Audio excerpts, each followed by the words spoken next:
What the fuck? Steins Gate is stupid cheap. Should I experience this masterpiece for the first time finally?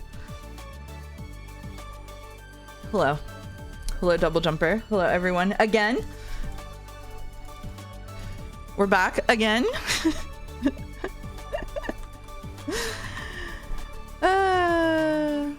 Joe is running a little bit late, so I'm gonna get started on fan art and stuff without him.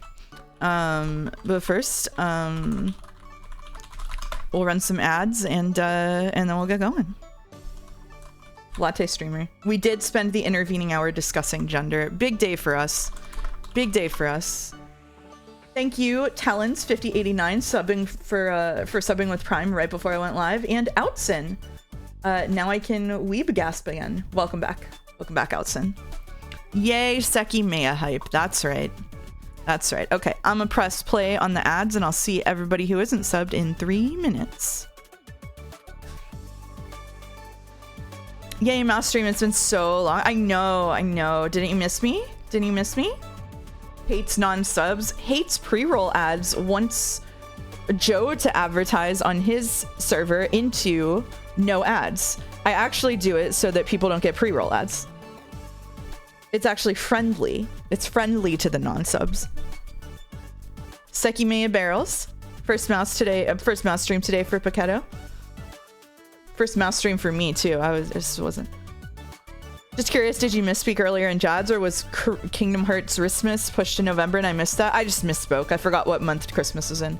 Thank you, Not So Neato, for resubbing. Hello, it's Mouse, and maybe Joe, depending on when this is read. Quick question, if Seki is so good, why isn't Sai real yet? I think that we all should collectively group together to summon a Sai Tulpa. I think that through our collective power, we could bring him into being.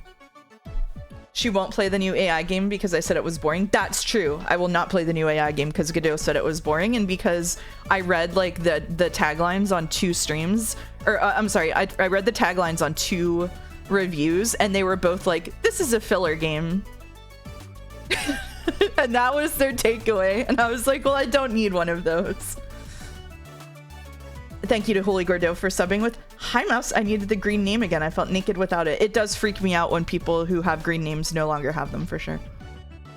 Everyone ready for 80% of inner monologue and 20% of bullshit? It's going to be 20% fan art, 60% inner monologue, and 20% bullshit.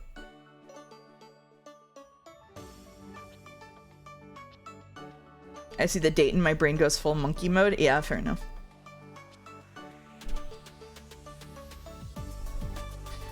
Well, we got 1 more minute left. I don't want Sai to exist in real life. He's like D&D. Very fun to think about, but insanely stressful to actually apply in reality.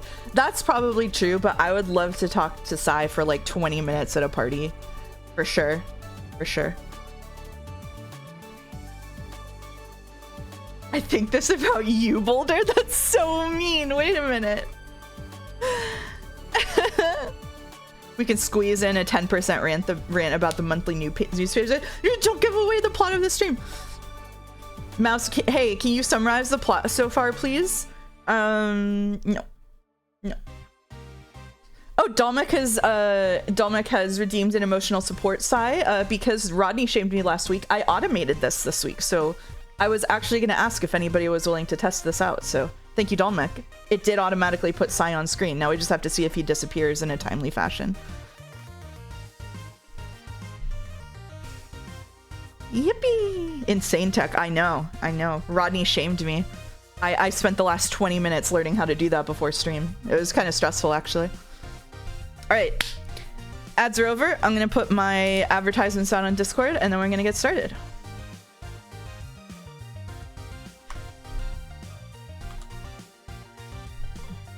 And Blue Sky, huh? I always forget Blue Sky.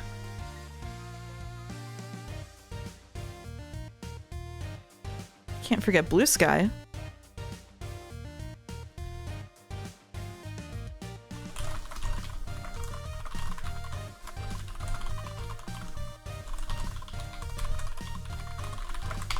I am in a Discord channel waiting for Joe to come, and I don't have the join sound turned on, so he's just gonna jump scare me at some point, and it'll be funny. Trust it'll be funny.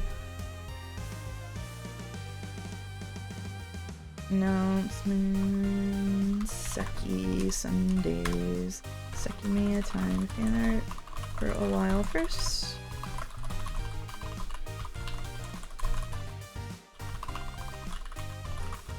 Okay. That's the last announcement.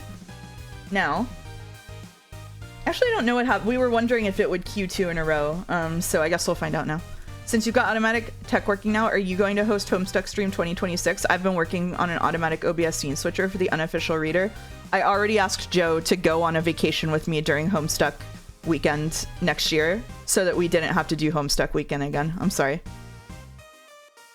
Somebody else will have to pick up the slack there. Hey Mouse, I recently caught up to your Expedition 33 streams and you mentioned you really liked Porter Robinson. Have you heard the Japanese exclusive track from Nurture, Full Moon Lullaby? I have not, actually. I have not. I will look that up. Thank you. That's fine. You can do it from the vacation. No, Boulder. I'm going to say no to that. I'm sorry. I don't want to do that again. Maybe somebody else will stream Homestuck. Maybe Joe will stream Homestuck. Will there be a special thing on October 5th? Maybe.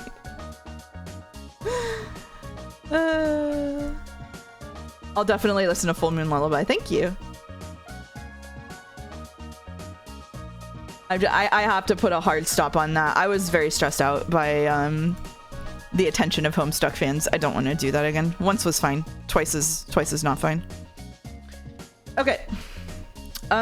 Cool. So I did promise a surprise today. If you were in the Discord, it's okay. It's okay, Boulder. It was fine to do once. I just don't really want to do that again. So I did promise a surprise in the Discord. Speaking of Boulder, Boulder did me a big favor, and then I told him I wouldn't stream Homestuck twice. This is the kind of friendship you get from me. Anyway, big surprise. Are we reading Shiroya City? No. I have to move Sai on top. The big surprise is that we now have a fan art gallery, the same way that Joe does. So we have, I went through and downloaded and archived every single piece of fan art so far, I'm pretty sure, and organized it into archive channels. What's the link? Here's the link.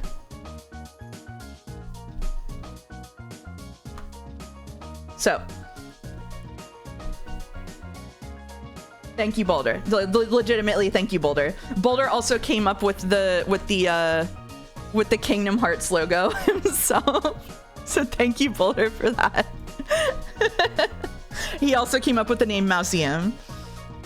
Boulder does all of the logos and like upcoming stream game fonts apparently, and he did this one.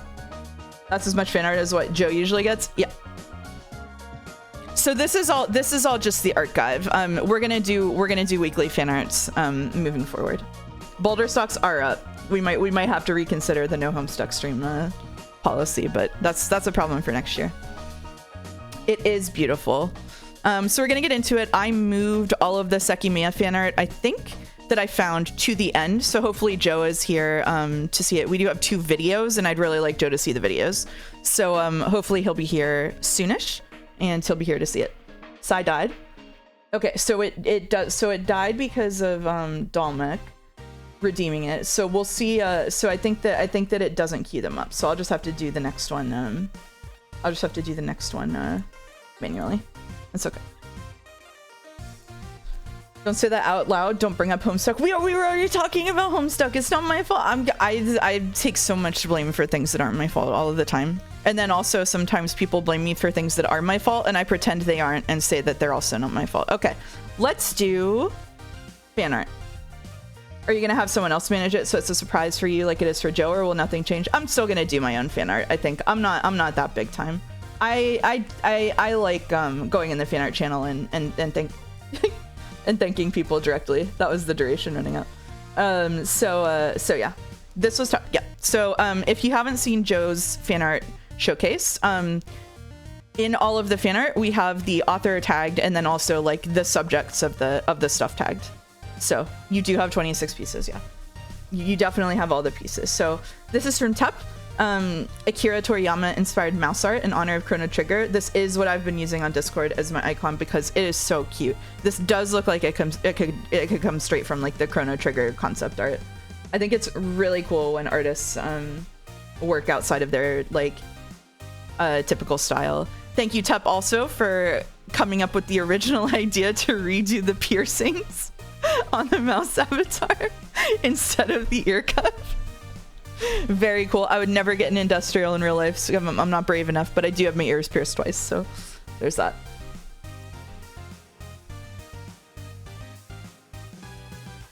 Okay. Thank you very much. Yeah, those are her heat vents. She does have big big heat vents on her hair. Thank you so much, Tup. Thank you, Fifi to Fifessel, for this is actually art of jelly, but we were again having our discussion of ways to modify how we do things like chans, and Fifi did some jelly art. He said, alas, your OG design is just too good. It's hard to scrunkle it further. I tried. So this is the scrunkle, right? Yeah, the Kun discourse. So this is scrunkle jelly, and then as a bonus, anime jelly is saying Joe Oshi. Very cute. Are we playing Scrandle again? I played Scrandle on today's stream earlier, so we were not doing Doles because we did Doles on the earlier stream. So that's it for Doles for today. We're just doing fan art. Fan art is enough of a delay on the great Sekimeiya moments of the stream to go. Did you do Boulder Scrandle? I did not do Boulder Scrandle. We could do Boulder Scrandle. Thank you, Haydener. So this is for Spirit and the Mouse. If you weren't here for those streams, they're very fun. Some fan art for Spirit of the Mouse. I thought about doing two-tone hair. I thought doing two-tone hair with Mouse's avatar would fit well with the game's mouse. MS Paint as always. For MS Paint, this looks amazing, I would say. I did have two-tone hair for a long time, actually.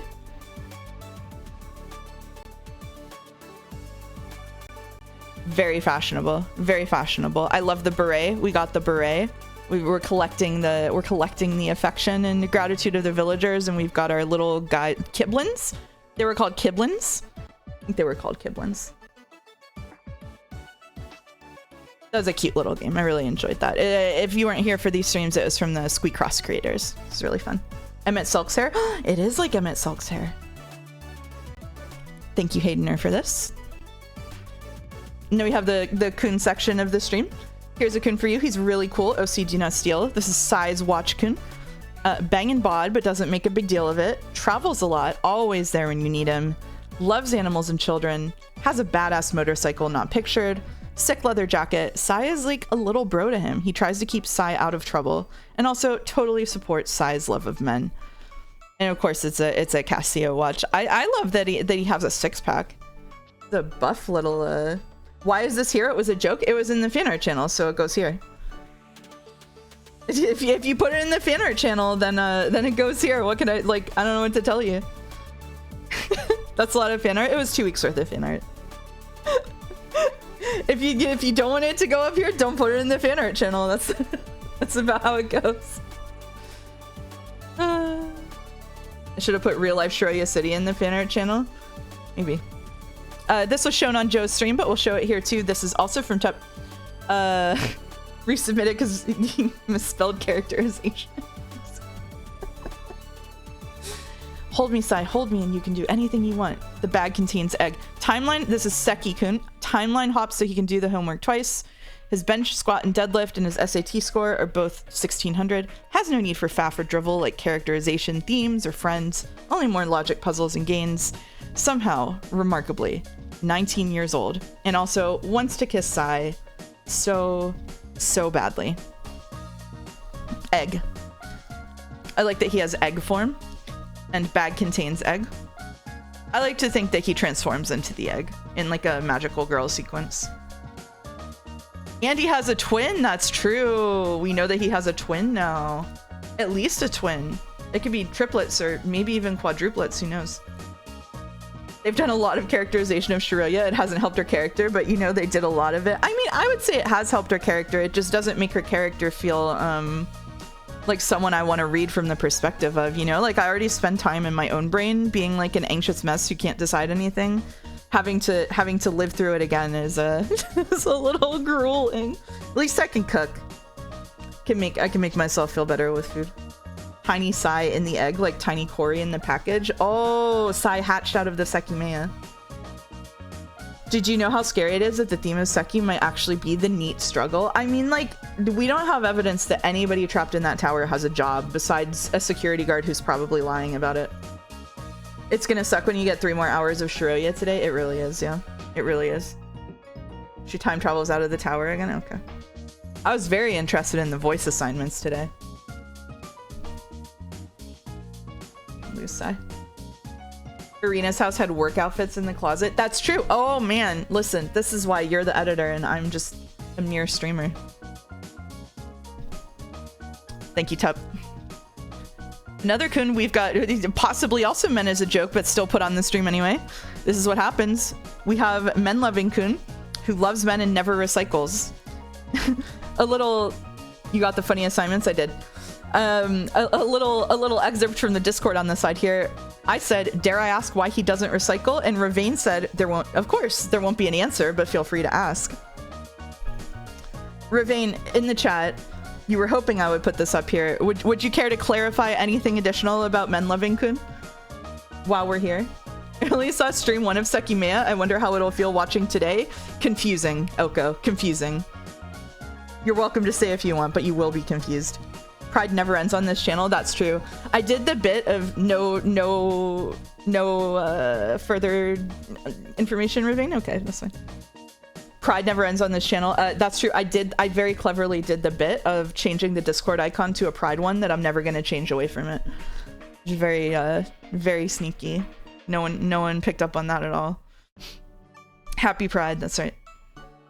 The fun part is, even if you've seen all the streams today, it'll probably be confusing. That is true. That is 100% true. Thank you, Medhead, for subscribing. Ooh.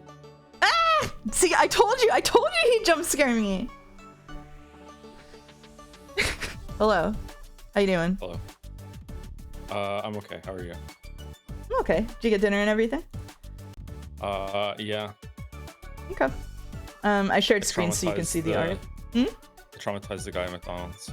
How did you yeah, he's quiet. I'm turning him up. How did you traumatize the guy in McDonald's? So I took 3 of my 4 children to McDonald's, and I placed the order at the self-enter kiosk screen thing, and it printed a receipt, which means I won the receipt lottery. But oh no, it printed blank, so I don't have a receipt. So I go over to the front desk area, to the guy behind the cashier, and I show him the blank receipt. He doesn't understand what I'm showing to him. So I say to him, like, I just placed an order. The receipt is broken. So he's like, okay, what's your order? He thinks I'm now placing an order. So I repeat the order. I'm like, it's 4 Happy Meals and a double quarter pounder meal and a 10 nugget meal. And I say it that quickly. And he stops, looks down at his feet and goes, oh my God. I'm like, no, I'm like, I've already placed it. I've already paid for it. He's like, oh, you've already paid for it. I'm like, yeah, I've already paid for it. I just want to know what the number is. Like I'm not placing the order that quickly. Like, and he goes and gives me the number, and I'm like, okay.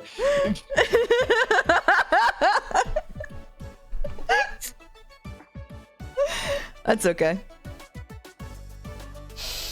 That's okay. We've only done a few fan art. I moved all of the Sekimeiya ones that you haven't seen to the end, so that we can have peek at the end. Okay, thank you. Okay. Now that Joe's here, I'm gonna turn the music down a bit. There we go. All right. Next up, we have from Lemonade. Members of Mouse Cord line up to be kicked into the sun, except it's a Mets game and it's at night. And instead of being kicked, they're getting a home run for Pete Alonso, who is a Mets player Tep mentioned once. Loved the Mets. Loved Mets. Thank you. It's Shush for subbing. Welcome. I played this NES game. It was good. Let's go Mets. Loved Mets. Home run. Let's go. I'm pitching. This is great. This is great. We've got Allison, Double Jumper, How You, and Not So Neato being represented here by their animal avatars. Even though this is out of date. Allison is no longer a panda. There are Mouse Cord member tags, and we have a meta Mouse Cord tag. I've been doing thorough tagging of these. Loved Mets is a meta category. I still don't understand the Mets thing, but at this point, it's funnier I do not. Okay, I won't explain it. Yeah. Okay. If you ever want to see like just like cryptic memes that if you're not in the Discord you don't understand, you can just look at pretty much any of the meta tags, I think. Thank you for the shout out to the New York Mets. Yeah. You just realized the ball is the goose.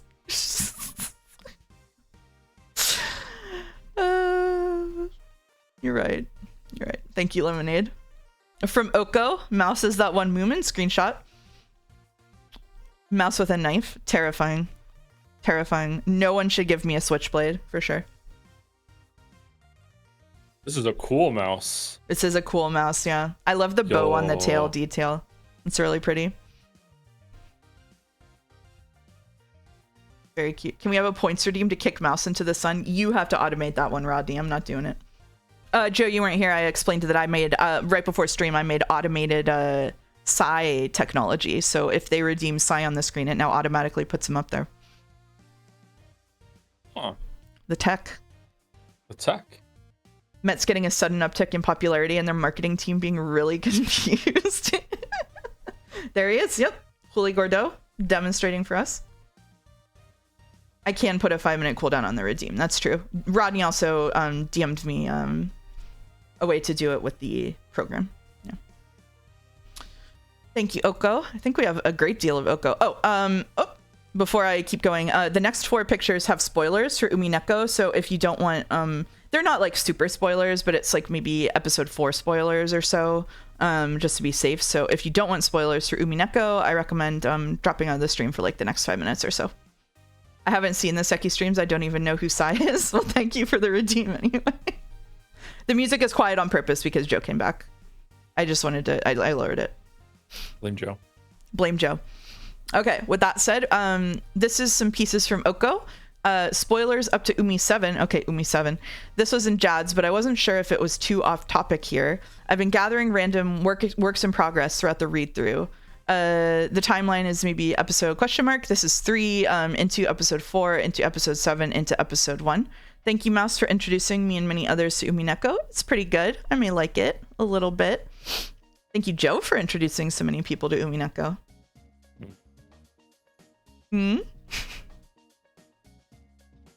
I'll take partial credit, sure. You'll take partial credit. I think you get most of the credit actually, but that's okay. No, I think that if you hadn't said back on Leap Day stream in chat before I even knew who you were, this is the worst that it gets, brace. You know, I might have dropped it. Damn. At one of these boobs. Yeah. Damn. Okay. It was fate. It was fate. It was fate. Stay night. Don't say that. Okay, Oko is amazing. So this is Inner Tongue. She said Death or Love Tonight, which is a reference to something I don't know about. Probably Lady Gaga. I think someone in chat said Lady Gaga. This is amazing. This is oh, I know this song. You do? Yeah, I do know the song. It's actually pretty good. It's Abracadabra, isn't it? It might be.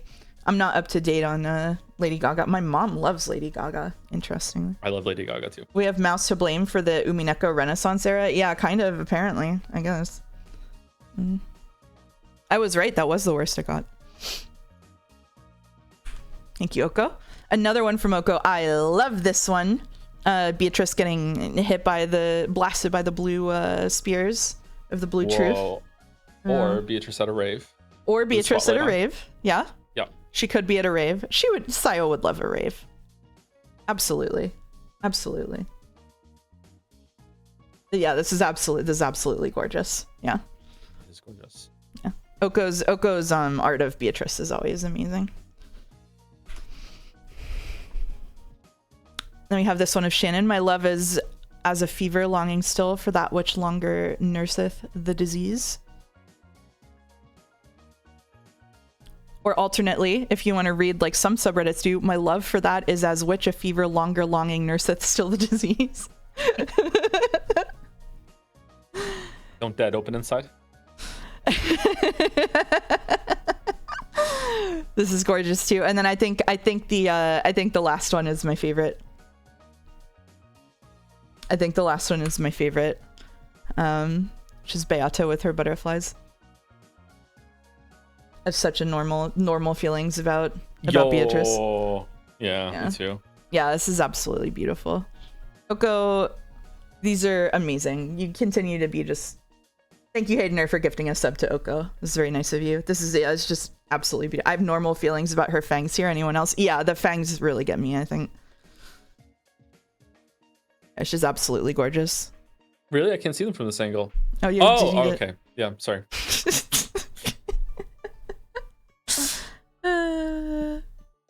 Thank you, Oko. Also from Oko, if you weren't here from the spirit for the spirit and the mouse, are all of these fan arts Mouse Stream exclusive, or is some also going to be on Joe's stream?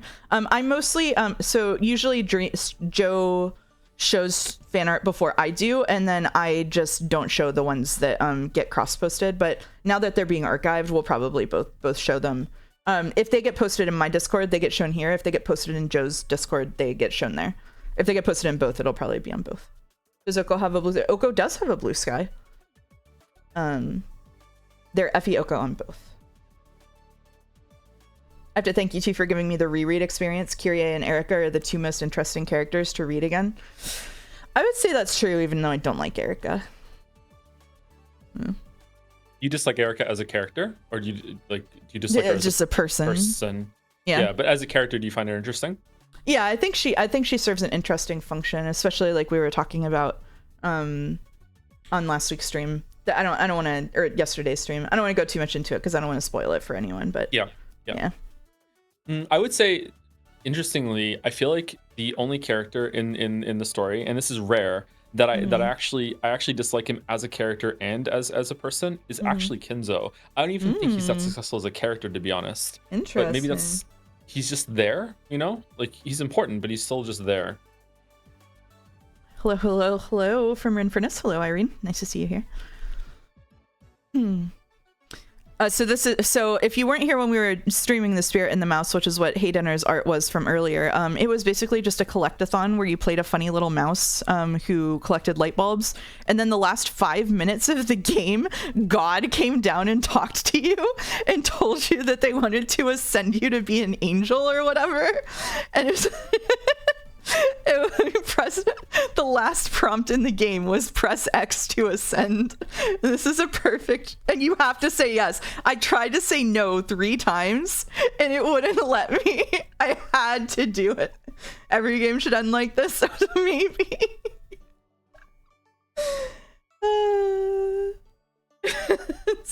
What game was this? The Spirit and the Mouse. You did miss that. Yeah, you missed press X to ascend mode. Just so weird. Yeah, there's a clip of it. Thank you, Lemonade. It was Persona all along. Damn it. They got me again. Thank you, Oko. That was a really funny moment.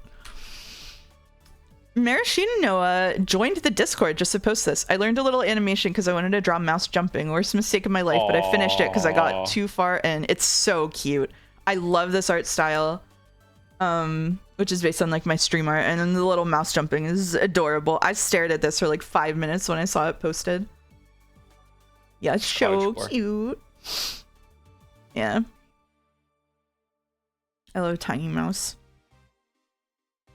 It was absolutely gorgeous. Thank you, Marishinoa, if you're around, just join to post this. Like, oh my god. The way the flower curls up under the mouse is good detail. Yeah, it's really cute.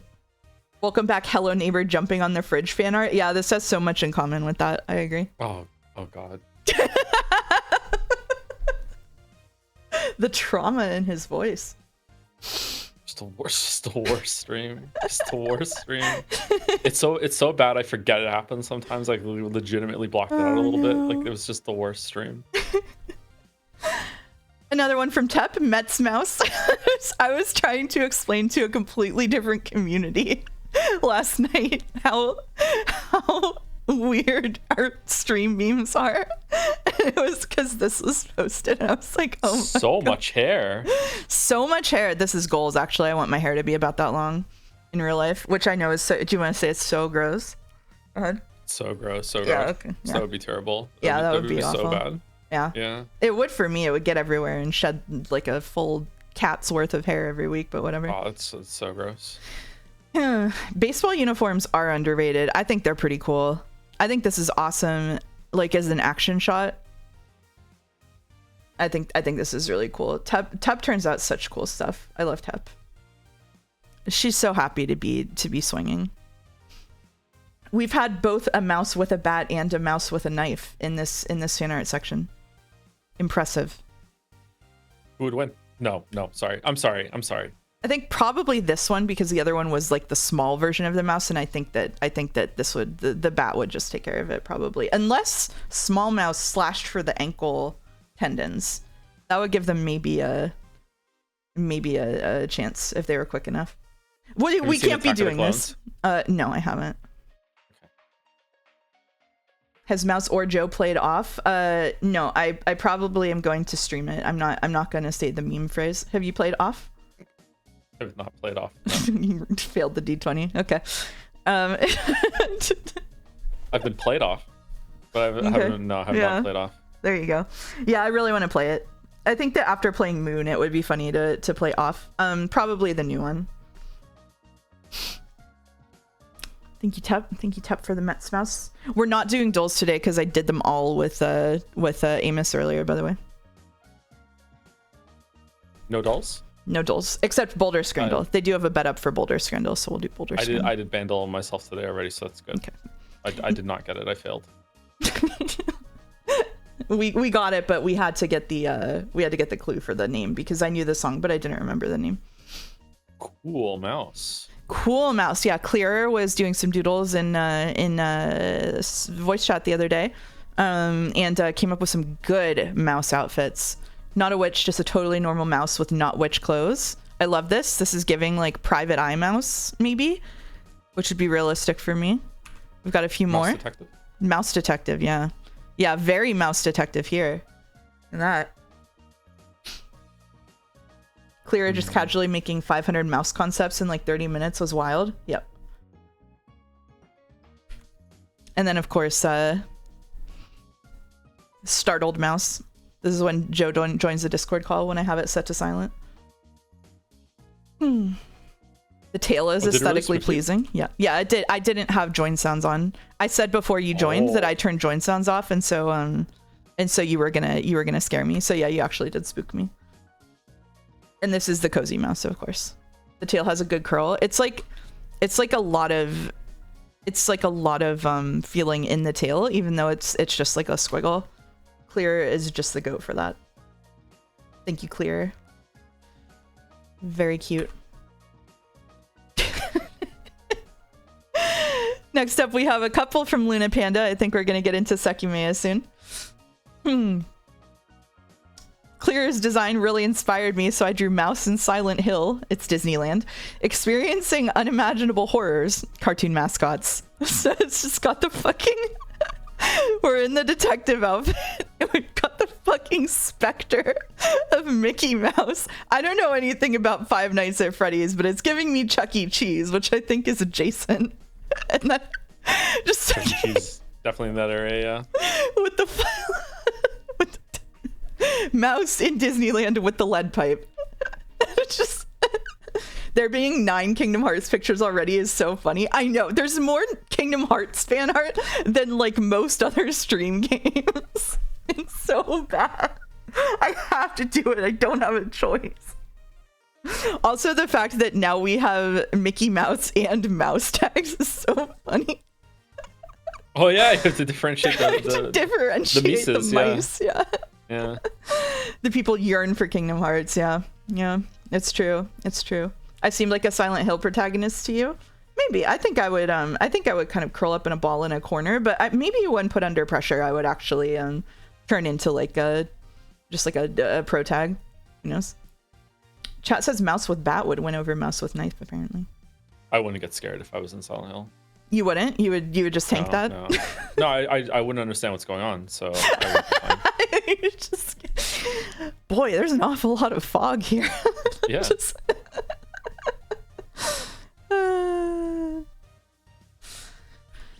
Thank you, Luna Panda. Oh, here's from C8. Speaking of the Kingdom Hearts art, couldn't resist drawing my favorite Kingdom Hearts streamer. This is the image I sent to a completely unrelated Discord and was like, try to figure out what's going on in my streams. Because Oh no. The Kingdom Hearts mouse, the Mets Keyblade is the most like low-key, well thought out thing. And it's just with the fucking Big Apple keychain. Low-key, yeah, not that low-key, huh? It's just like, what the hell, C8? The Big Apple keychain is how you know this was drawn by someone who has actual knowledge of the New York Mets, right? Mouse, are you a Mets fan? I've never watched a Mets game in my life. The handle is the bases. Oh my god, you're right. I didn't even notice that the handle is the field.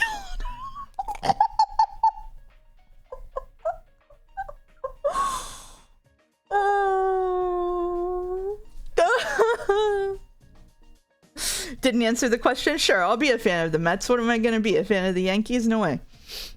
All right. Thank you, C8. This is amazing. Suddenly became a New Yorker there for a second. That was I know, crazy. right? Yeah, that's crazy. I'm just adjust. Thank you, C8. Oh, here's some mouse cord fan art. After this, the Sekimeiya fan art begins. So Huli Gordeau said, since fan art is today, let me crank out a relevant one. Here's me saying, gotta get this ready for tomorrow. If I don't entertain mouse cord, who will? Meanwhile, in mouse cord, apparently why is Goku fighting Peter Griffin? So in mouse cord yesterday, they went. So I told you that there was the stream with like 8 million people watching of the like I think it was Spanish boxing, and or wrestling or whatever.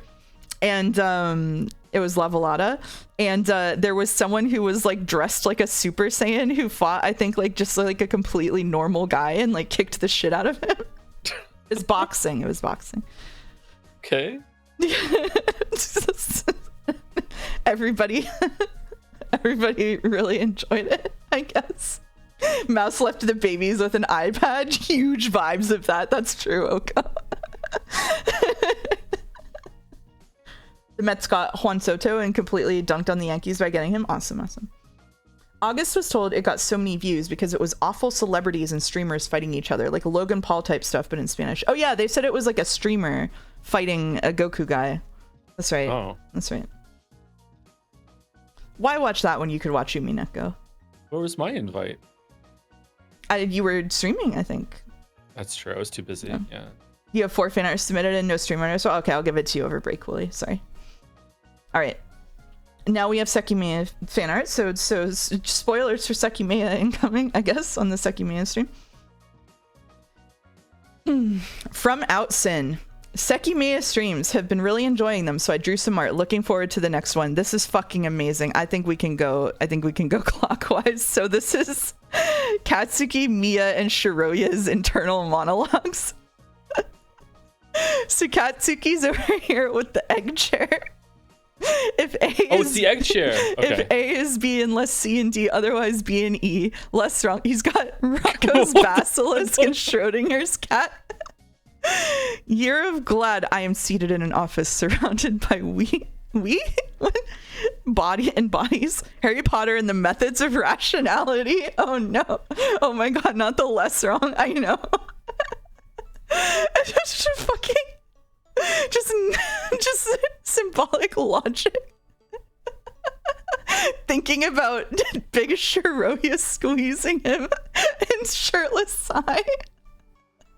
Logic error, bootstrap paradox. Katsuki being a Yudkowski bro is so funny, actually. And then we got Mia in the middle. Pretty simple. Using Katsuki as furniture and just strangling Shiroya to death with "I fucking hate you." Identify more as Mia every day. Every day. Oh man. Every day we read this. And then finally, of course, we have Shiroya girl dinner. It's just toast with shit on it. And a sardine can. Checklist: chicken, detergent, milk, 50% off, rice, no eggs, yogurt, and paper towels. Shiroya City. Shiroya Murana had no friends, no jobs, and no hobbies. Are we allowed to talk about what we figured out yet? Because I just like what she ate is just insane. It's insane. Like oh my god. Like yeah. See, can you hold it for 5 more pieces of fan art? Maybe I think I can. Yeah, right. I think I can. So she did the laundry and threw away the trash. That's true. Good for her. Should I change the past? Can't decide. Maybe that's the universe saying I shouldn't. Circa 3 hours. Then it's decided I won't. And then of course, Sai in the lower right. Don't believe his lies. It's the devil. Gold blooming again. Yeah. With Gold blooming again. The symmetry here is very nice with the size. Outson. Thank you. This is really good. I love this art. It's giving me a Sistine Chapel vibes. It is Sistine Chapel, yeah. This is really, truly. Oh, Outson's in chat. Thank you, Outson. Next up, we have from Luna Panda a couple, the printer breaker. So it's Arena and Isla watching as Shiroya just hammers the. I love the splashing ink. It's just.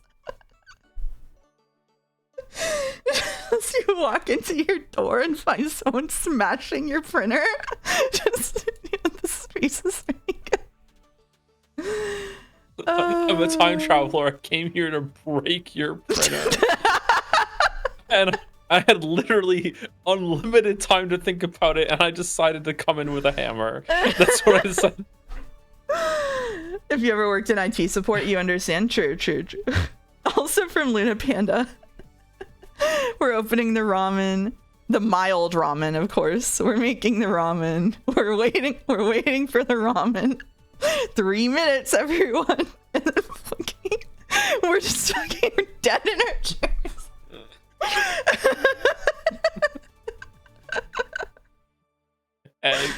Egg. Just the egg, sure. Egg. Come on, Joe, it's just like Undertale. Explain yourself. The ramen item. Oh. I don't remember the ramen item in Undertale. Under replay it. Oh my god. And I won't stream like that. anymore.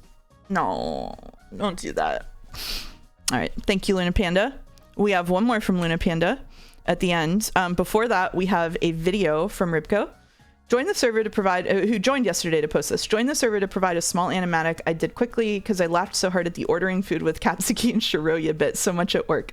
Normally I do Umi fan art, but this is a mouse stream and I will provide in order to motivate more Seki streams since you guys make it so fun. There's definitely more Seki streams to come. So I'm gonna phase out the music for the rest of fan art because we got videos. All right. Is it doing the same thing to me that it does to you? It probably is, yeah. You probably have to refresh it. God dang. Walter says it doesn't do it to him. Are you sharing sound to me or no? I am not sharing sound to you currently. Okay, I'm gonna mute Discord and listen to it on with the delay then. Okay, let me know when you're ready.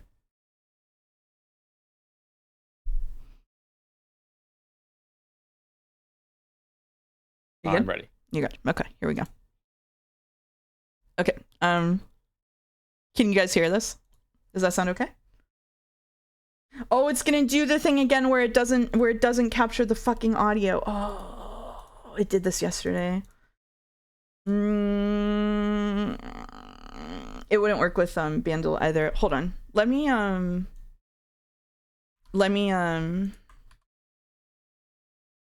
change my strategy. Let me change my strategy here. I should have thought about doing this yesterday. Hold on 1 second. It did this today. It did this today. You're right. It was the last. It was the last stream. Okay. I streamed twice today.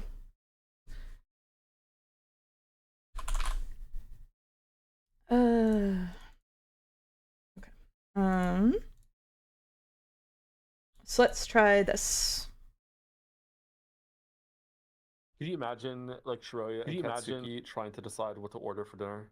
Oh. Okay, that one played. That one played for sure. Except I did the thing. You can hear that one. Okay. Was it how it was quiet? Okay. Yeah, well it was small because it was like Shiroya and Katsuki trying to decide what to order for dinner. Oh my god. Oh my god. Sorry, go ahead. I picked up my phone and scrolled through the pages of apps until I found Uber Eats. It's quiet. It's quiet. 1 second. I can probably do something about that on my side easily. Yeah, there we go. Okay. Can you imagine like Shiroya Ah, and it's been playing Katsuki trying twice. to decide what to order for dinner? Oh my. Oh my god. Oh my god. Sorry, go ahead. I picked up my phone and scrolled through the pages of apps until I found Uber Eats. I had already ordered Uber Eats that week, and so I reviewed my order list to look through what I'd had so far. I didn't. Where is it even playing from?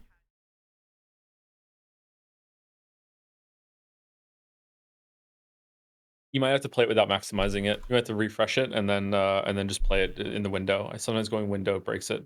Yeah, it did. It played it in the window behind it, but didn't actually play it on screen. Okay, all right, here we go. Here we go. One more time. Here we go. Oh, this is the one. So it wouldn't be echo, so I can't hear what you said. I'm sorry. I'm talking over you. It's fine. It's fine. We should be good. We should be good.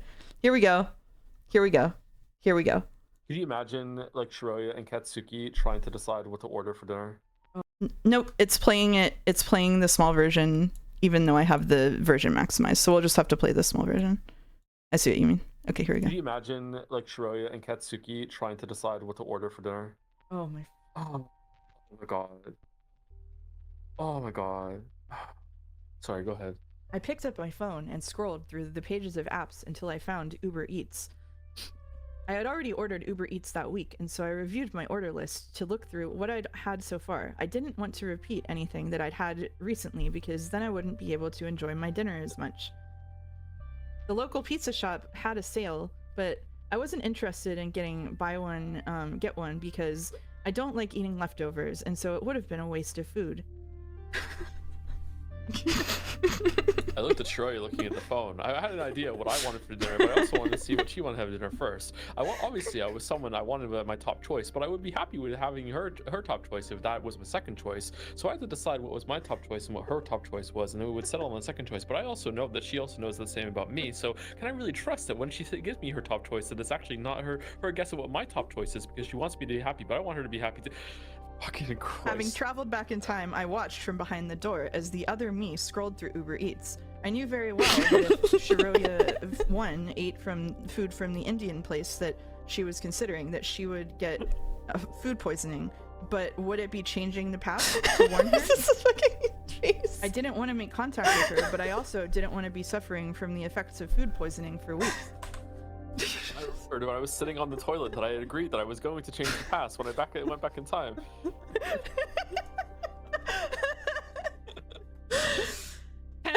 Alright, we have fun here. So Oko said that they couldn't even tell if it was real. No, we were just riffing. We were in Shiroya City. It was so rough. It was so bad.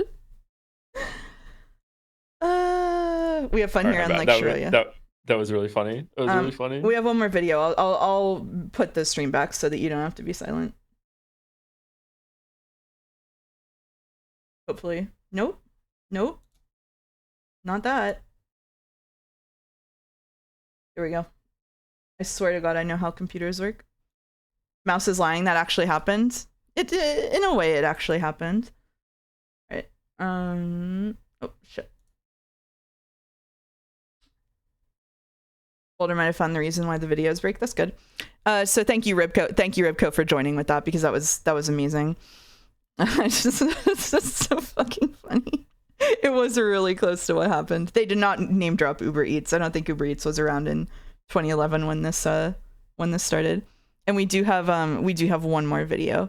Can you see it in Discord, Joe? I can, yes. Okay, cool. All right, here we go. From Luna Panda.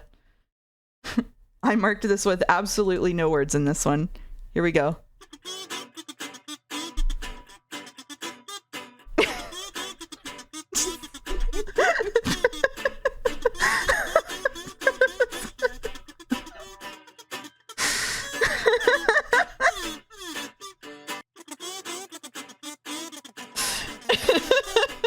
Sigh with the gay pride flag.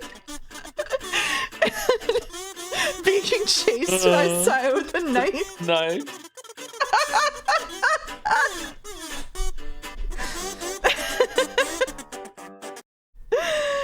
Oh, Luna Panda.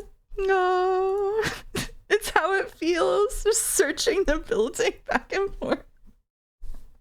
Probably an accurate depiction of what actually happened. Probably.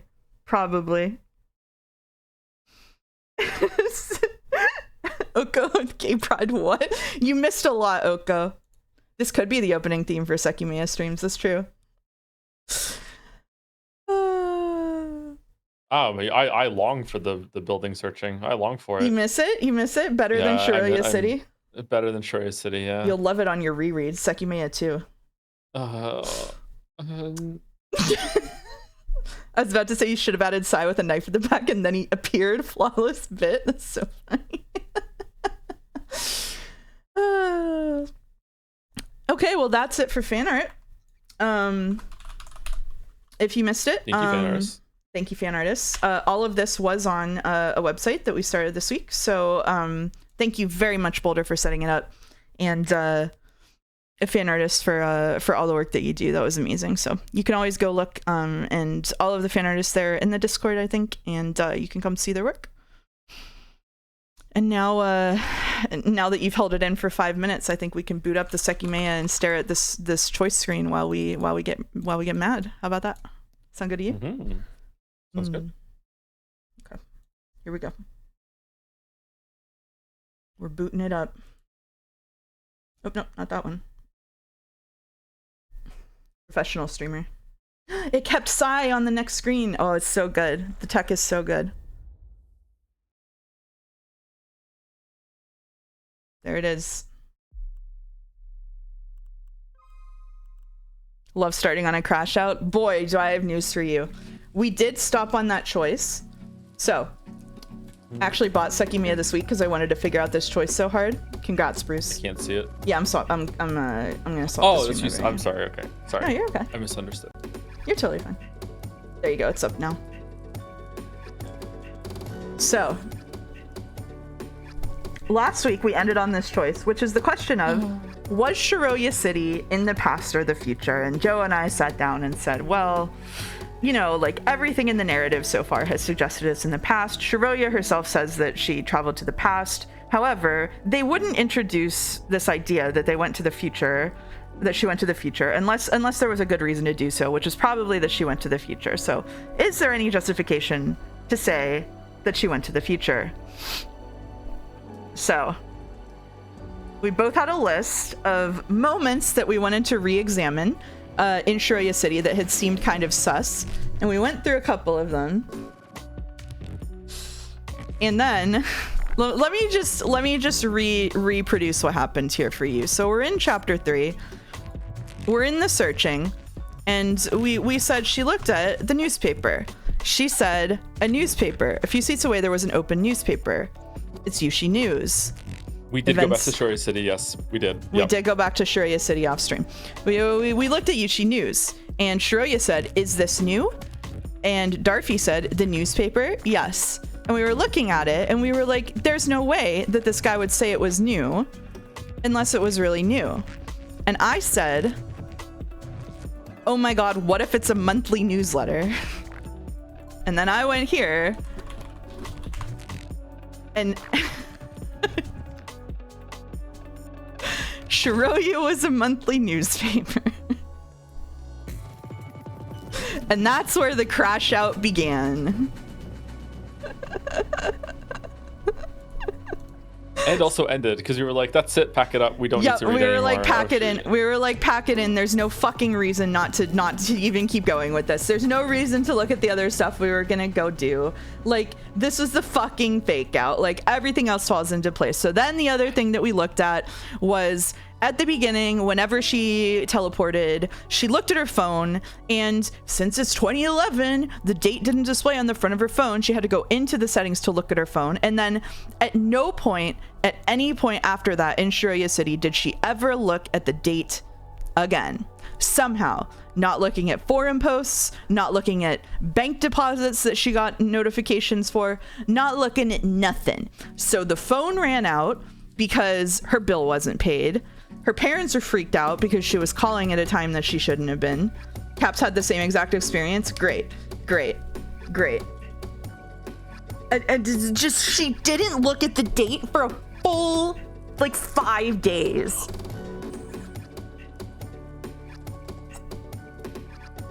big Uchikoshi vibes. Big Uchikoshi vibes. What's worse, not looking at the date or not looking at your reflection? What do you think, Joe? The reflection. There's no beating the reflection. There's no beating the reflection. Okay, so I like the idea of this fake out of the twist that she went to the future. Okay, oh sorry, to be clear, there's a couple other things we need to go through, right? So yeah. we're not sure, we think that she did go to the past, but then she went to the future. So we think, unless you changed your mind, Mouse, we think that when she touched Sekimeiya in the toilet tank, she did go back in time, and she did go back in time to underneath the gem shop or something to that area. Maybe she blacked that afterwards. And then when she checked her phone while she was laying in the tunnel, it was November 30th. What is it? November 30th. It was November 30th because the phone did change, and I don't think the phone would change unless I was accurate. So I don't think that's what happened. And then when she was in the tunnel underneath the shop, someone else used Sekimeiya above her in the shop, and she was in the radius of it, and then she went to the future after that. That's what we think. And we so know, she went to the past and then into the future. Yeah, and we know that someone used the Sekimeiya in the shop because whenever, I don't remember if it was her or Mia, I think it was Mia or someone. No, it was her. It would have been her. She traveled back. She smelled the same smell. No, it was Mia who had smelled the smell during the explosion that was the same as the one in the shop. So the Sekimeiya was in the shop, which I think we already were conjecturing because we're pretty sure that guy dug up the Sekimeiya or whatever and then sold it to Ashia. So we know that the Sekimeiya was probably in that shop, which is why it was probably used. If it's after December 15th, why would the coffee guy say the newsletter is new when it came out a few weeks before? Because it's the most recent one. Yeah, and it's also it's not fair as far as I'm concerned. Everything else in this part is like being clever, and because Shiroya is the way that she is. Like a lot of it is like framed like funny, but also tragic. Like when she went to see Katsuki in his apartment, that was actually a time traveler to Katsuki probably, and she could actually went and spoke to him. Like when she thought she was making a change in the past, she actually wasn't because she was in the future. When she went and spoke to Vaisude, like when he said, "Oh, you were the one that was in the tower," she thinks that she's like, you know, you were there when you time traveled back, but really he's saying you were the one that was in the tower, like on the news, because that's been resolved already. So I think all of those are clever and playing on the idea that Shiroya doesn't have very much agency, or I don't know what the word would be. She's not very assertive. But the newspaper, as far as I'm concerned, is pure horseshit. Yeah, that's bullshit. That's just bullshit.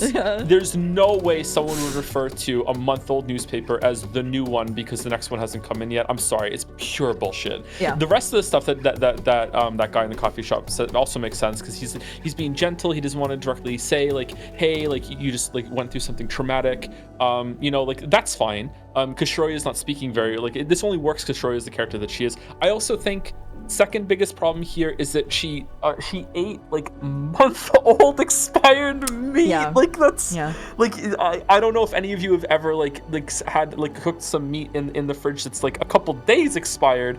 A month is just like my god. Like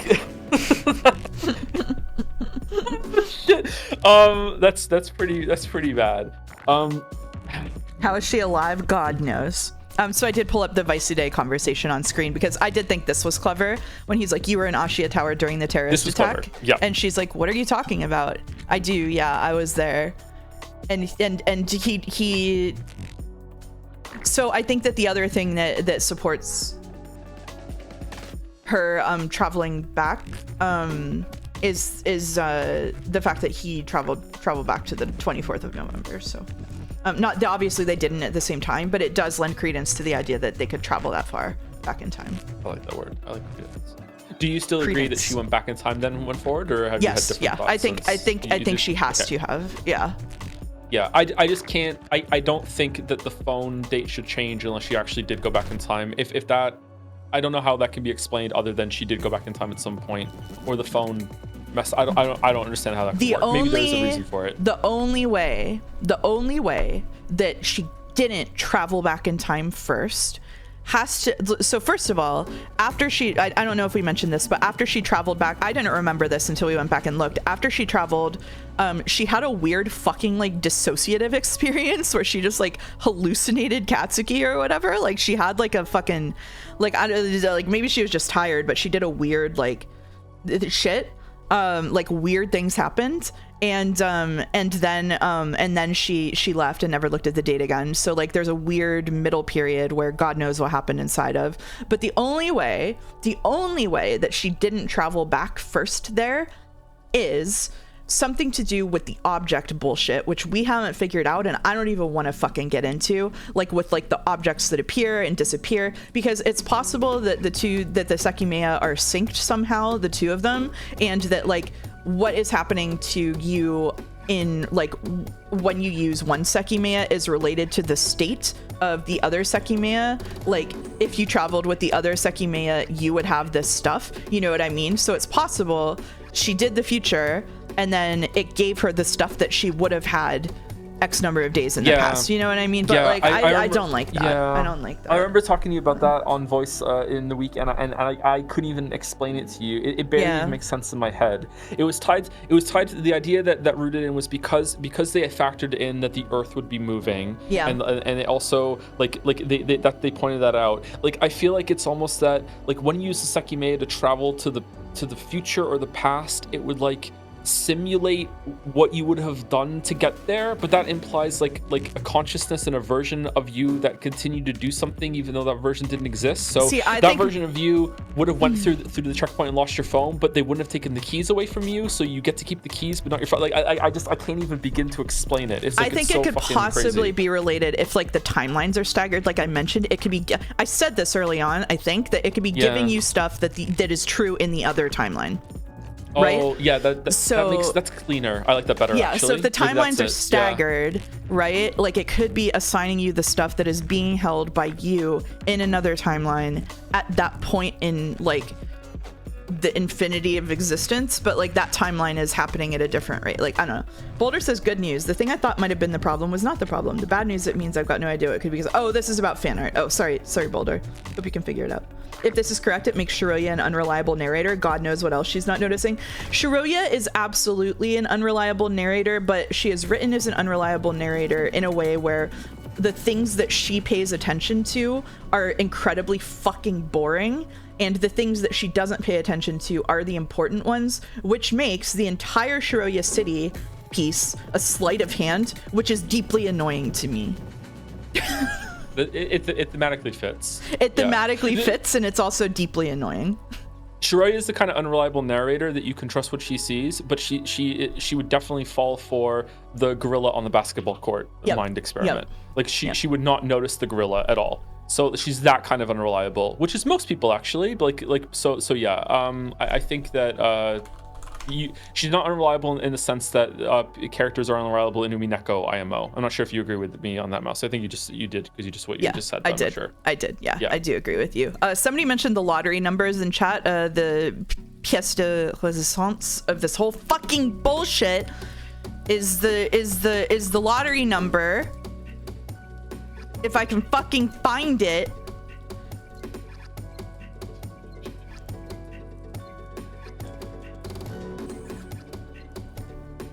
No. I can't believe that you marked this, by the way. This was a crazy call. I need to 30:05 12:31 15:26. 12:31 is the date she actually fucking traveled to. God knows what the rest of the number means. Zorgrok says, I have some big issues with Shiroya City, of course, but one thing I did notice on this reread was, besides sorting the internet by oldest, it said the forum post was locked, which they said was locked after a few weeks of inactivity. That's a good point. Yeah, that's a good point. I just assumed, I mean, I guess it would have been 1 week, huh? If that was true. Yeah, that's a good point. Yeah. Oh, we were gonna look at that, weren't we? I brought that up when we were going through, and then we did, and then we got the newspaper. And I'm like, okay, yeah, it's the future. It's like we don't need to do anymore. Yeah, we did I think go we back looked in at it and a look at little the bit, SUD conversation to see what it was like. Yeah. Yeah.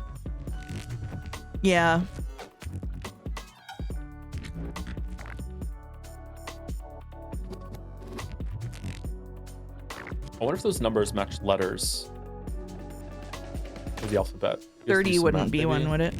It wouldn't be one, yeah. So you'd have to like minus some of the other ones. I wonder if there's like a code there. It does seem like maybe it's just the date is there. It's just hiding in there. I don't know. It is a suspicious spread of numbers to me. Weeby says chapter 3 turns from worst to best for some chatters retroactively. Well, second best or so. Chapter 3 is never going to be my best chapter because just like some of the shit in Umineko, even though it gets recontextualized, it was deeply unpleasant to read through. And I think that it could have been done without all of the shit that happened. Like it was just like not a fun thing to read, which was made worse by doing it out loud for sure. Like reading it to myself would have taken an hour, but reading it out loud was like 10, which was just like it's very difficult to judge because we read it out loud. Yeah. And also like the misery loves company, like we're feeding into each other, being like, oh my god, you know, like we're also funny streamer performers. You know, it's hard to judge. Yeah. So anyway, we're picking future, right? We agreed we're picking future. Absolutely, we're picking future. We're picking future. It has to be future. But I do think that past is a valid answer here if you want to be like, technically you went to the past first before you went to the future, but like if that's true, which we don't know if it's true. I think it's true, but you're right, it might not be true.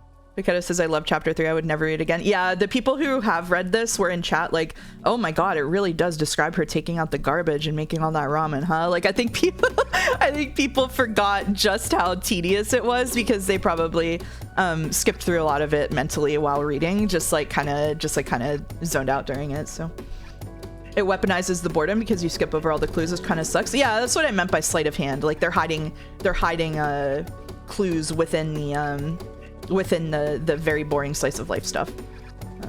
Is this a real choice that matters or also a fake ending? This is a real choice that matters. And I think so sleight of hand is the distraction, whatever it is, part of magic tricks is a really important part of it.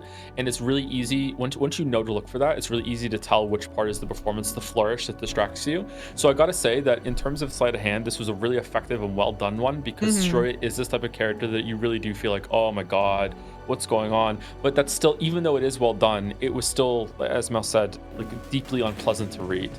So I think maybe it could have been cut down more and still had the same effect, but that's like, I don't know. Like if you did it, maybe like, okay, maybe it does have to be this way. I'm not sure. Yeah, so I'm not coming down like full judgment on it, but yeah, it was a bit too much. Why doesn't she like fresh peach trees? I don't know. Why doesn't she drink tap water? She's just like that. The story says the choice doesn't matter. The choice might not matter, but it is the case that this isn't like a bad ending and a good ending. It is making a choice that gives you more information, which I know because Godot told me. Ooh. Yeah. Not like more information, like it's going to give us like hints or whatever, but Godot told me that this isn't the same as like picking the bad ending first and then doing the next one. Oh, so this is not, it's not a branch. It's like a mini branch where it's gonna be, the dialogue is gonna be slightly different, but we're not gonna go back and pick another one afterwards. Yeah, exactly. Yeah. Okay, the buttons are blue. It's not a story branch. There you go. What's worse, Angie or Shiroya City? Shiroya. It's not working. Your chat is not working? No, I can't pop out chat today. No. You need chat. You love chat.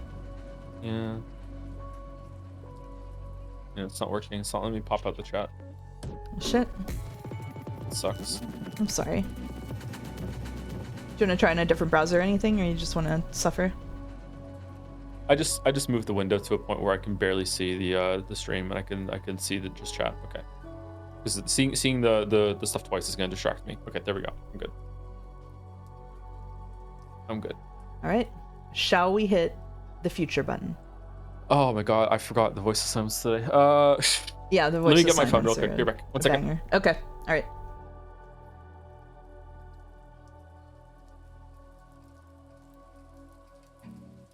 Bye, Joe. Bye, Joe. How's it going, chat? Is there anybody in chat who staunchly believes... Entertain us. Is there anybody in chat who staunchly believes the answer to this prompt is to the past? This entire stream is going to be stalling, so no choice is made. Yes, thank you, Godot. Seki Fuller is excluded. We may need to extend by 15 minutes today. That's okay. That should be okay. I have a lot of energy. I think it's the like 30-ounce iced coffee I've been drinking all day. Could you imagine Shiroya as a dateable option in Persona 5? Yes. Yep. Yeah. Her name's Makoto.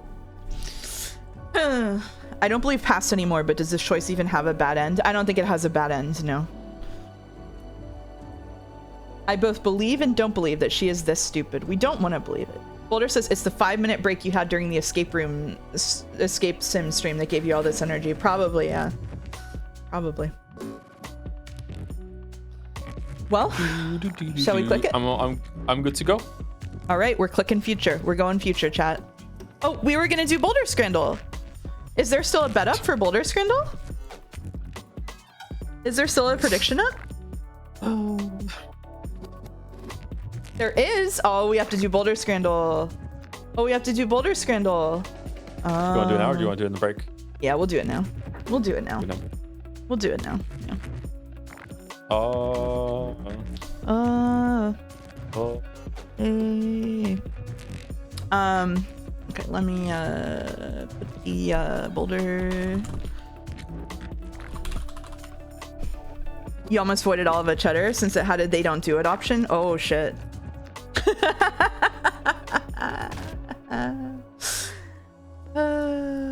With no bets on it. Oh shit. All right. This should do it. This does do it. Okay. Do you want to just look at it on stream, Joe, so I don't have to swap over the sources? Sure, I can do that.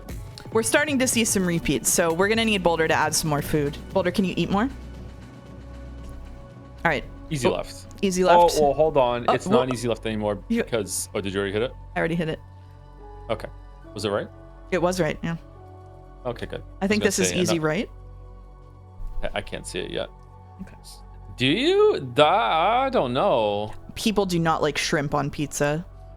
I think the left pizza, despite it, without looking at the toppings, looks better than the pizza on the right. Yeah, without looking at the toppings. Yeah, what is are there olives on the pizza on the right? Olive, ham, pepperoni, mushroom pizza. I would eat the pizza on the right before the one on the left. I think we go right. Okay. I might try olives on pizza. Olives are great. They are. I love olives on pizza. This one's result was genuinely upsetting. The left pizza was so much better. It's got shrimp on it. Oh my god, the double mug. We've got chip cookie 1 versus bread, cheese, Dr. Pepper with ice. I think left. I think left. I'm sorry, it's a sad cookie. It is a sad cookie. It looks like Chips Ahoy after they made them worse. The ice buff, true. All right. I refuse to vote for. I refuse to vote for fried potato unknown meat. I do. Yeah, left easy. Yeah, I agree. Yeah, Italians We've got the tomato versus macaroni and minced meat sauce post fridge pre-microwave. Why did you take this picture? I hate this. I hate this so much. I would like to pick the tomato for aura. Yeah, let's do it. Okay. Thank you. Okay. All right. We've got Christmas with family or kebab, fries, and salad. Yeah, it's the family debuff. It is the family debuff, yeah. I'm kind of feeling right, actually. I am kind of feeling right, yeah. Yeah. Damn. Our first error. Yeah, we were wrong. Damn. Yeah. By how much? Very, it was close. Only a little. Yeah, only a little. 3%. We've got fish balls, noodles, and mushroom sauce versus minced meat sauce and noodles. I would eat right over left, but left looks like it has better presentation. I just know I would enjoy right more. Yeah, I'm with you. I'm with you on that. Fish balls go hard. I do like some fried fish as a treat. I don't know. I'm kind of torn on this one. I am too. Chat says left. Chat thinks left looks better. Okay. Let's defer to chat then. Let's defer. Can't lose if you go chat. 2 people in chat said left. Okay. Well, okay. All right. Fair enough. We've got halloumi leftovers versus glass of cold water on a hot night. Glass of cold water on a hot night. Glass of cold water on a hot night. Nobody votes for that. You cannot go wrong with glass of cold water on a hot night. Okay. I defer. It's not fucking Scran. Oh my god. Yes. One of those fizzy soda bottle candies versus healthy drink from mom. Thanks, mom. I think soda bottle. I think soda bottle. I think the mostly gone drink. I think soda bottle too. I think soda bottle too. Yeah, soda bottle. Well, can you change it so that there's not a green one at the bottom for the one that we're currently on? That's true, yeah. It is a little confusing. Can you make it highlight yellow, maybe? Yeah, like... Oh, God. I think we go cheesecake. I think we go cheesecake, too. I'm not a big fan of cheesecake, but let's go with it. So I inquired about this one last time, and he said that he accidentally broke open the bag in a way that wasn't good, and then he was, I guess, stretching over the pan to pour it into the pot, and ended up spilling uncooked macaroni into the chickens, whatever. Who picked this? Okay. Well, that's a 9 out of 10. That's not bad. That's not bad. It's not. Only 5 perfect scrans. Almost a perfect Boulder scran. 5 people picked the noodle spell, apparently. I don't know. All right. Now that we did. I think Baldur Scran should expand to Jad Scran, and people can provide their own Scran pictures. I think that's what we need to do. Oh. To get to increase the Scrandle variety. That's a pretty good idea, yeah. Jad Scran could be pretty good. Oh, someone in chat says, I only just caught up with the last Seki stream, and I wanted to say I really liked the conversation you had about how the amount of pages you have left in a book can impact how you treat the information presented on the page. It sucks when a story fails to take into account the medium it's being told through and ends up screwing itself over or missing opportunities to impress. So it was nice to hear the two of you nerd out about the same thing. Yeah, I really liked that conversation too.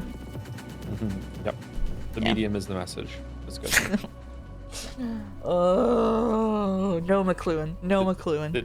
Did I just like activate your You activated my status? grad school sleeper agent bullshit. I know, like, I know. Professors love that saying. Oh. Yeah. I sneak that into some videos sometimes just to see who's gonna fucking like get angry about it. I used it in my T-Rex runner video. Oh my god. All right, we're clicking future. Ready? Are we ready to start the stream? An hour and 17 minutes into the stream? I'm so ready. I'm so comfortable. This is the most Joe stream that you've ever done.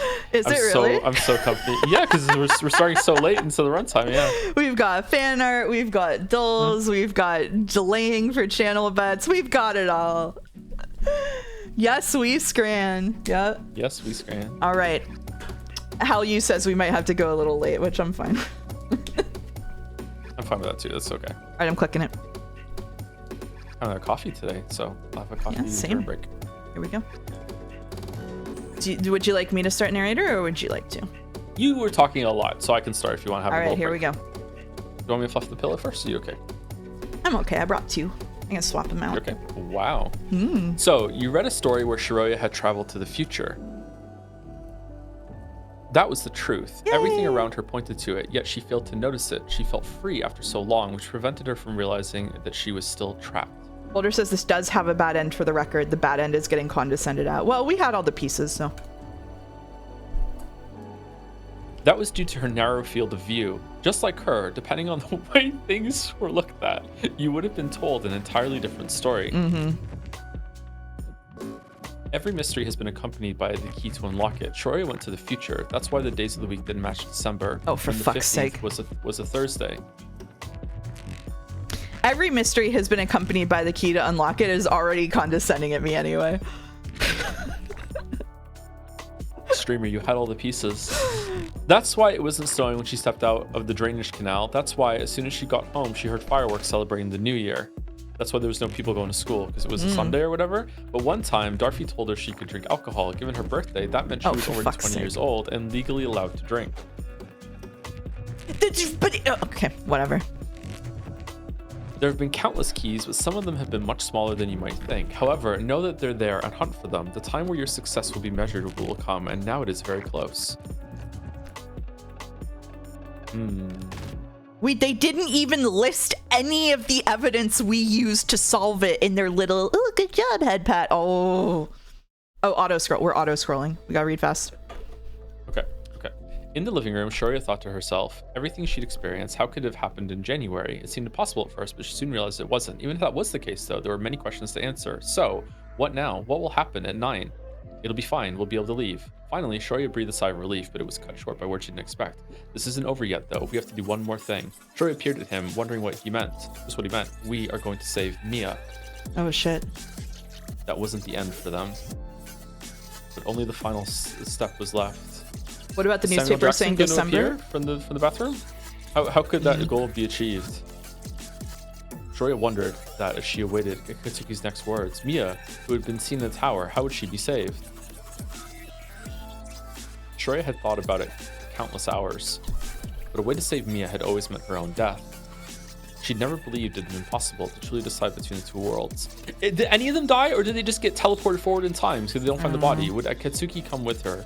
If they abandoned their world together, maybe it would be bearable, but she soon learned that he wouldn't. And that, though it had seemed impossible, there had always been a path toward a desirable outcome. Didn't they find her jawbone like Maria? They found some part. Yeah. Yeah. What if she just blew a chunk off her arm or something? The question, what about the newspaper saying December then, is just, it was a monthly newsletter. It was bullshit, but it was a monthly newsletter, which meant that when he said it was new, it was because it was the most recent one. They hadn't gotten the ones delivered for December yet. If they just changed that line to, is this the most recent? Oh, January. Yeah. Yeah. Is this the most recent newsletter? Newspaper? He would have, and he said yes, it would have been completely fine, I think. Wouldn't there be January ones when she went there a couple days later? Maybe they get delivered at the end of the week. I don't know. Who knows? Yeah. We're on the road to Shiroya City. In the attic, Katsuki sobbed on top of a bed. He'd seen Shirai's dead body. She had been killed next to Naomi. Katsuki couldn't believe the world had suddenly taken such a turn. Shiraya couldn't have possibly died mere days after Mia. He had been hopeful the previous night. It was absurd for him to think that he was in reality. But his tears conveyed what he already knew. He would never speak to Shiraya again. He had run up the floors after seeing the body. By the way, I don't know if Mouse mentioned this, but I almost said your name. I don't know if Mouse mentioned this, but like the reading assignments today are wild. Yeah, the reading assignments are insane. Yeah. Fucking like reading them when they came in like hours earlier. I'm like, what? Don't worry, like 4 people have DM'd me about how they can dox me from my streams already, so you're good if you see my name. It's not a big deal. That's I'll try not to, but still, I was like, who's that? Who's that? Who's that? Who's that? Like, yeah. He had run up the floors after seeing the body. The attic should have been locked, but that hadn't been the case. After failing to find who he'd been searching for, Katsuki had collapsed onto the bed. Meanwhile, the tower was almost empty. Only one other person was in the building with Katsuki. That person was Sai. Yay! Puzzled, he stepped into hallway B. What had just happened? Out of nowhere, the Sekimeiya had disappeared. He wondered if she traveled through time. Even though he hadn't touched the Sekimeiya, something peculiar had occurred. When he looked around him, his confusion intensified. Naomi wasn't in the bedroom. Bathroom. Or the bathroom. Then he saw the bloody corpse next to the stairs. Arena had died. Going off of the blood, it seemed she'd hit her head on the stairs and tumbled down. So I saw something else. There was no longer a green light on the security cameras. Did that mean they weren't recording? Without a doubt, he wasn't where he'd been a minute ago. Sai had recently learned valuable information regarding the Sekimeiya. He was confident he knew more than everyone else. However, he had no clue what had just happened. He took his time looking through the crystal floor. Someone might have been there, and perhaps the Sekimeiya as well. He stared into a crystal room. It was where they'd found Naomi's first corpse, but she had also vanished from there, and the velvet curtain which had been laid on top of her was attached to its original cabinet. No blood on it? Deep in thought, Sai walked to room A5, where Isla had died. Lifting up the cabinet's lid, he verified her body was gone as well. When he looked at the lobby, he was met with Shirai's immobile body. Next to her was a puddle of blood, and her eyes showed that no life remained within them. Shiraya had been killed. By who, though? Sai didn't find anything important among her belongings. Again, he wondered, where was he? The corpses he knew of had vanished, while Shiraya and Arena, who should have been in the attic, had been killed. What did the silence mean? Where was Katsuki and everyone else? His wristwatch wouldn't help him figure out any of that, so he headed to the security room. The door was locked. Had Kate locked it? That seems strange. Sai wanted to know the time. The body's vanishing indicated that he was in the past, but the truth couldn't have been so simple. future, perhaps? Had the earlier crimes been covered up? Sai wasn't sure what to think. Then he looked at the elevator, frowning in consternation. The button was gone. Susan timeline 2. Nonetheless, when he tried to open the door, it budged. Yeah. Inside, it was blood and a pile of metallic panels. So this is where Shiroya and it was Shiroya's body was before it got moved. And Naomi. It was a long time later when Sai stepped into the attic. So there's no Naomi corpse in the lobby right now. So that's correct. She's already gotten up and accused someone. I don't know. It was a long time later when Sai stepped into the attic. He hadn't found anyone else, and only the last floor remained. He immediately noticed that the suitcase was gone from the sofa. Man, I like Sai's perspective. It's very direct. Yeah. Katsuki's sobs began to reach his ears. His cries came in broken bursts, muffled by the pillow. What are you doing? Sai noticed that one of the bed sheets was gone. When Katsuki heard him, his head immediately turned, and he saw him approaching through his bleary vision. Then Katsuki's fist flew. If Sai hadn't reacted fast enough, the blow would have broken his jaw. Oh shit. What the fuck? Sai felt his tongue. It was bleeding. Before he could process it, Katsuki struck again. When Sai saw Katsuki's fist had barely missed its full impact, he realized it could have easily just killed him. Damn, Whoa. Katsuki's strength. Yeah, after all, from Katsuki's perspective, Sai had to be the murderer. Everyone had stayed in the crystal room, and Sai had been the first to leave. Only Naomi should have been outside, but she had been one of the victims. Toxic yaoi. Then Arina had left, and she had been killed as well. Lastly, after Shiroya's departure, she'd instantly been met with the same fate. It was only Sai who could have done that. The one still alive who would willingly not return. So this is OG Katsuki, right? This is timeline 3 Katsuki, which we think is the first one. I think so, yeah. This is one of the timeline where Akaro was like friendly to Arina and Isla, right? Yeah, I think maybe this is timeline 1 Sai, but it could still be the same one. But they're in timeline 2 right now, I think. Yeah. Oh my god. However, Katsuki wasn't aware of where he was. He wasn't aware of what the Sekimeiya truly were. Ugh. Instead of was, as he had never witnessed their powers. When Katsuki's third strike came, it was immediately returned. In Sai's hand was a knife that slashed Katsuki's shirt.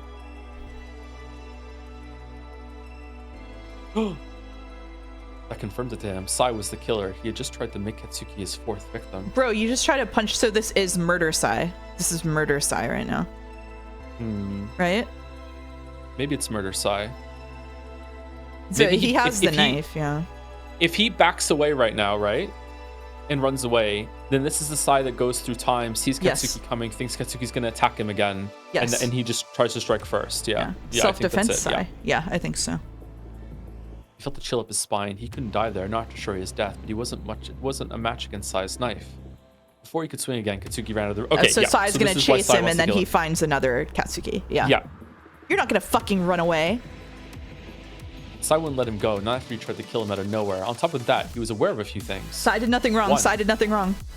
Sai did nothing wrong. Nobody else was in the tower. Murders had occurred. The cameras didn't seem to be working. He had a knife. He had been handed the perfect circumstances to finally know what killing a person was like. Sai did nothing wrong? Wait a minute. When he cut his shirt, Sai had discerned fear within Katsuki's eyes. He had run away, but there weren't many places he could hide. Sai had enjoyed Katsuki's presence in the tower, and he is poised to enjoy it even more. Thanks to the knife he had, he could hunt him down. What the fuck is going on?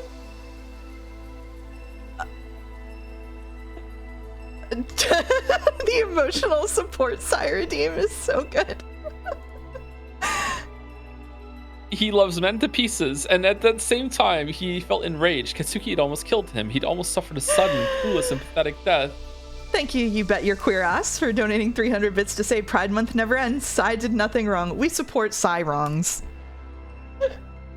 His confusion toward the world was gone. In the blink of an eye, Sai's thoughts had shifted drastically. Okay, maybe he's just like having like toxic masculinity, anger, being punched. Maybe that's what it is. Maybe that's what he's just seeing red. It's fine. It's fine. He grabbed the key to the bedroom. Strangely, it wasn't where he'd left it, but in its original drawer. Who among us has not stubbed our toe on a coffee table and then wanted to murder the coffee table? Like, it happens. It happens. It's fine. Psy stocks are growing exponentially. Thank you, Twink Breaker, in the chat.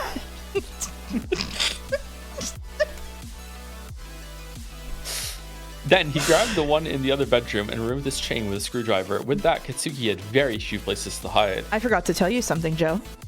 What's that? You're probably not streaming tomorrow, so I wanted to say happy Steins Gate Day tomorrow. Is it tomorrow? Tomorrow is Steins Gate Day. There's a big sale. You could always stream it tomorrow as a treat. No, no, no, no. No, I'd rather reread Shiroya City. I'd rather do the French RPG. No. The key to the attic had been in the door, and Sai had grabbed it. That meant Katsuki couldn't lock himself inside. The two remaining options Sai could think of were the security room and a bathroom, which could both be bypassed with Kitei's keys. He began to search for him, aware that Katsuki could attack first. In the living room, he saw footprints running out, yet he cautiously looked through the whole floor to confirm Katsuki wasn't still there. I'm now shipping Sai and Mia.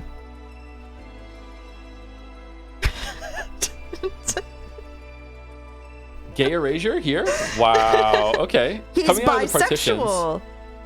partitions. Sai stared at both bathrooms. He noticed only one of them was closed. I see, so you're here. Katsuki, open the door.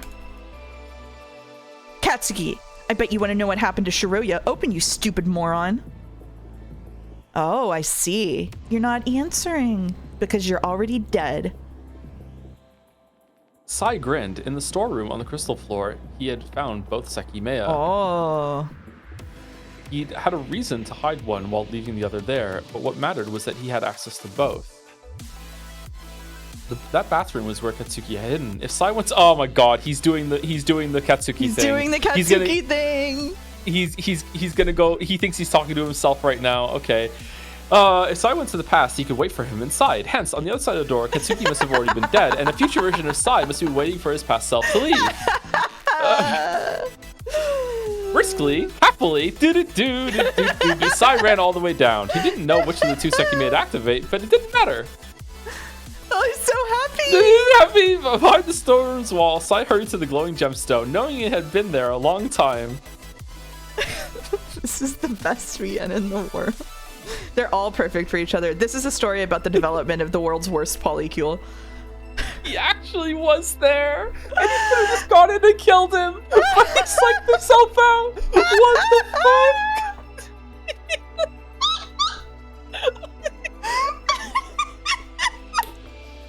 Meanwhile, Katsuki's in a monologue. If I stay in here right now and pretend that Sai already killed me, he's going to think that he's going to go in the future. But really, I know I'm already here, so I know that he can't do that. Therefore, if I pretend really well and I play possum, he might go down and use the Sekimeiya and give me a chance to go out. But maybe a future version of me is waiting on the outside to give me the all clear. Maybe I should wait for the fucking hell. Yeah, if I open the door right now, maybe I'll find Sai's dead body on the floor because I went back in time and killed him to save myself.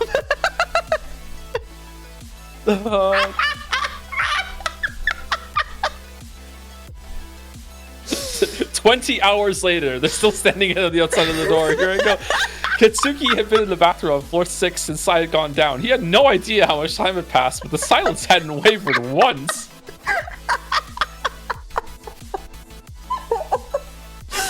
Oh, evil as fuck cackle, that's right, baby. While Sai, in a different timeline, sitting in the bathroom. Any second now, I'm gonna get him. He's gonna come in here.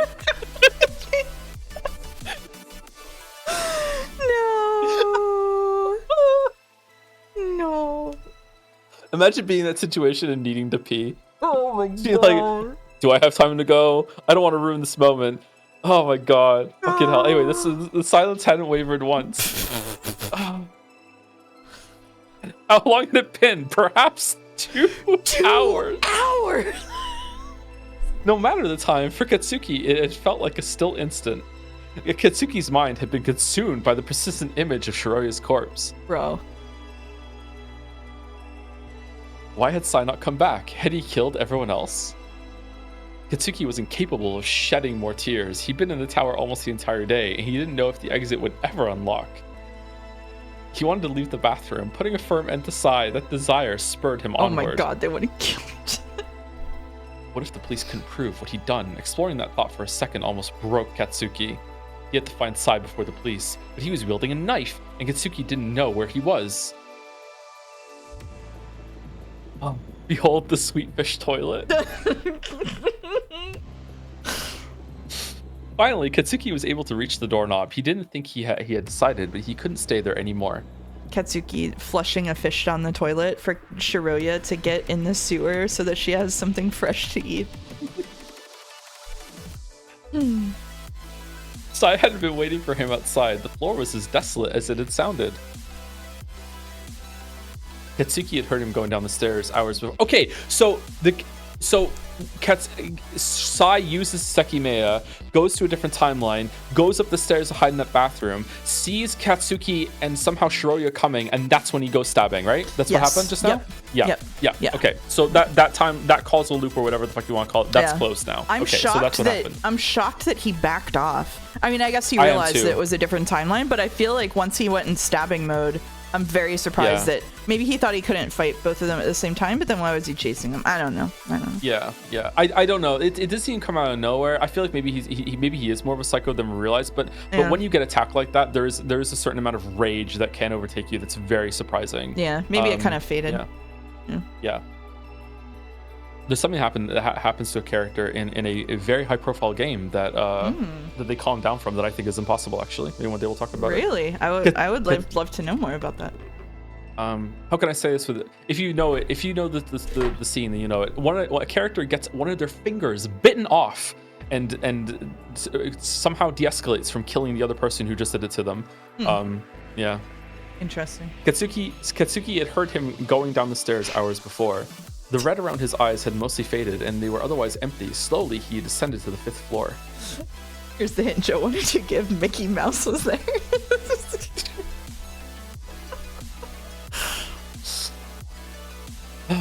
But the Sai he was searching for wasn't there. He wasn't anywhere in that building. When he arrived at the lowest floor, he was drawn to the open storeroom beyond Irina's lifeless body. There, he learned of its secret. The movable wall was open, showing the way to the hidden corridor. Behind it, a strange light came from the floor. Katsuki didn't react. He crouched beside it. When he placed his fingers on it, he retracted immediately. He'd been burned, and before he could be surprised, lights went out. Both the faint glow and the movable wall had closed. So he traveled here. Yeah. Astonished, Katsuki looked back. The wall was in place, and where there'd been a soft glow before, there was nothing. So I wonder... So it seems like with one of them, when they use it, they don't travel. And I wonder if that's because they're going to the future. And when they travel to the future, there's no place to put them because there's no like other place to know where they're going to go because it's in the future and it doesn't know yet. And so it puts them in the future where they are now. If our theory is correct, that Shiroya went back in time to the tunnel. Before she went forward in time because someone used it above. And then she it has to be that. It has to be that. Yeah, so she would go back in time. But that might be wrong. Yeah, it could be wrong. So if Shiroya got blown up, so she would travel back in time to where she was at that point, which was... Oh, no, it can't be that. Okay, never mind. So she would travel back in time... What timeline was she in? Okay, whatever, fuck it, doesn't matter. So she would travel back in time, go to the tunnel because she was like, why would it, what I'm struggling with is why wouldn't it put her in the shop instead of under the shop? Maybe she did go into the shop and then she just doesn't remember that because of the fugue state that you go in sometimes if you travel back really far. Maybe she traveled into the shop and then fell because there was no floor there, and then that's why she was so sore afterward because she fell into that tunnel. Yeah, that's a good point. Okay. Yeah. All right. God damn. Okay, fine. Fuck it. Whatever. Maybe she fell like the moment after she got evaporated. Yeah, I don't know. He stood up and walked into the darkness. Immediately, he encountered a door that he couldn't open. Its handle was missing. So this is one or two. We think that he traveled in the future right now. Yeah, right? We think he traveled in the future to either timeline 1 or 2 because in timeline 3, I'm gonna have to go back into that document and make and expand the parts where I put the thing about each timeline and then add like the handle was missing and the elevators were taken apart and like X, Y, and Z. Yeah. Do we think that when he used it right now and he went to the future, he went to the future and he went to a different timeline, or is it that it's what the three timelines have like formed one central timeline that he's jumping forward and back on, or is there no forward time? He just jumped to a different timeline that is ahead of him. I think I'm not sure exactly, but we know this is timeline 3. We know so someone in the chat said they're a little lost. I'm gonna try to explain. Oh, there was a scene where someone was moving people around before the explosion. That would make sense. It would also make sense for it to be one of them if they wanted people to be able to travel somewhere optimal. So it was that weird scene. Someone said they're a little lost, so I'm gonna try to explain what we're talking about here. Sorry if I don't succeed. So the reason that we said earlier, thank you. The reason we said earlier in the stream that timeline 3 was quote the original timeline, like basically the prime timeline. I'm gonna call it Sekimeiya Prime. Prime time. Yeah, Yushabana Prime for no reason at all. So the reason we think the third one is that the handle to the door was there in timeline 3.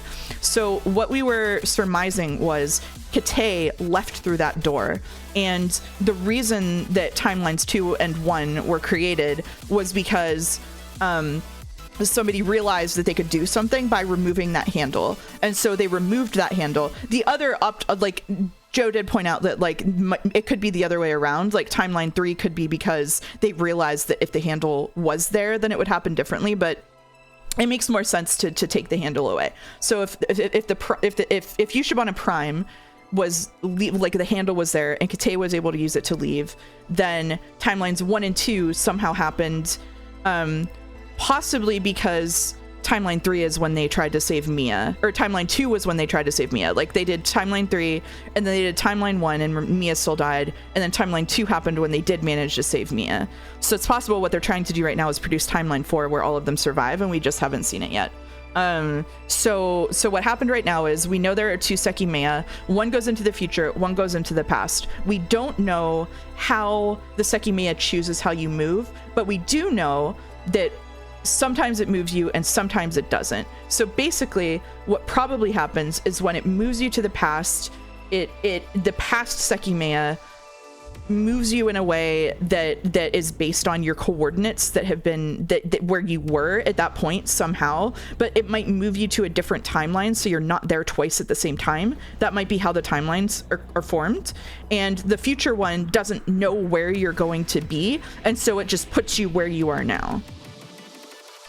So Sekimeiya really is real? I guess so. Okado says, flushing my fish down the toilet so Shiroya can access it, and muttering, "You have all the Pisces," under my breath. Thank you. So basically what happened here is we had some flipping through timelines here. So Katsuki from timeline 3 was in the attic crying, and because of Shiroya dying and he saw her body, Sai went up to find him. And Katsuki, because everybody else at this point has yeeted themselves or been yeeted out of this timeline or died. And so in timeline 3, all that remains is Katsuki and Sai. So Sai goes to the attic, finds Katsuki. Katsuki swings and attacks him because he thinks that since they were the only ones left in the tower with Shiroya dead, Sai must have killed her. And so Sai attacks back and then goes into a gamer rage and starts chasing him with a knife. Katsuki hides in the bathroom. Sai uses the Sekimeiya to try to go back in time and go into that bathroom and kill him somehow. But what he actually does is either he shifts timelines or the other Katsuki and Shiroya did. So he's coming back to try to go for Katsuki in the bathroom, and then the other Katsuki and Shiroya from timeline 1 come and he starts chasing them, and then they get downstairs and he realizes, this happened in chapter 1, he realizes that Katsuki doesn't know what's going on, and he's like, oh, never mind then.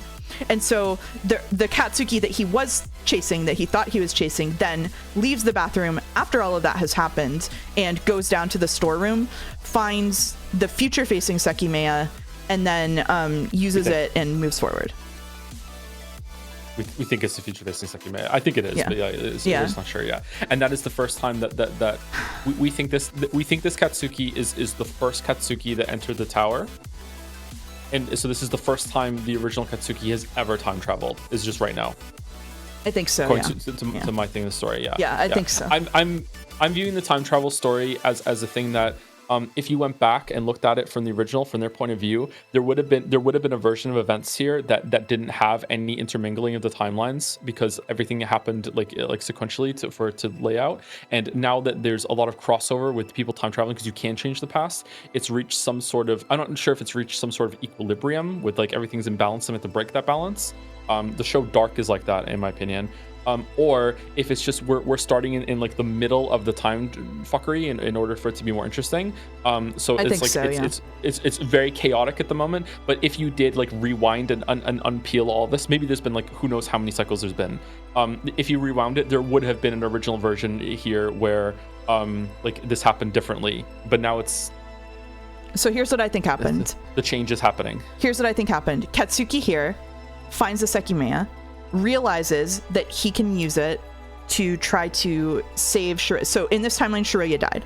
So he's like, oh, I can save Shiroya and Miya. And he goes back, he manages to save Shiroya. We produce timeline A.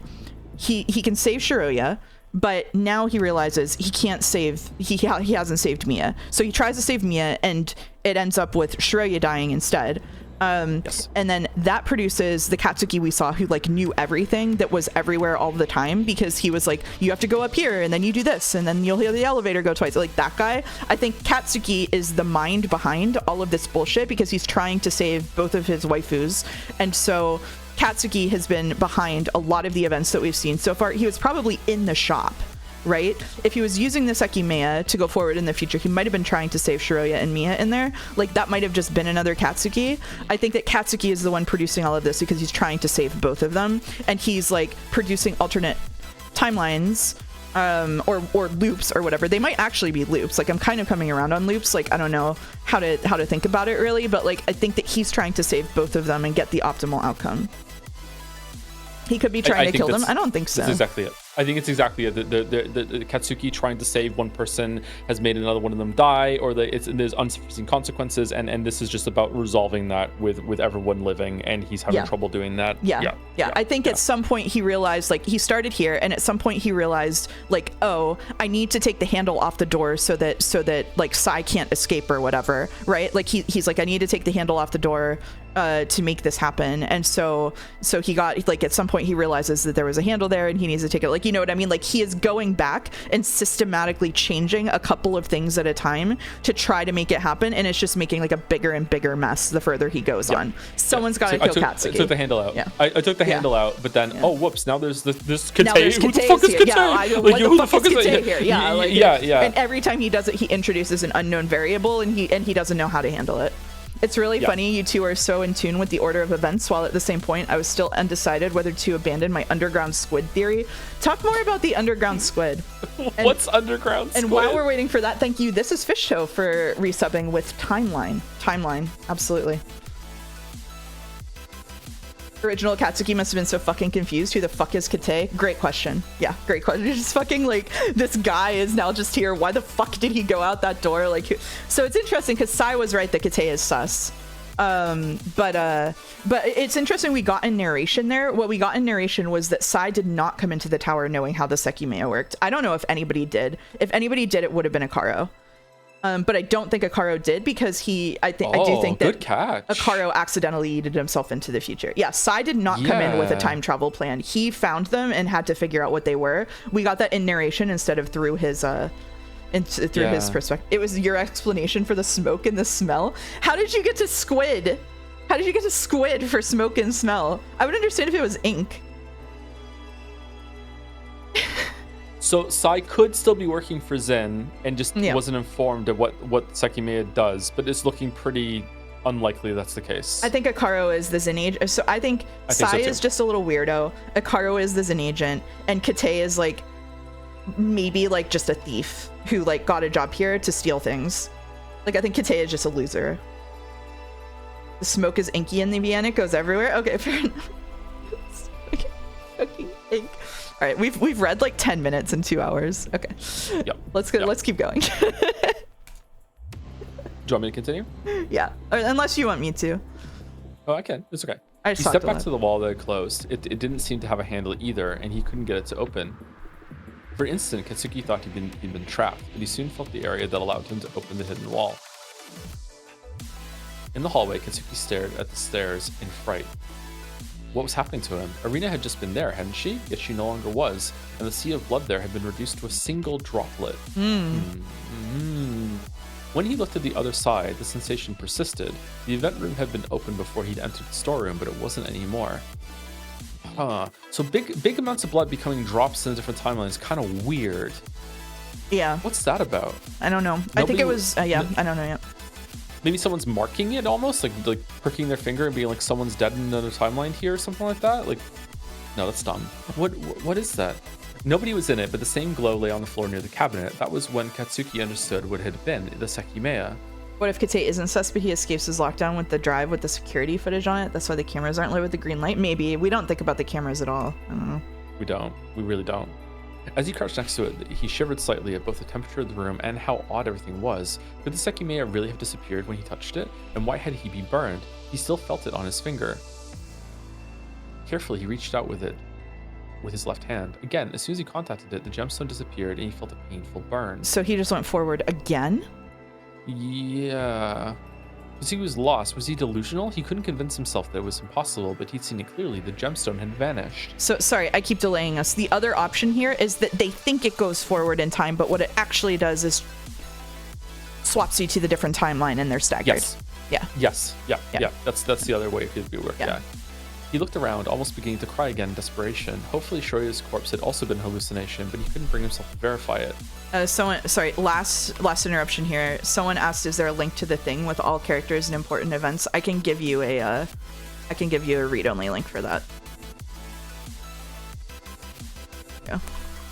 It's curious to me that in this timeline, Katsuki takes a long time to touch the Sekimeiya, whereas in the first timeline that we saw, like he touched it like super early. I wonder like who orchestrated that. I don't know. Yeah, there's still a lot of questions for sure.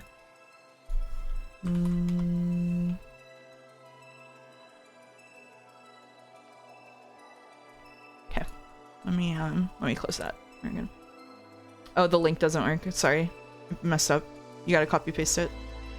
Wasn't Akaro trying to keep people away from it? I don't remember in the original timeline, but in the latest one, yeah.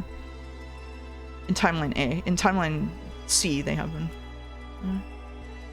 I don't know what we usually call the timelines right now. I just don't even fucking know. Because this is the timeline that we think is the prime timeline is actually timeline C or 3. Yeah. What we're looking at. Whereas the first timeline, which seems to be like maybe the second one in order, is timeline A or 1 for us. Akaro is definitely trying to keep people away from the Sekimeiya in timeline 3. Yeah. Anyway, sorry. He staggered to hallway B. Fucking hell. Perhaps Akaro and Isla were still in that room. We're starting to sound like the Sekimeiya. in timeline A or timeline 1, just aside from timeline A. It was fucking Christ. They weren't. The room was empty. I love this music. The lobby door wasn't closed, but Katsuki quickly looked away. Instead, he went to hallway C, wondering if Irina had truly disappeared.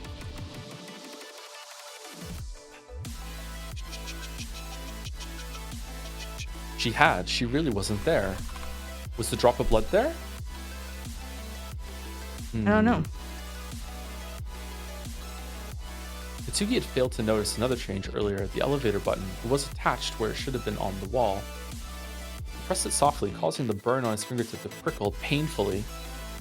Long seconds later, the button's outline flashed orange. Oh, so this body persists with the burn. Hesitantly, Katsuki tried to open the door. Interesting. Fucking not consistent with anything else. God. There's nothing bodies in here, right? It just sent him forward for such a short amount of time that the burn wouldn't have healed, I guess. Yeah, maybe. Yeah. At 9:04, the shutter opened.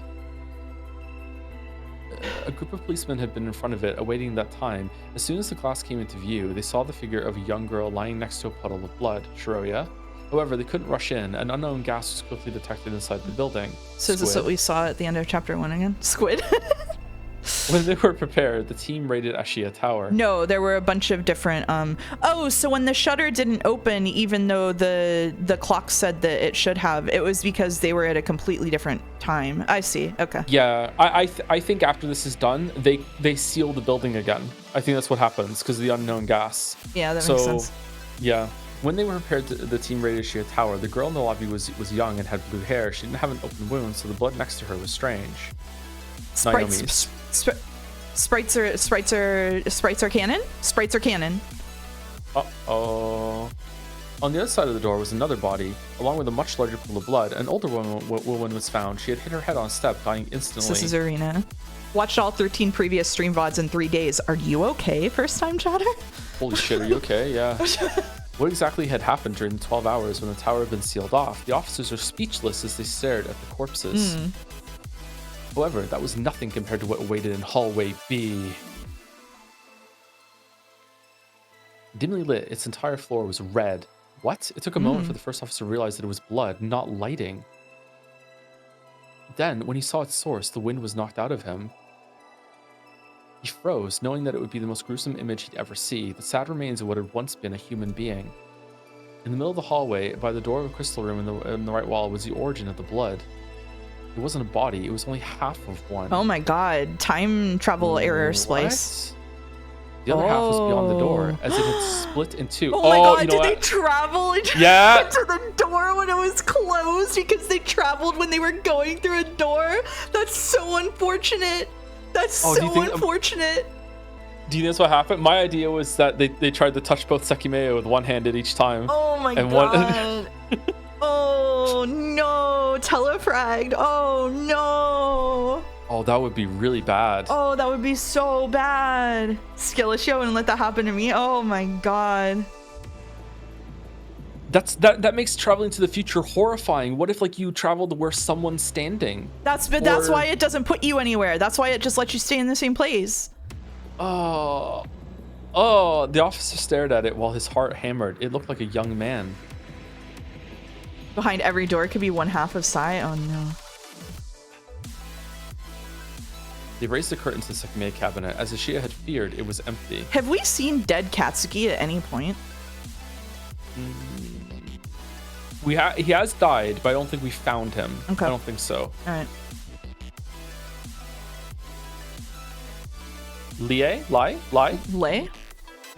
Lei had let them know about the Sekimeiya's appearance and about the necessity for cold. They knew the Sekimeiya were two identical egg-shaped stones. It didn't take long for them to be found. One was in the storeroom behind a secret wall. The other had been hidden inside a crystal room in hallway B. As instructed, an officer brought them to their cabinet, but he felt something strange. Through his protective suit, he noticed one of the stones was hot. The other, however, was not. So one of them just got used. So the cops knew there were two Sekimeiya. What the fuck? Right. Yeah. Is maybe only one of them gets hot, or do both get hot? I think they both get hot, right? but one of them was just used. So it's not hot anymore. Doesn't one of them need to be put back to being cold before it starts gaining heat again? It needs to be reset? Do they both, or does only one? Maybe only one. That seemed to be inconsistent, actually. Maybe that was the fake Sekimeiya. I'm sure there's still a fake Sekimeiya. Fake Sekimeiya. There's a third fake Sekimeiya. I'm sure of it. Even when the police climbed to the highest floor, no one else had been found. Rule of threes. The team exited and reported their findings. 3 people have been found dead, 0 alive. The seagulls cried. It didn't make sense. At least 5 were missing. Thanks to the entrance tickets, they knew the names of the people who had been found outside. Here's the exact wording from my blog. I'm convinced there's a mole octopus golem person that protects the gems, and it's come to the tower, digging under the floor, spraying smelly smoke, trying to retrieve its precious. Wow. I love this theory. Wow. That's so cool. I like this now. Can we abandon all of ours? Yep. Okay, cool. Thank you. Yep. Time traveling squid. Yep. When the citizens learned the tragic events that had transpired, the bodies were identified. The girl in the lobby was Shiroya Murana. The one beside the stairs was Arena Majutsu. And the body split in two was Sai Yomiya's. No. Or top half Sai, bottom half Katsuki. Because they're both twinks. Oh, you were imagining pass each other. You were imagining top half and bottom half. I was imagining him just split the like vertical split. Oh, really? Oh, is it the other way? Oh, shit. Well, if the door split him in half, it would have been straight down like a door would be. Oh, yeah, it would have been straight down. Yeah. But we agree top, side, bottom Katsuki, right? Absolutely, yeah, absolutely. Yeah, okay, all right, okay. There was a secret corridor in the storeroom that Ishida didn't know about. When the police learned it led outside, a single conclusion was drawn. The missing people left through it minutes after the attack. Since then, all sides of the tower have been observed. Although Sai is a brat and Katsuki is a bit of a service top. Okay, whatever. So, what had happened inside? Who had killed those 3 people? The building was raided a second time. If someone was still there, they had to be found immediately. Every possible spot was inspected. And for no reason, they also left food all over the building. On the crystal floor, a member of the team entered the elevator. Blood and metallic panels were on the floor, but his attention went higher. It was the only remaining place in the tower. With the tools he'd been given, he unlocked the hatch on the ceiling to look into the narrow elevator shaft. So I don't think they're traveling. So maybe the piled panels are also in timeline 3. Okay. Right. Huh? What? When he pulled his head up through it, he saw a face before his eyes. It was that of a young, unconscious boy. Blood issued from his mouth in a thin stream. He also placed his hand on the boy's nose. He was still breathing. He gently shook his shoulder, but there was no response. He was unsure how to safely remove the boy from where he was or how he'd even gotten there in the first place. The full extent of his injuries was also an unknown factor. He called for help, and a team of men slowly and gingerly extricated the boy shortly afterward. Katsuki Hakutoki, that was the name of the person who'd been found above the elevator. Hours after his rescue, he regained consciousness. At first, he sounded devastated due to the death of his close friend. However, as he continued to be questioned, his answers only grew stranger. He didn't know how he'd end up in the elevator shaft, and the events he described didn't make sense. According to him, the missing people had been in the building for hours, which the police rejected immediately, as there was no way they would have been able to escape through the secret door. He didn't have a valid explanation for any of the deaths. No clues at the crime scenes pointed to their truth, and no video footage had been recorded. Quickly, the possibility that Katsuki was lying was presented. Only he could have committed those murders. He must have been lying. None of what he'd said could be the truth. However, nobody could be completely sure. Sai's death, it hadn't been natural. How could Katsuki have killed him? How would anyone have killed him like that? And how would Katsuki have ended up unconscious above the elevator? And admittedly, there was a point of truth to Katsuki's words, the blood in the lobby. Next to Shoyo's body, there'd been a puddle of blood, which was confirmed not to match any of the bodies present. Okay. Competent police? Wow, this really is a fantasy. Yeah, Could it really have been Naomi's? The corpse Katsuki swore had disappeared? The backlash Ishida received was immense. They had allowed a tragedy to unfold on their own property. After the attack, the tower didn't open again. Containing countless mysteries and an unknown gas, it was closed indefinitely. Uh-huh. And eventually, Shia's voice faded. There was nothing they could do anymore. So this makes sense if they traveled first and... Yeah, I bet they sealed it. Yep. Because then they blew it up like a year later, right? So I bet they sealed it and then blew it up. Yeah. But why wasn't it sealed when Shiroya went there? The shutter wasn't down, and she went there in the future. Did they not seal it on that version? I guess they didn't seal it on that version because they because so Vaisude, right? So she's in January. Vaisude is not surprised to see her, and Darfy isn't either. He's like, oh, they let you out. So I think that maybe in that timeline, they just let them out, and like it was like that was just how it was or whatever. Maybe that timeline. Well, that's the timeline she jumped to. Maybe she jumped to a timeline that wasn't that big of a deal. Maybe no one died on that one. Although, yeah. Darfy seemed to think that maybe someone had died and like you're suffering from a loss, but maybe he's just talking about Mia. Traumatic for. I think he's just talking about Mia. Maybe still talking about Mia, and also like you were stuck in that tower for 12 hours. What the fuck? Yeah. So there's so like we have like I think we have two. We've seen the endings of 2 timelines where the police went in and found people dead, but we also have implied by that timeline from Shiroya like a third one where, unless they didn't seal it with their, but I don't know. It could also be they just don't seal it and I'm wrong. Yeah, they might not seal it, but there has to be a time when they're in the wrong point in time and they don't realize it, and so the shutter doesn't open. And also if that's true, it either means, well, it doesn't mean that size watch is wrong necessarily. It just means that it's correctly that time, but on a different day. I don't know. Yeah. All right, whatever.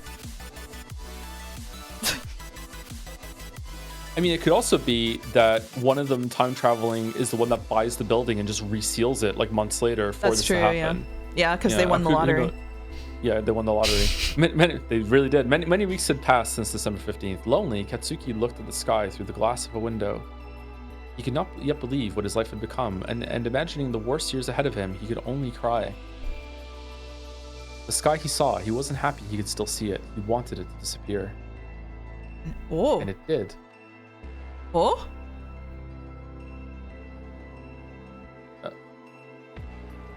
Through the glass of a window, the cloudy sky could be seen. However, no one was there to see it. Around the country, some people had the opportunity to witness the disappearance of countless citizens. What the fuck? Mr. Worldwide with the Sekimeiya? Speechless, they walked to where everyone had been. In the blink of an eye, the streets had become desolate, and even some cars had disappeared. The news was heard across the world. Every being within an immense radius had vanished. Almost a third of Japan was gone. It was humanity's most shocking event ever recorded. The biggest, most awful, but in a mere instant, millions of people disappeared without a trace. What had occurred was far beyond anyone's understanding. You might know what was in the center of that radius. You gotta be fucking kidding me. A little town on the foot of a mountain range called Ushibana. Almost just spoiled a completely different visual novel. Then everyone traveled through time. That must be what you're thinking. I'm not. Wrong. However, not one of the people who disappeared reappeared anywhere. The instant they vanished, their existence was erased forever. Is this the break point, Hallyu? Is this when we take our break? Is this when we take our little break? We watch that and then we take our little break? Yeah, little good break. Time for a break. Good time for a break. Good boys and girls. Yeah. Yeah. Did a timeline just end? Maybe. Yeah. Failure. Oh, we should have picked it when she went to the past. Oh, we were wrong. I wasn't paying close attention for a minute. What the fuck just happened? The world ended. The world ended. This is the way the world ends. It was the correct ending, but it was a failure? Okay. Well, is it actually break time? It is actually break time, yeah. It's been 2 hours. Okay, I need extra time to make my coffee, so I'll be back. Okay. Oh, I'm gonna do the thing while he's gone. Okay, so while Joe is gone, I did this on my stream earlier, but I'm also going to do this now. I wanted to talk a little bit. This is a somewhat political topic, but I wanted to talk a little bit about what's been going on with itch and payment processors and Steam. So basically, if you aren't in the know, what's been going on is that there is an organization that has pressured Visa and MasterCard to stop supporting not safe for work payments for itch and Steam. So a whole bunch of visual novels got taken over. Your gooning is gone. Yeah.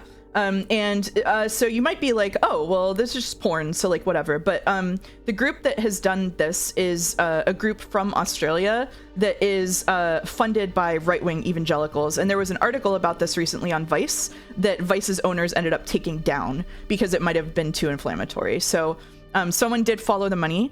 So basically, this group also pressures the removal of any kind of games that depict abusive women, even if the abusive women is being used to send a positive message, and also LGBTQ messages. So this is like a far right agenda, and like a TERF agenda. So right now there is a thing happening, which is especially Americans have the opportunity to like call in and put pressure on these organizations. It only took 1,000 calls from that group to shut down itch and Steam.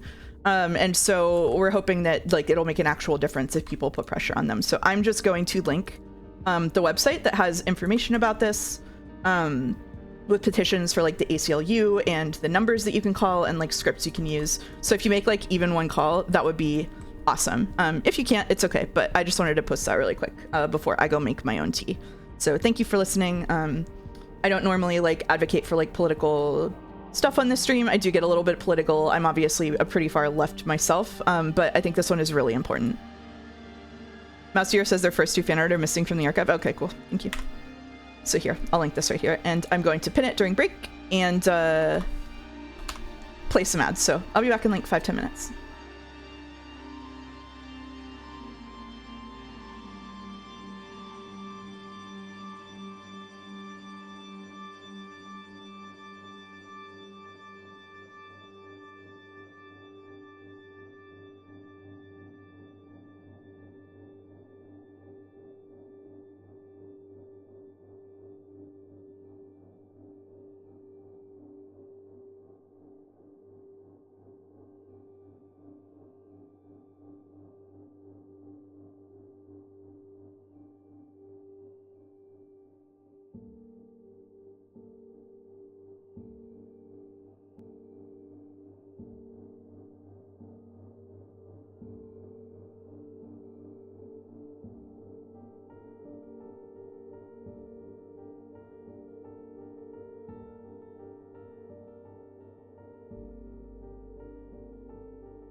Okay, we're back. Joe has his coffee and has been admiring the firebomb that I threw into chat while he was gone.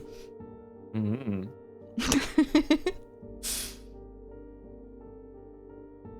Thank you to Tipsy Bird W for giving out 5 community gift subs to Johnny Hotbody. Wow. Yashihira, Mr. Dr. Professor Nova, Telephone Ghost, and Bethulu. I jump scared you? I'm sorry. It would be useful to create a channel in the Discord for links to places you can call for protesting visa and collective shout. I can put it like put it in announcements. The channel might be a bit much, but I can definitely like pin a post somewhere with the information. Thank you. How's your coffee? I haven't taken a sip yet. It's a bit too hot. Oh, okay. No, fair enough. It's a hot coffee. I will keep us carrying on. I bet we don't even get to the voice assignments that how you gave us. All right. I have to go super late. Yeah. I think that the original stopping time is in shambles. Aaron was covered. Oh my god. Good start. Iron was covered by a vast cape of snow. During the winter, Caliant were the only flowers that had survived the climate, and they encompassed its entire spectrum of flora. I said Florida. A member of a large range, the mountain extended behind Yushibana, its perpetual snowy top reaching higher than the others. Years had passed since it had last been visited. It had long ago been said that only its neighbors were holders of innumerable gemstones.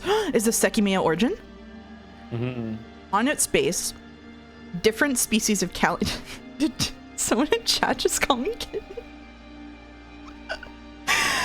Wow. Wow.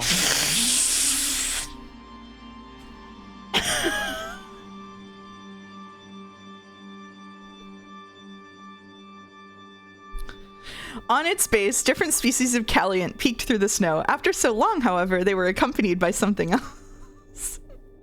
Human footprints marked on the ground. They wandered about. Far from them, a man walked on the snow. His name was Gon, and in the distance he could see the mountains he'd often traveled through. It was the first time he'd brought his equipment to Iron. He'd always been curious to know whether the common belief about it being devoid of value was true. And after hours, he had verified it. He hadn't found any caves, and the surface had been harder to traverse than Iron's neighbors. Disappointed, he walked back before the sun set. He'd been out all day and he was exhausted. He was walking down a narrow path when something caught his eye. He'd already crossed the tree line, so tall trees were surrounding him. He stopped himself when he noticed an opening between two of them. Intrigued, he walked over to it, and as he got closer, he realized what it was.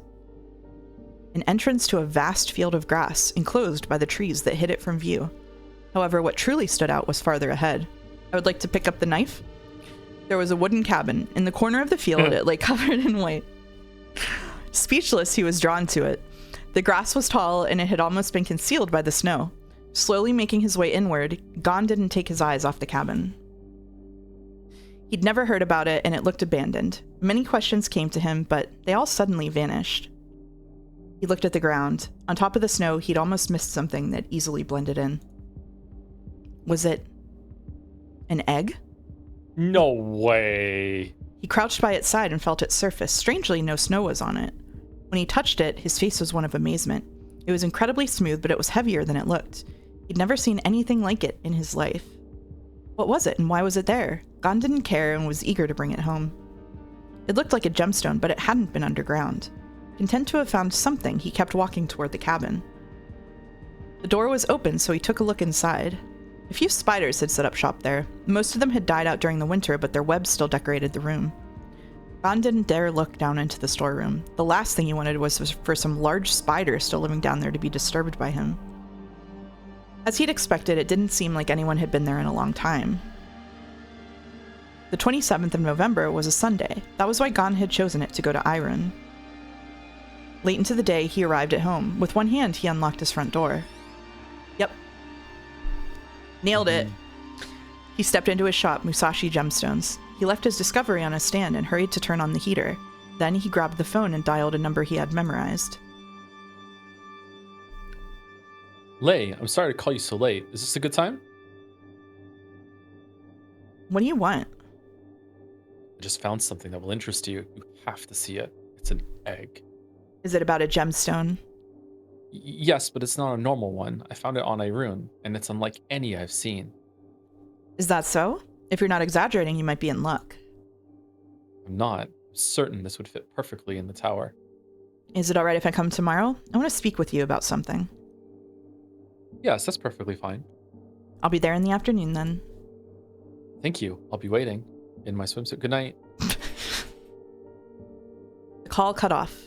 Gon pumped his fist in relief. It had been a while since he'd struck a deal with Ashia. He sat on his chair. He was tired and he had to think about what he'd say the next day. Chatter is right. There's two. So where's the other one? Does Ashia already have the other one? And when they were both brought together, like that's when they were activated? Oh, I see. I don't know. This is before the first Sekimeiya laid the second one. Too true. Yeah, that could be true. A while later, he raised his head. He had noticed something. A smell he hadn't perceived before was in his shop. So the Sekimeiya does smell. It's like putting off gas, even like before it's used. Okay. He couldn't discern what it was, but he slowly walked over to the gem he'd brought. Was it the source? He got close to it, but he suddenly retreated because it's hot, huh? Then carefully he placed his hand on it. It was hot, very hot. Why? It had been cold before. Why had its temperature changed? Concerned, he grabbed it. He examined it closely, but there was no explanation for the temperature change. What could have caused that? And most importantly, would it ward Ashia off from buying it? Why isn't he blipping? It might be keyed to Ashia somehow. They might be gonna do something to it. Huh. He stepped out of his shop. Outside, it had remained cold. Or it hasn't been long enough. And soon or he's after... wearing gloves. Yeah, or he's wearing gloves. And soon...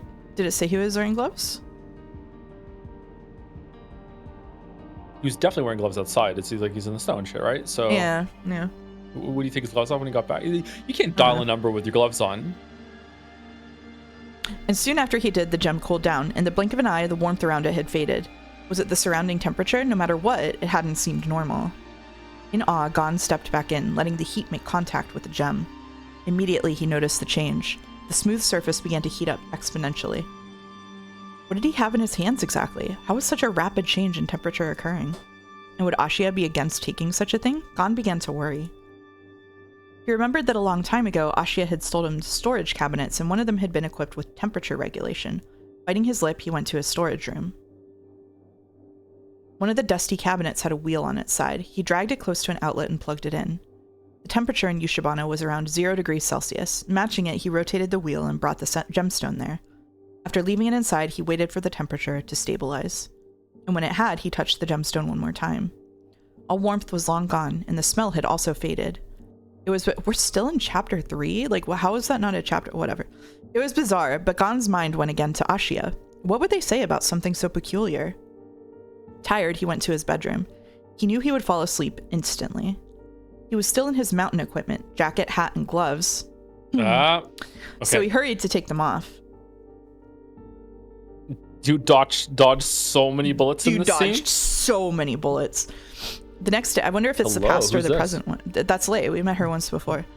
Oh, Lei. She's Ashia's representative. She was like there with the police, debriefing them. Yeah. The next day, Lei came to visit Gon, who had been preparing what to say. After a warm welcome, she was brought to the Sekimeiya. That was the name Gon had chosen for the gemstone. As soon as Lei saw it, she let him know that Ashia were interested in buying it. It had taken a lot less convincing than Gon had expected. Lei let him know the reason. Ashia had been searching for a unique gemstone, and the one he'd found would serve that purpose well. Gon and Lei had long ago agreed on a standard starting sum per gemstone, which Gon couldn't pass on. However, he hadn't yet mentioned what he'd found out about the Sekimeiya.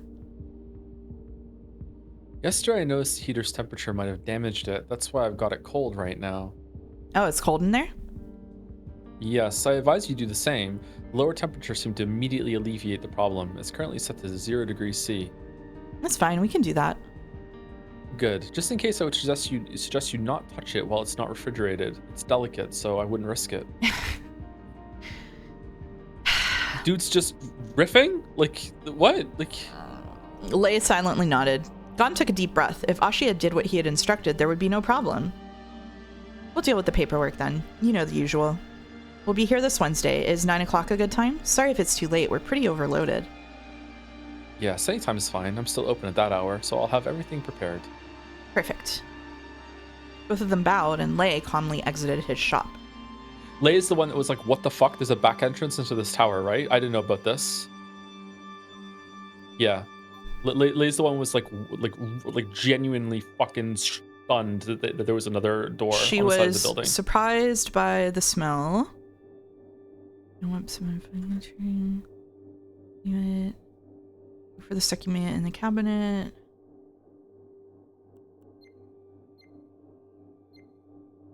No, there's no way this leads inside the tower. It's impossible I wouldn't know about it. Yeah. Okay. When Gon woke up, he didn't open the shop. He'd been thinking that something else could have been on that mountain. The gemstone he'd found. Why had it been there? Snow had fallen days prior, so why had none been on it? Had someone dropped it there? Someone who knew about that place?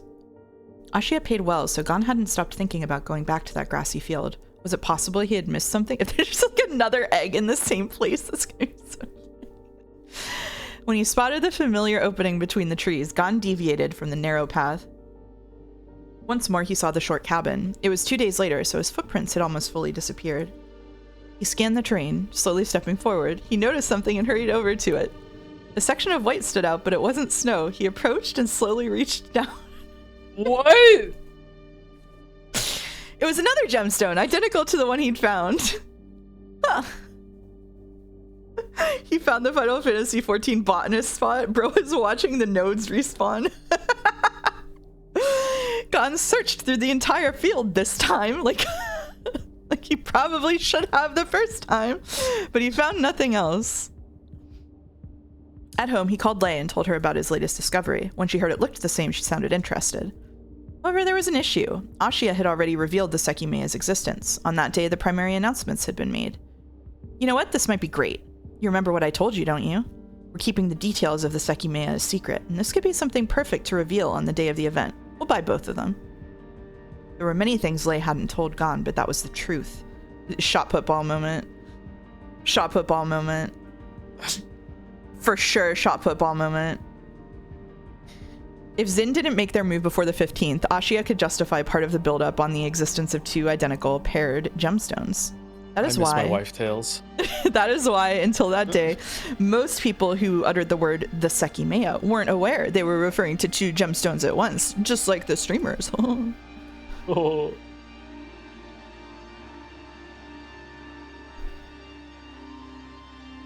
There it is. Chapter 4, Caliant. Why is it named after the flower, the plants? Now I'm gonna fucking search for that in all the other chapters because...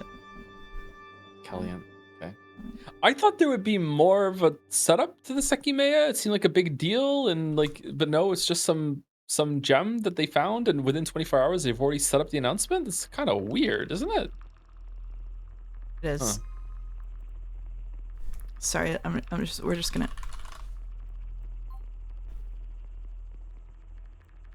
I just need a minute. Yeah, okay. It's just there. Okay. Side perspective pretty, please. I know. I want the side perspective so bad. Okay. I think it's gonna be Mia Akaro. perspective again. Oh, Mia would be fun. Akaro would be fun too. It's never getting Sai. In a small... You know what we don't know the answer to that I'm interested in? And I think I know the answer, but if you are holding an inactive Sekimeiya and you use the other Sekimeiya to travel, will you take it with you? Or will it just also disappear? I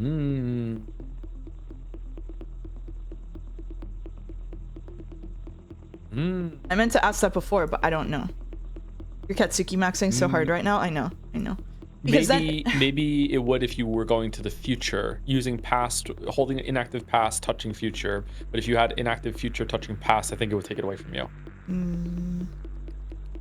We got a side perspective. He was interested in getting to kill someone. No, I want a full side chapter. What do you mean? We got 3 lines. No.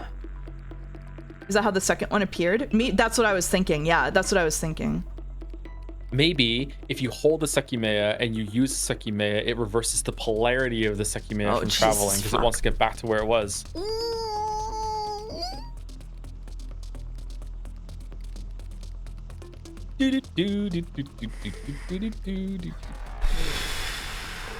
Sai City. I want Sai City. In a small town encircled by mountains, a house stood out from the others. It was surrounded by an empty field, and it was often referred to as a mansion. Nobody truly knew the family who lived in it, but the numerous nasty rumors about them were known by all. For a long time, they were believed to be secretly authoritarian. However, crimes had recently started to be linked back to them. When the afternoon came, a swarm of students exited the single school in town. It was starting to get cold, so most of them walked home.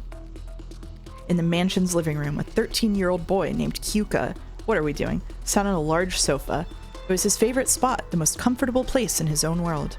Idly just passing the time, he watched whatever was on television by himself. Most days, he would come home from school and do that. In the past, he had sometimes played with friends, but he had distanced himself from them as time went on. Solitude was his preference. The lesson he had taught himself from years of exposure to others was that they weren't worth his time, and so once in a while he wouldn't go to school for the simple reason that it was too much of a bother. His parents were upstairs. He had over time picked up on what their, quote, business entailed, but the details were neither accessible nor relevant to him. Young Sheldon-ass motherfucker. Kyuka heard the door open. When he glanced over, he saw his older brother stepping in with a girl he'd never seen before. She had blue hair. What's this? Who's that? Oh, this is the part where both of us, we can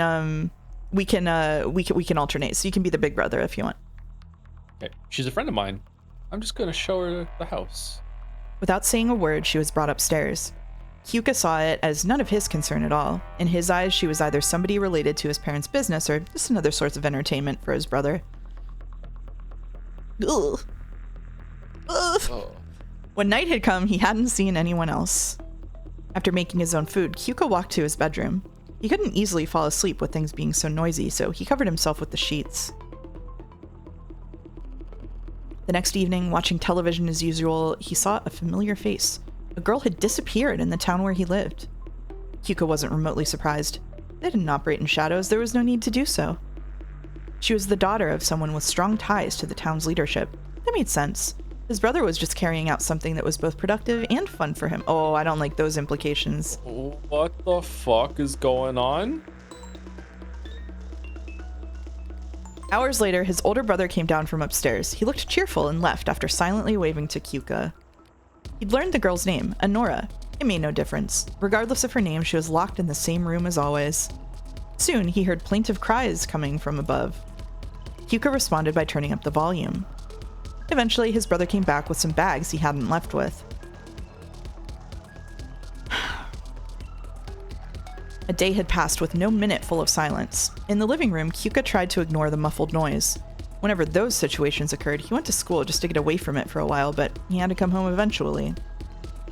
He didn't like it. He knew that girl was suffering, and he didn't want that. However, he wouldn't talk his brother out of it, and he didn't want to annoy him. Furthermore, the room upstairs was always locked, and he couldn't bring himself to let anybody know. Is this the origin of the attic? I don't know. When you open Photoshop for the first the time, attic. You saw the filters and masks. It does look like the attic, doesn't it? With the carpet and the couch and the doors and yeah.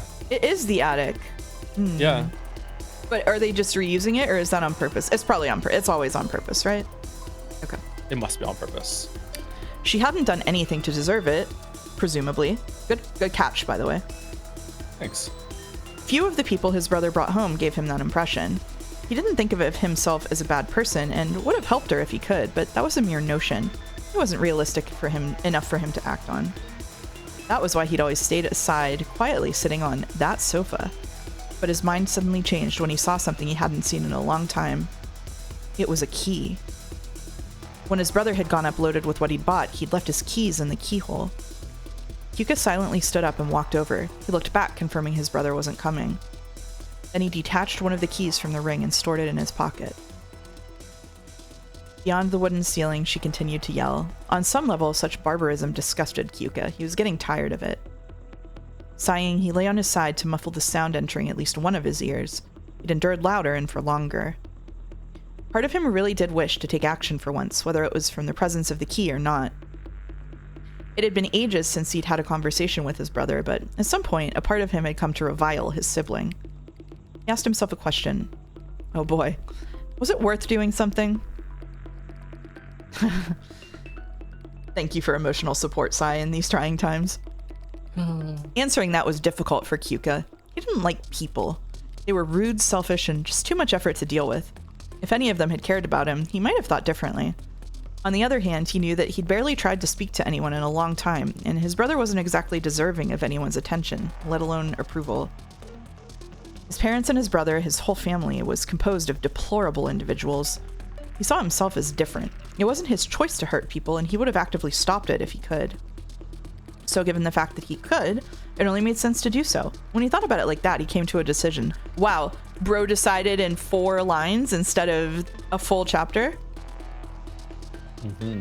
The next day, Kyuka stayed home. As soon as his parents left the house, he went up the stairs. The phone was there. Quietly, he dialed the police's number. It is a rotary phone. When they picked up, he anonymously revealed Nora's whereabouts, claiming to have heard yells coming from the house. Then, before his brother could hear him, he slipped back to his sofa. Damn. There was no way. Open the door. Yeah, same. Yeah. There was no way out for his brother. He hadn't asked about the missing key, so thanks to that, he knew a Nora would be found. Many years earlier, Kyuka's parents had added a secret to their house. An entrance or exit nobody would notice. Kyuka had seen it being used a handful of times. Well, if this is Ashiya Tower, then there we go. Yeah. The rumors about the mansion were known by the whole town. The first time that someone had disappeared, the police had quickly shown up. Yet thanks to that well-hidden exit, Kyuka's brother had avoided being caught. Kyuka knew that when the police appeared, his brother would try to escape with the girl. However, with the key that he had taken, that would be impossible. Hey, Kyuka, that's you, I think. Hey, Kyuka, what was that? His brother had appeared from upstairs. Internally panicking, Kyuka responded. What was what? I heard a noise. Did you want to come see or something? No, it was the TV. Okay. You have some free time though, right? Want to learn the works? Job training? No, I'm tired, so maybe later. You say that every time. Oh well, I'll get back to it. If you don't want to learn the family business, you better go to school more. Keep your grades up. He went back upstairs. A few minutes had passed since Kyuka had gotten off the phone. He'd accidentally alerted his brother, but the danger was gone. All he had to worry about from that point on was looking like an accomplice. Whoa. Barely seconds after his brother had gone back to the room, a sharp sound came from it. No more yelling, no more anything. It was silent. A horrible feeling like being submerged in icy water overtook Kyuka. His brother had a gun, he knew that. What he didn't know was why he would just shoot the girl. The police were coming and there was absolutely no chance his brother escaped with anything less than a murder charge. He deserved no less, but for him to kill her so suddenly was unthinkable. He hadn't given that impression at all a few seconds earlier. Is he gonna use the Sekimeiya? Whoa, deja vu. Holy shit. I don't think the police are coming, do you? No. Kyuka stood up and stepped up the stairs. Well, if they do, his brother's gonna be gone and they're gonna arrest him. Kyuka stood up and stepped up the stairs, eyeing the door warily. Each of his footsteps was carefully placed to prevent a repeat of being detected. What if Akaro is her brother? Ooh. The door wasn't locked. He gingerly nudged it open, not afraid that he'd see something worse than what he had before, but afraid that he might be shot by reflex. Oh, maybe she shot him. The body of Kyuka's brother was on the floor, completely immobile. There was no doubt in his mind that he was dead. Something connected in his mind. His brother hadn't gone up just to shoot her right away. She had shot him. His noise had been the distraction that allowed her to escape confinement and get a weapon. The girl wasn't in the usual chair he used. Around it was an untied rope, and bloodstains much older than the ones surrounding Kyuka's brother. But Kyuka didn't see her anywhere. The girl had vanished. Bewildered, he stepped into the room. In an instant, she emerged from behind the door and shoved a gun up to his face. The barrel took up almost his entire field of vision. He couldn't think of a thing to say. No longer feeling like he was sinking, he felt nothing. You can take this. Give me one reason not to shoot you too. Sorry. I called the police. They're on their way right now. What? When? A few minutes ago. Her hand was shaking violently, and beyond the metal barrel, Kyuka could see her face. One of her eyes was missing, and the pain, dulled as it must have been, was getting to her. Adrenaline couldn't keep her going against exhaustion forever. Why wouldn't you call them earlier? You were here when I got here. He didn't say anything for a few seconds. The wrong response could have killed him. It was clear that she was completely unstable. She had lost so much blood that her actions were slightly sluggish as well. Do you know what he would have done if I'd called the police earlier? What he did to you, but worse. You didn't do anything. You let him do this. The police will be here in a few minutes. You're safe. I don't believe you. Kyuka considered for a moment. He didn't have a good way to escape. Entering the room blindly had been a mistake for him. He had believed that even if she was just like everyone else, not worth caring about, it would be a good thing to put a stop to what his brother was doing to people, and it could have ended up costing him. All Kyuka had accomplished was getting him killed and putting himself in a dangerous position. There was only one course of action he could take at that moment, and it happened almost automatically. Yeah.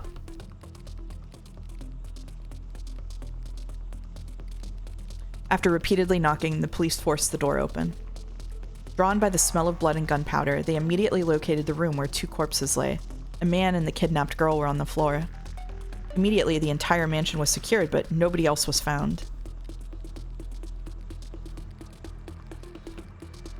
The next day, the news was published. Honora, the girl who disappeared, had been found dead high on a mountain. One of her eyes had been gouged out, and the other had a bullet through it. A bewildered Kyuka read that article. That day, he came back home and realized his parents were there. As usual, he had no idea what they would say. Before they saw him, his parents looked terribly sad. However, when he appeared, relief spread through them. His parents didn't talk about what had happened.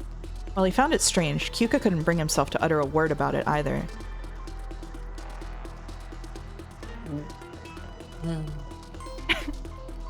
Okay, so he took the gun from her and killed her, right? I think so, yeah. But he doesn't understand how her body got on the mountain? That's why he's bewildered? Well, no, I think if her body... They found a man and the kidnapped girl on the floor, so I think they mean the mansion was on a mountain. Oh, so he's bewildered because they're reporting the story wrong. I think so. Yeah, so Ashia is covering it up. So it should have been reported that she was found in the mansion. Yeah. It's like, no. Yeah. That's what it is. So okay, sorry, they're covering it up. Yeah. Yeah. How many psychopaths are in this story? At least 2.5. Kyuka would be the family's final generation. That was something he was sure of. However, even that was stripped away, on paper at least. After what had happened with his brother, his last name carried a heavy stigma, and so his parents took action. He was released from that family.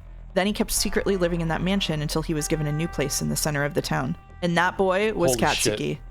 Is it Katsuki? That would be insane. I think it's Sai. I think it's Sai, yeah. If nothing else, he appreciated that his job, or it's Akaro, like either way, it's one of them. Yeah. If nothing else, he appreciated that his job wasn't nearly as dirty as it could have been, and that he had some peace and quiet. It would make sense for like a secret Ashia agent to be in the tower with them, I guess. Yeah, if it is Katsuki, that would explain why his parents are away. But he was childhood friends with Shiroya, so I think that she knew him when he was this age, and he just said he didn't. Whoa. The lights turned on in the tower. The lobby door opened and a man stepped into the hallway. It was Kate, who had recently changed into his working uniform. Ready to begin his morning shift, he entered the security room. The switch there is suspicious. Yeah. Okay. Yeah, I have no idea what's going on, but I'm vibing with it big time. I am too. That was interesting. Yeah. I like that part. Yeah, me too. Gonna guess Akaro because he has knowledge of Ashia doing shit. Yeah, I would bet he has a chip on his shoulder about Akaro, about the Ashia because of what happened. Okay. His colleague Ku was these names was ready to leave. After greeting each other, Kate sat on his chair. Over the phone, he'd learned Zin had attacked again. It had happened on the 24th, and it had started during his own shift. On that Thursday, there had been an event in the tower where many gemstones had been replaced. The next night, they'd all been taken. Long ago, his job had started to exclusively revolve around Zin. Ashia had been outsmarted repeatedly, and every countermeasure they designed was continually bypassed. On the 24th. Very that's the same way of describing this. That's the same date that Vaisude went back to. If this is November. It was Kate's job to put an end to those incidents. However, his thoughts on Ashia were far from positive. He'd worked in the tower for years, and he knew information that eluded public knowledge. Interesting. There was like, I guess like we kind of assumed that he was like a recent hire who like took the job. Yeah. But I feel, oh my god, I feel like we've gotten to the point where like I stopped the VN at literally every line to read into it. Jesus Christ. Now we're streaming with gas. Thank you, Wing Edge, for resubbing. He was fully aware that none of his superiors belonged to the Ashia family anymore. It had been long ago when the corporation had lost all ties to their actual bloodline. Interesting. Kate stared at the 3 monitors in front of him, and as he moved the cursor toward a folder, his heart began to race. Zin had circumvented their measures multiple times, but that hadn't been all. Camera footage had been erased, and they'd taken advantage of the rare times when the security room had been empty. Wait, is Kate just innocent and he ran out the secret door to try to get help? Oh my god. I don't know, man. All of what he's saying right now, his inner monologue is just indirect enough that he could be talking about himself. Like, and after the newspaper thing, like I'm sus. But yeah. Before the break, decided not say he wanted to feel what it was like to kill us. He would never have the opportunity again. I mean, yeah, but I don't know if that's exclusive to him being a little weirdo. Kate knew someone close to them worked for Zin. There was no other explanation anymore. There were many candidates he had considered, but they all looked clean. As he approached a hidden folder, he wondered again who it was. A few places in the tower weren't fitted with cameras, but trying to catch Zin on video had long ago started to feel like a futile effort. Okay, it's not him then. This would be remarkably unfair if it was him. Could be Naomi, though. Yeah, it could be Kate had ruminated on something for quite a while. He wanted to use the places without cameras to catch the infiltrator. Before arriving at the tower, he'd been told that footage of hallway A had been erased. That was why he'd been nervous all morning. But he had to be careful. Opening that folder might have been a bad idea. How had Zin erased the footage? It had always happened during times when the security room was vacant, but Kate thought that was off. Most recently it had happened when he'd been out, but he didn't think anyone would have had enough time to remove the footage. Could that computer have been infected? Like he'd done in the past, he spent the entire morning cleaning it up as much as he could. And when he was done, he sent the folder to an email address that he had created at home. Terrible InfoSec practice. Mm-hmm. That evening, he hurried to his personal computer. He'd been wondering all day if his plan had worked. He hadn't spoken to anyone about it. There was no way Zin had known about it. What? Aww. Why is he a little teddy bear? Finally, that's Kate's true form. He logged into his teddy. Finally, he logged into his account and downloaded the folder. Inside it, there was a long video. The day before Zin's attack, he'd been forced to momentarily rush out of the security room. During that time, part of the footage had been erased. Kate had been waiting for that to happen. That was why, when he dashed out of the security room, he hadn't closed its door. Ooh, Kate being smart? The footage from hallway A had been erased, but had Zin accounted for Kate's idea? During that time, another camera had been recording part of the hallway. The computer's webcam tucked behind one of the monitors. It spent most of the time turned off, but that time it had been recording the hallway through the open door. Kate had pressed a button behind the camera to begin the recording, and it wasn't a new device in the tower. There was no way Zin had learned of his plan. Kate played the video, his trembling hand, we're really milking this, huh? His trembling hand advancing it to the time he'd left the room. That had been the only time of day when he hadn't monitored hallway A, so Zin must have wanted to hide those few seconds. The time was before 9. When Kate saw his face disappearing from the video, he let go of the mouse. Then, he saw all he needed to see. Through hallway A, someone he knew passed by. They were pushing a cleaning cart. That was what Zin had wanted to hide. Finally, he knew the identity of the infiltrator. Ito, the janitor. Who the fuck? Who the fuck is Ito? What? But he still didn't know what had happened. Gemstones had been stolen from one of the rooms, but that hadn't happened until the following night.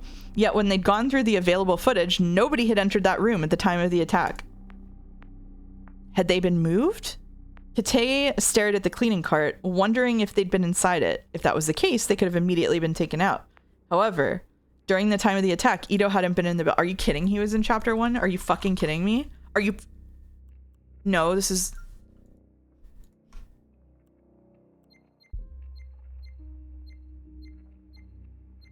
You lied? Okay. Yeah, Nox crying in the chat for sure. Maybe search janitor? No, they're lying. Yes, Core Ito R. Yeah. Okay. Doesn't know the famous. Okay, I'll do case sensitive. Not found. Okay, fuck off. You're doing great, kid. Doing great. Don't call me that! Had they been moved? Kate stared at the cleaning cart, wondering if they'd been inside it. If that was the case, they could have immediately been taken out. However, during the time of the attack, Ito hadn't been in the building. There was something else of value Kate learned. The footage of some cameras had been erased while he was out of the security room. However, as he'd suspected, nobody had entered it before his return. Oh, so someone's remotely erasing it? Interesting. Why is he so bad with the computer then, if he's actually been working there for so long? Kate had started working in the tower decades ago, and many years were still ahead of him, at least 3. He had worked on the building's security before the security room had been constructed, but that hadn't always been his job. When he looked at the future, he hated it. He loathed the thought of working there for even another year. He had no respect for Ashia, and there was nothing about what the company had become that he identified with. He had seen the building change over the years to the point where it simply didn't feel the same. Since Zin had reared their head in pursuit of Ashia, some concepts had become tempting to Kate. Oh, okay. Now here we go. During his night shifts, he was sometimes the only person in the building. He had given plenty of thought to taking out Ashia's collection of gemstones. It should have been simple. It had happened before, so he could claim that the security footage had suddenly been erased and that he hadn't seen anything through the monitors. But that was too dangerous. Zin seemed to know everything that happened in that place. What if they exposed Kate as being responsible? Would they dislike being impersonated? He was worried they would threaten him, too. And even if none of that happened, Kate didn't know what he'd do with those gems. After everything, Kate didn't think it was fair that he had to keep working there. He couldn't bear the thought of staying in that place for much longer. His parents had died, and he wouldn't be able to support himself for too long if he left his job. It wasn't fair. After Zin's first attack, his mind had produced various scenarios that gave him what he wanted. Let me know when you want me to take over, by the way. Oh, you can take over. Yeah, it's fine. Go for it. When the morning came, Kate had slept very little. He wanted to find a Zin member for so long, and he was confident he finally had. Months ago, he'd come up with a tempting plan. However, it was fairly large scale, so he'd been very hesitant to set it into motion. Oh my god, is it actually going to be true that the whole Sekimeiya thing is going to be like a trap? Well, please, no. So he hates Ashia, but he wants to find one. Does he want to find one so he can be like, I want in? Maybe. Yeah, maybe. He left his house earlier than usual. On the way, he called Lei. She was the only person he'd always been confident wasn't part of Zin, so as she wanted to catch them more than anyone else. Kate, what do you want? I would like to talk to you later. It might not be a good idea to do it in the tower, so if I can meet you outside before my shift starts, that'd be great. Is it important? Yes. I understand. I'll be there as soon as I can. Thank you. Outside the tower's entrance, Kate and Lei met. Furtively, they stepped aside. What is it? I've had this idea for some time. If we're ever going to do something like this, it's right now. Hold on. I'm looking at this coat.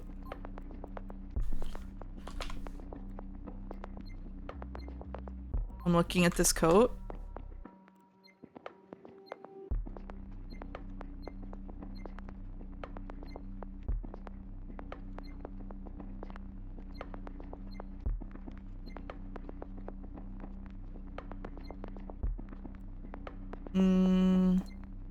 Where was the coat that had like a bug put in it? Oh yeah, there was a coat with a bug in it.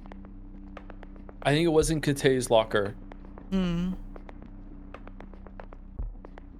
Was it called a bug or was it called an audio listening device or something? I think it's here.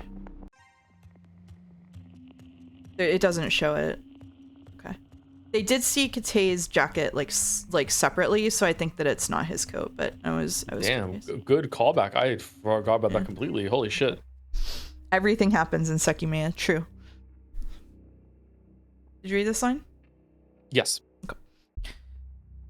After hearing that, Lei frowned. Meanwhile, Kate thought of the best way to phrase what he'd wanted to say for months. It's evident Zin has a way to be in the tower without being seen, even when we're prepared. I believe we have to stop trying to see them while they're attacking. When we added locks to the cabinets, they were able to unlock them and even broke some of them. It was a while ago, but remember what we thought? We removed those locks to prevent future damage, and because that would incite Zin to easily come back, so we'd be able to catch them. They're just fucked. What? How are they so useless? We added an alarm to be alerted that cabinets were opened, but it didn't go off when they attacked. At this point, I find it impossible to believe they can't externally access the computer. I've looked into it many times, but that has to be true.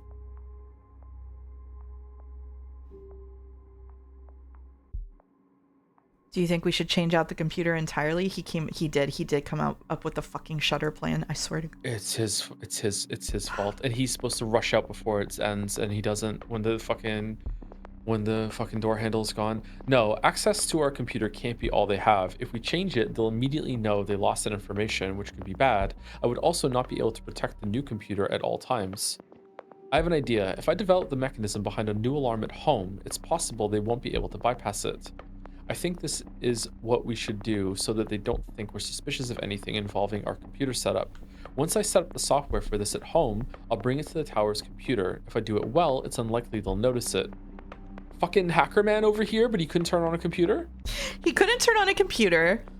Hacker man, but also he doesn't know how to block, like how to detect whether someone is externally accessing his computer. Like he does, like hacker man who can develop a security system, but literally can't tell that someone is remotely networking into the computer. Like just unplug the Ethernet cord, bro. Just have it be like it's an internal, not connected to the internet security system. Like, isn't that like a good thing to have? Like, what the? Like, if they're this useless against it, I'm talking my ass here. I don't know anything about this, but I don't know. Yeah, why is that computer networked? Oh, fuck's sake. Hacker man, but he couldn't tell that Sai just unplugged one of the monitors. That's what I'm saying, man. Like, okay, he was not lying about not knowing how. He might have been lying about not knowing how to turn off the computer, but bro could not tell that Sai unplugged one of the monitors. Then he couldn't browse Reddit. Oh, that's true. That's a good point. I see. I think that's worth doing. Or play Balatro. Me too, but we have to be smart. If this works, we have to catch them. We can't screw this up. If they really activate the alarm, they might still have a method of escape. We have to make sure that won't be possible. How? I can build it so that when the alarm is activated, any exits will close.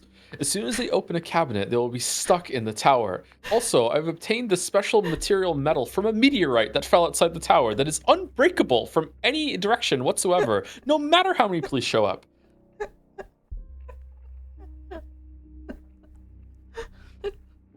So wait, it's not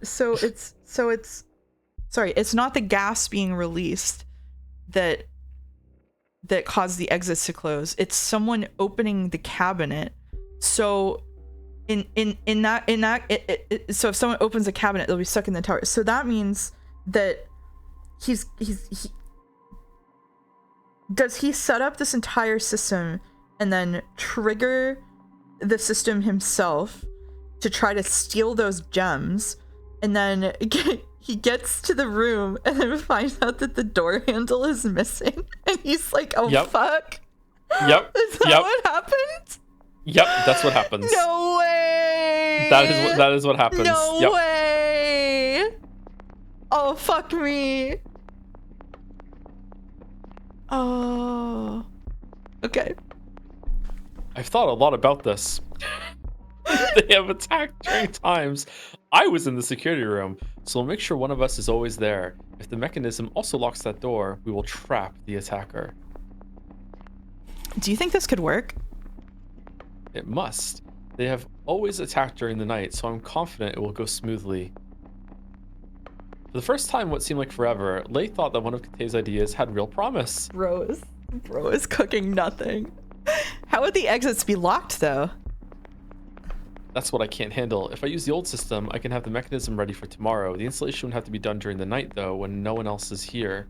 So I think that what I said was correct, which is that Kate gets away in the original timeline, and then they catch him outside the tower with the gems, because remember they caught someone stealing the gems. He stole those gems, got out through the secret door, somehow got yeeted in the proximity of the Sekimeiya and put in another timeline, and they just fucking caught him because it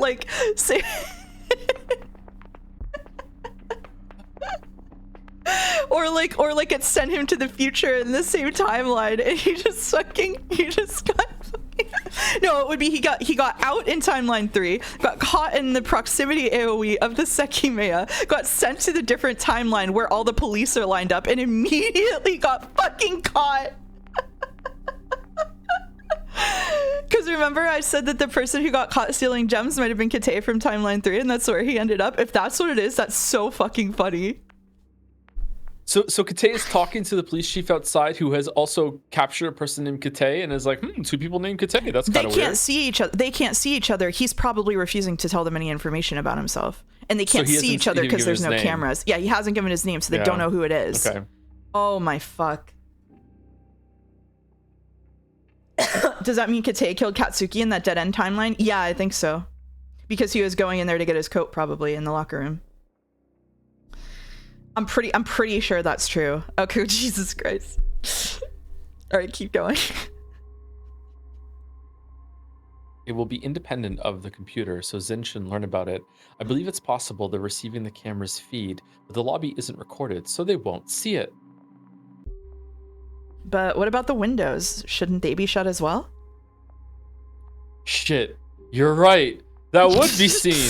Thought about this a lot, by the way. I wouldn't like to disable the camera system because they could learn something is being done under their noses.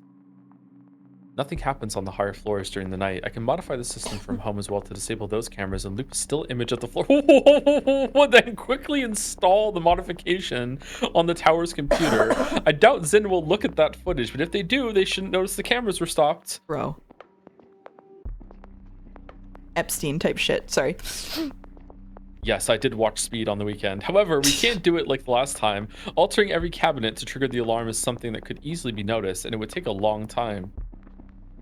That's true, but it's what we would have to do. We can draw them to a specific cabinet. Do you remember when we obtained the Nom Dade? What are you saying? It was targeted by Zin immediately. It's just an anagram of diamond. It's just an anagram of diamond. It is, yeah. Anagram? Is that the right word? No? No, not an anagram. What's it called? Is it anagram? I'm going insane. Anagram, yeah. It's an anagram of diamond. Okay. It's like diamond. It's diamond backwards with something switched. Yeah. Okay. Yeah. What's the Sekimeiya an anagram of? It means bright rock. Bright rock.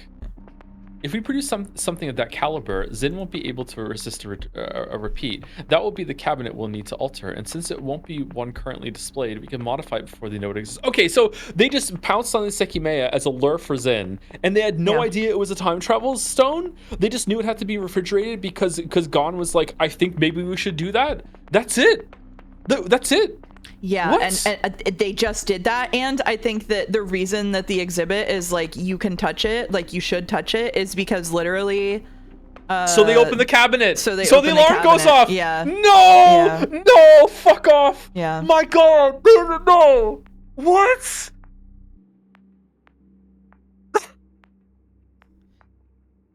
So remember when I said to you in private, you were like, wow, I'm really enjoying the Sekimeiya. And I said, I think we're going to get to the part of the story that starts just having bullshit in it.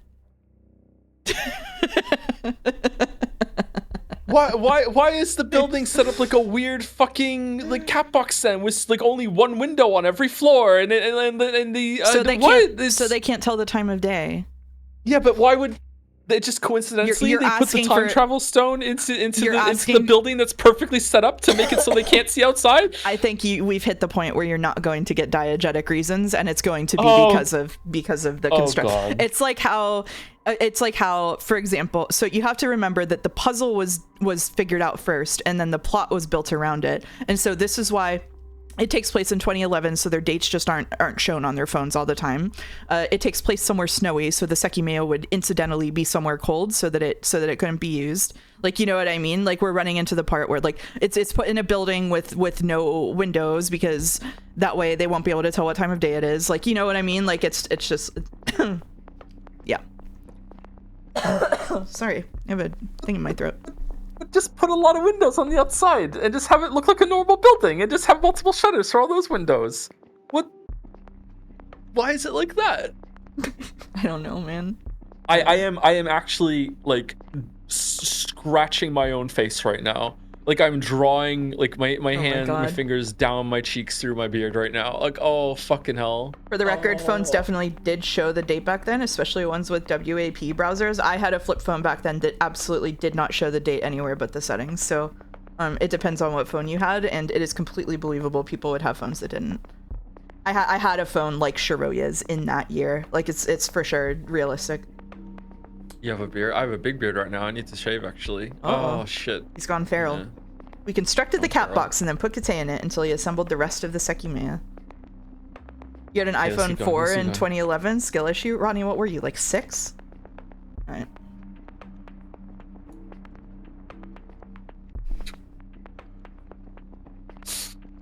Lay nodded thoughtfully. Kate's plan could definitely work. I see. I'll try to find a good fit for that. Perfect. We should hurry up before they attack again. If I'm not mistaken, the event for the 15th of next month was hindered. It was going to be a guided tour to cover the Oh, for last fuck's wave sake. of gems, but that can't be done anymore. since You're they stole telling them all. me that this man came up with this idea for his fucked up thing and then was like, we need to get something that has to have a funny cabinet. And then like 3 days later, Lay gets a call that's like, I found a really funny gemstone that has to be kept cold. You're telling me those happened like within a week of each other? And she was like, oh, what a great opportunity. We have to have a funny cabinet. All right. It's fate. Oh, incidentally, the showcase of next month is canceled, so we might as well fucking do this thing. Oh, come on.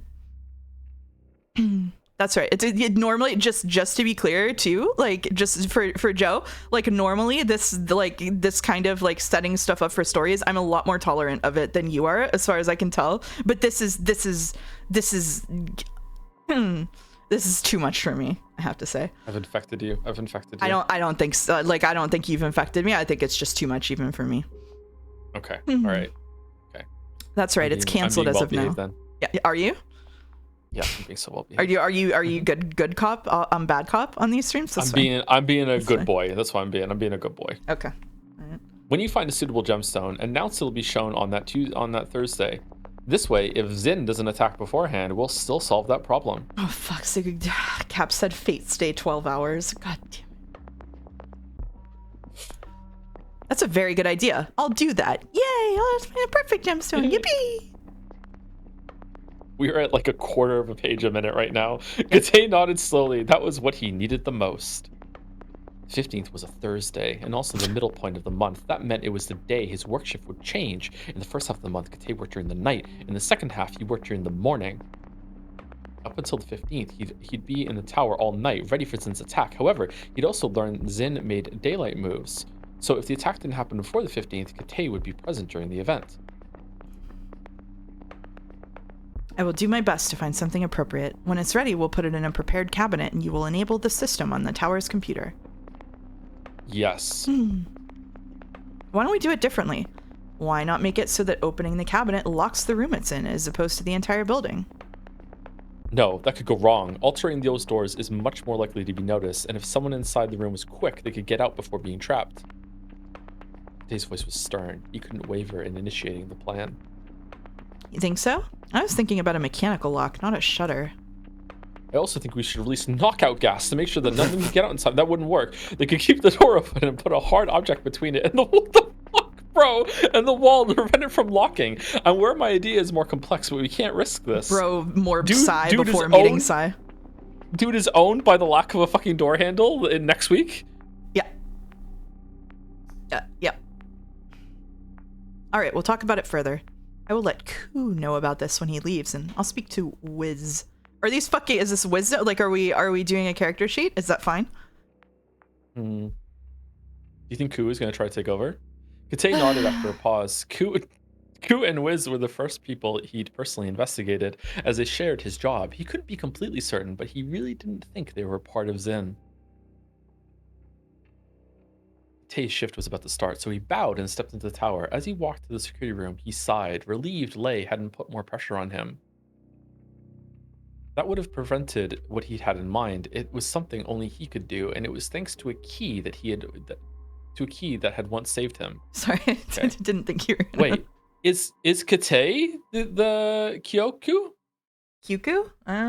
Yeah. Kyuku. Because the key that had once saved them? Oh, fuck. Wait a minute. Let me...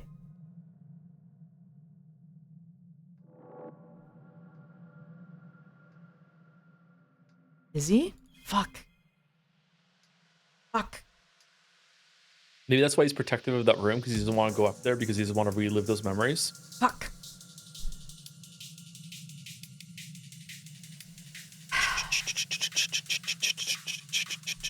Do you want me to take over for a bit, or you wanna keep going? I can be going, but if you want to read, you can read. I don't need to read. It was 6th of December. Kate had been shut in the security room for a few hours. He was staring at the screens, knowing Zin's attack could come at any time. Oh, he sees the world fucked up like the kid did too, look! Suddenly, an alarm blared. Immediately, he knew they were in the building. But he didn't understand how that could be. Through the monitors, he couldn't see anyone anywhere. This is Shiroya setting off the alarm when she teleports in. I see. The security system was hacked. It almost worked. Kate smirked. Before the alarm ceased, he found the anomaly in the system. Zin had sabotaged it without being noticed. When Kate fixed the problem, all the screens updated, and through one, he saw a man in the event room. He looked disconcerted, desperately glancing around. No, it's Akaro! It's Akaro! It's Akaro! It's Akaro! Yay, it's Akaro! Yay, yippee! Kate moved the microphone close to his mouth and turned it on. When he spoke, his voice played everywhere in the building. We knew you would come. The gemstone in front of you was all we needed to draw you here.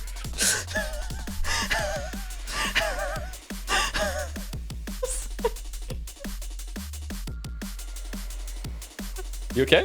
Yeah. The man looked up, trying to find the source of the audio. Because his face was covered, Kate couldn't tell who he was. Unfortunately, you have been trapped. You won't be able to leave this building. When he heard that, the man ran to the lobby. He disappeared from Kate's sight, but he soon reappeared, dashing toward the staircase. It's futile. The way to the second floor is locked, and the elevator has been disabled. The man ignored Kate's voice and took out a key. Oh, Zin even has that key? I'm impressed. With it, he unlocked the door protecting the next floor. However, when he saw the windows, he slowed down, unable to accept it. Aha, it's useless. All the windows have been sealed. You cannot escape. Oh my fucking god. Kate in his little security room doing the fucking jigsaw act is so... The man didn't give up. Instead, he turned around and ran to where Kate was. He arrived at the security room, slamming into the door behind Kate. This door is perfectly shut. You will not open it. Finally, the man seemed to give up. After a few seconds of silence, he stepped back and fell defeatedly to the floor. No! Now you understand your position. Whoa! When the alarm played, Ashir were notified. They will be here in less than 10 minutes. Before that, there's something I want to tell you. Slowly, the man looked up, once again trying to determine where Kate's voice was coming from. It is not possible for me to unlock the exit. For that, Ashir's input is needed. However, I know of a secret way out. Oh, bargaining. When Kate said that, the man stood back up. Had his hearing failed him? In this building, there's a hidden door. I have also hidden the key. You'll need to unlock it somewhere here. If you don't waste time, you can leave before Ashia comes. This alarm has never been activated before. I will tell them that a malfunction set it off. If nobody's found when this building is unlocked, they will believe my word. If you want that, there are two conditions you must agree on. You have stolen from us countless times. It is undeniable that Zin must be a wealthy group. For your liberty, you will provide me with 50 million yen. I believe that is a fair sum. Secondly, you must reveal your identity in front of the cameras. I know you, Zin. I know a lot more than you think. Ido is the mole. I know where you gather, and I've investigated many of you. Just like I know you, you know me. For that reason, if anything were to happen to me, this recording and all the information I have will be immediately exposed. Do you agree to these conditions? The loud voice faded with static. Before the silence could grow uncomfortable, the man nodded. Then he slowly took off his mask.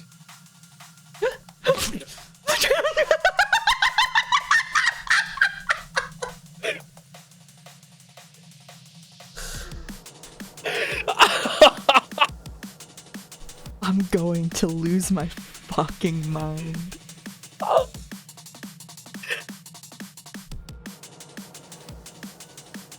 the best, man.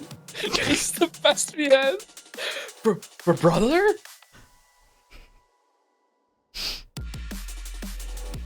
When Kate saw his brother's face, he snapped out of his daydream. It was going to work. Lei hadn't suspected him at all. After going over his plan and stepping into the security room, he reassured himself. Wait, what? It was... It was just a fantasy? No. What? No, it happened, right?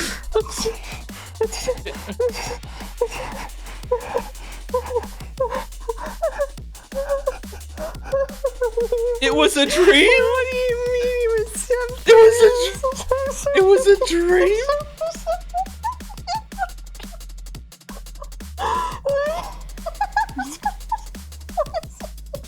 Dude, Liquid snaked brother for no reason? Brother, really?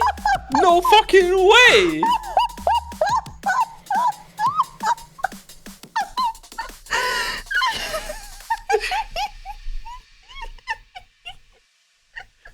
Squeakle E. I love the Squeakle E.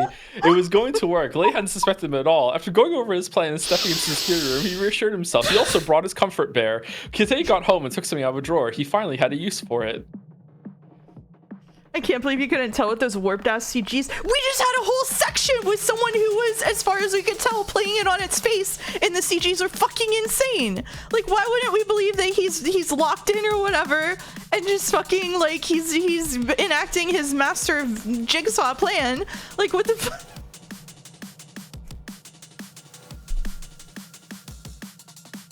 All staff members were often checked despite their positions, and they had to leave their phones behind before beginning their work. It's a weird requirement. That was the reason Kate had set an alarm so early. Good night, Weeby. Before the sun had risen, he was outside the tower. But what year is it, Kate? A while later, he showed himself in the lobby to begin his shift. Once hours had passed, he left the security room and walked down the hallway.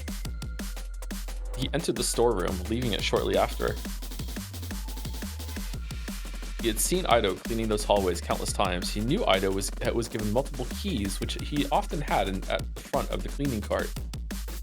Kate waited for Ido to exit the building. Snow had just stopped falling, and Ashia always wanted to keep the plaza outside the tower free of any buildup. That was when Kate walked to the cleaning room. The cart was there. Ido didn't always bring it with him, so he examined it carefully. However, he was surprised to find what he wanted on one of the shelves instead. It was the key he needed. Okay, it's kind of weird that the cleaning cart is important, and the cleaning cart was vanished in one of the timelines, huh? Yeah. Yeah, it is. Also, this is so fucky. Ido's locker. It is Ido's locker. This is so, yeah, he's gonna put a bug in his coat right now. Also, this is so fucky, but there might have been, I am not searching for this, but it's possible that someone hid a key on one of the shelves at this point, because they did open this locker. They could have traveled back to this day without even realizing it.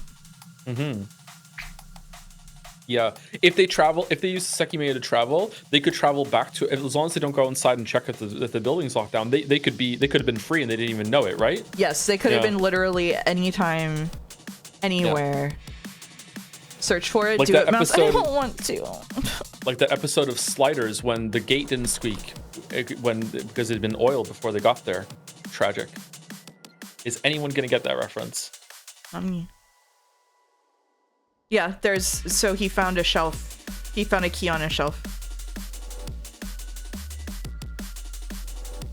So I'm pretty sure he was here like this. Or at the very least, this just means that guy always stored his key there, maybe. He brought it to the staff room. There, he unlocked Ido's locker. Every day, Ido would change into a white uniform, leaving his normal clothes behind. Nice call, Mouse. Wow. Well done. I completely forgot about that, and you called it both times. Well done. His coat, which he always wore, was hanging inside. As fast as he could, Kate took the tiny device he'd retrieved from the storeroom and attached it to the coat's neck, where it'd be close to Ido's mouth. When he got back to the security room, he tested it to see if it was working. Do a lot of VNs have this kind of search function? No, but they all should. Yeah. Oh. What he attached to Ido's clothes was linked to a tiny playback device. He took it out And when he pressed the record button, a flat line appeared on the screen, indicating it was receiving an audio feed. The same recorder, Oh, I think. is it? It's at least the same CG, yeah. I think. I guess we can check. Oh, I had it.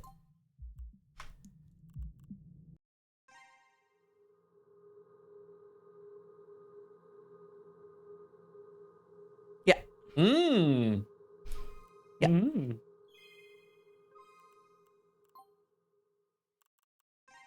Oh, I drank this coffee too fast. Uh-oh. Uh-oh. What he had attached to Ida's clothes was linked to a tiny playback device. He took it out, and when he pressed the record button, a flat line appeared on the screen indicating it was receiving audio feed. The internal storage of the device would quickly run out, so he had inserted a large SD card in the back. Kate pressed the play button, and soft static began to come out of the speaker. Nothing else played, but he knew that nothing was making any sound in the staff room. These were expensive back in 2011, weren't they? Mm-hmm. Large SD cards? He couldn't risk leaving the tower with the device, and he had to go to the storeroom only when it was absolutely necessary. When the hallways were empty, he went back to the staff room and left the device in his locker. Oh god, remember when they came out with micro SD cards and then because things only supported the big SD cards, you had to get like the big SD card that had a slot for the little SD card, and it was the most fiddly fucking bullshit you've ever seen. Oh my god. Yeah, I had to do that for one of the switches, I think. It was really annoying. Yeah.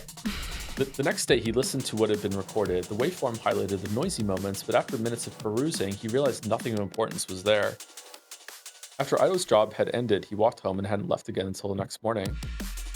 From there, all Kate had to do was wait for Lei to do her job.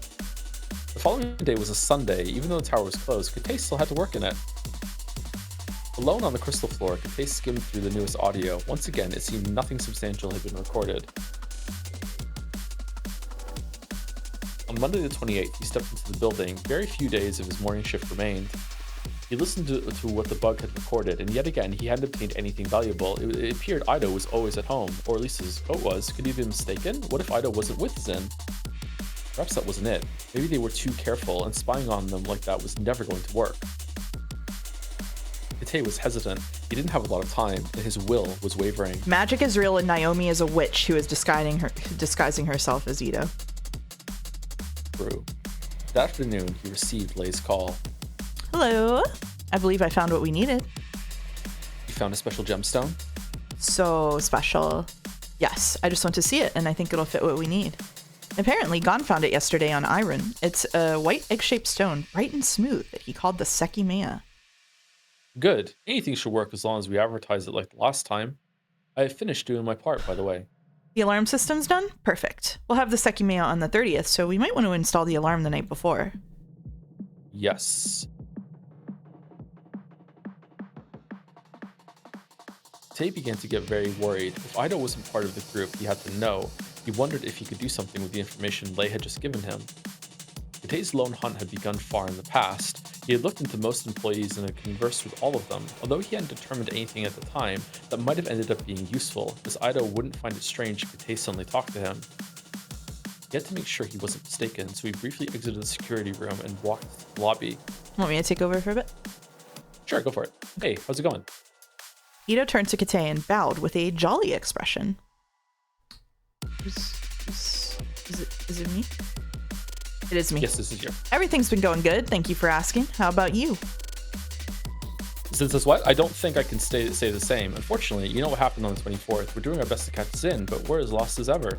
If I give him a southern accent for no reason, will that get you as hard as a valley girl? What do you think? Sorry, I just misheard what you said. Well, no, let's not do that. Let's not do that. No. Is that so? I hope you can figure them out soon. I think you need to listen back to what you said. That's okay. That's all right. Me too. We're in a bit of a hurry. The event for the 15th was changed. We're going to pick up a valuable gemstone this Wednesday, and you probably remember what happened last time an event of this caliber was about to be held.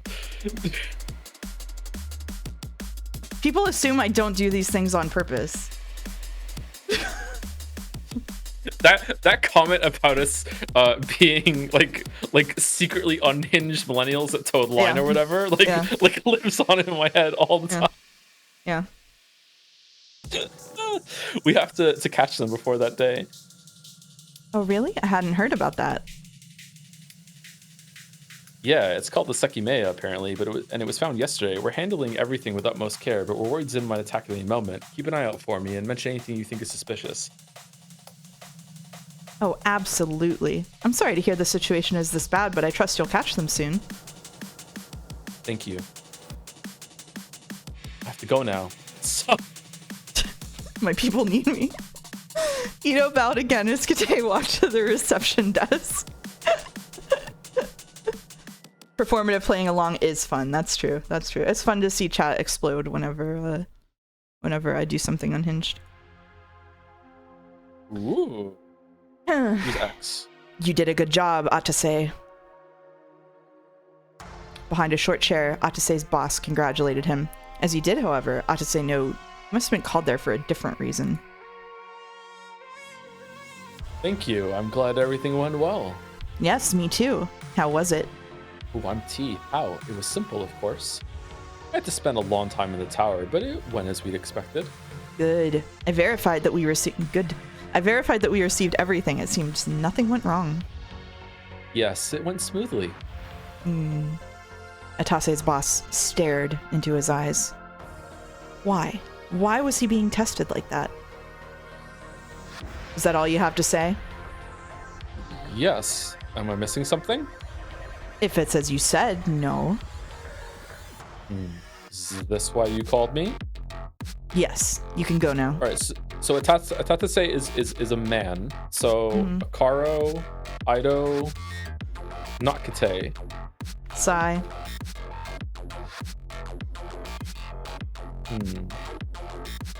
Atase was confused. He'd been surprised to have been called 4 days after the assignment, but his boss's attitude had left him even more phased.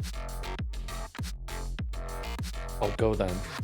His boss didn't show the slightest sign of movement. After a long pause, Atase stood up. Suddenly, 5 knocks reverberated through the small space. Go ahead. The door opened and the outline of a thin man appeared. Hesitantly, he looked into the room, worried he was a disturbance. What do you want, Ito? Oh. There's something I have to tell you. Speak then. I've been told that Ashia will pick up a notable gem this Wednesday. Who told you that? Kite Kuiji from security. He compared it to the situation with the fucking diamond. The diamond. He said they'll show it on the 15th. The event is going to be changed. What else did he say? That they're working very hard to catch us before that day, handling the situation with utmost care and having a lot of trouble with it. The gemstone was found yesterday on Irun, and it's called the Sekimeiya. I can't believe Zin actually exists. I know, me too. I thought it was just a red herring. Yeah. And now we're here. Anything else? No. Why were you told this? I don't know. I think he was venting, honestly. I've worked there since years before the first attack, so I believe I'm considered trustworthy. We had a brief conversation this morning. I see. Thank you for letting us know immediately, and do so again in the future. You may go now. Yes. After Ito left the room, Atase's boss looked pensive for some time before inquiring what Atase's thoughts were. Atase had been the most involved in Ashia-related matters. As such, his superior was curious to know his thoughts on what they'd heard. They must expect an attack is imminent, so I'm sure they have something prepared. Of course. 3 days ago, our access to the tower's computer was terminated. It's unlikely we were detected, though, so they're repeating the same preemptive actions. Infecting the computer again is not a priority. They must be paying close attention to it, and if they found out a way to identify us, we can't risk notifying them of the moment we regained access. Some big Inspector Gadget vibes right now. Atase? Yeah, I tossed the Sekimeiya into the garbage. Fuck out of here.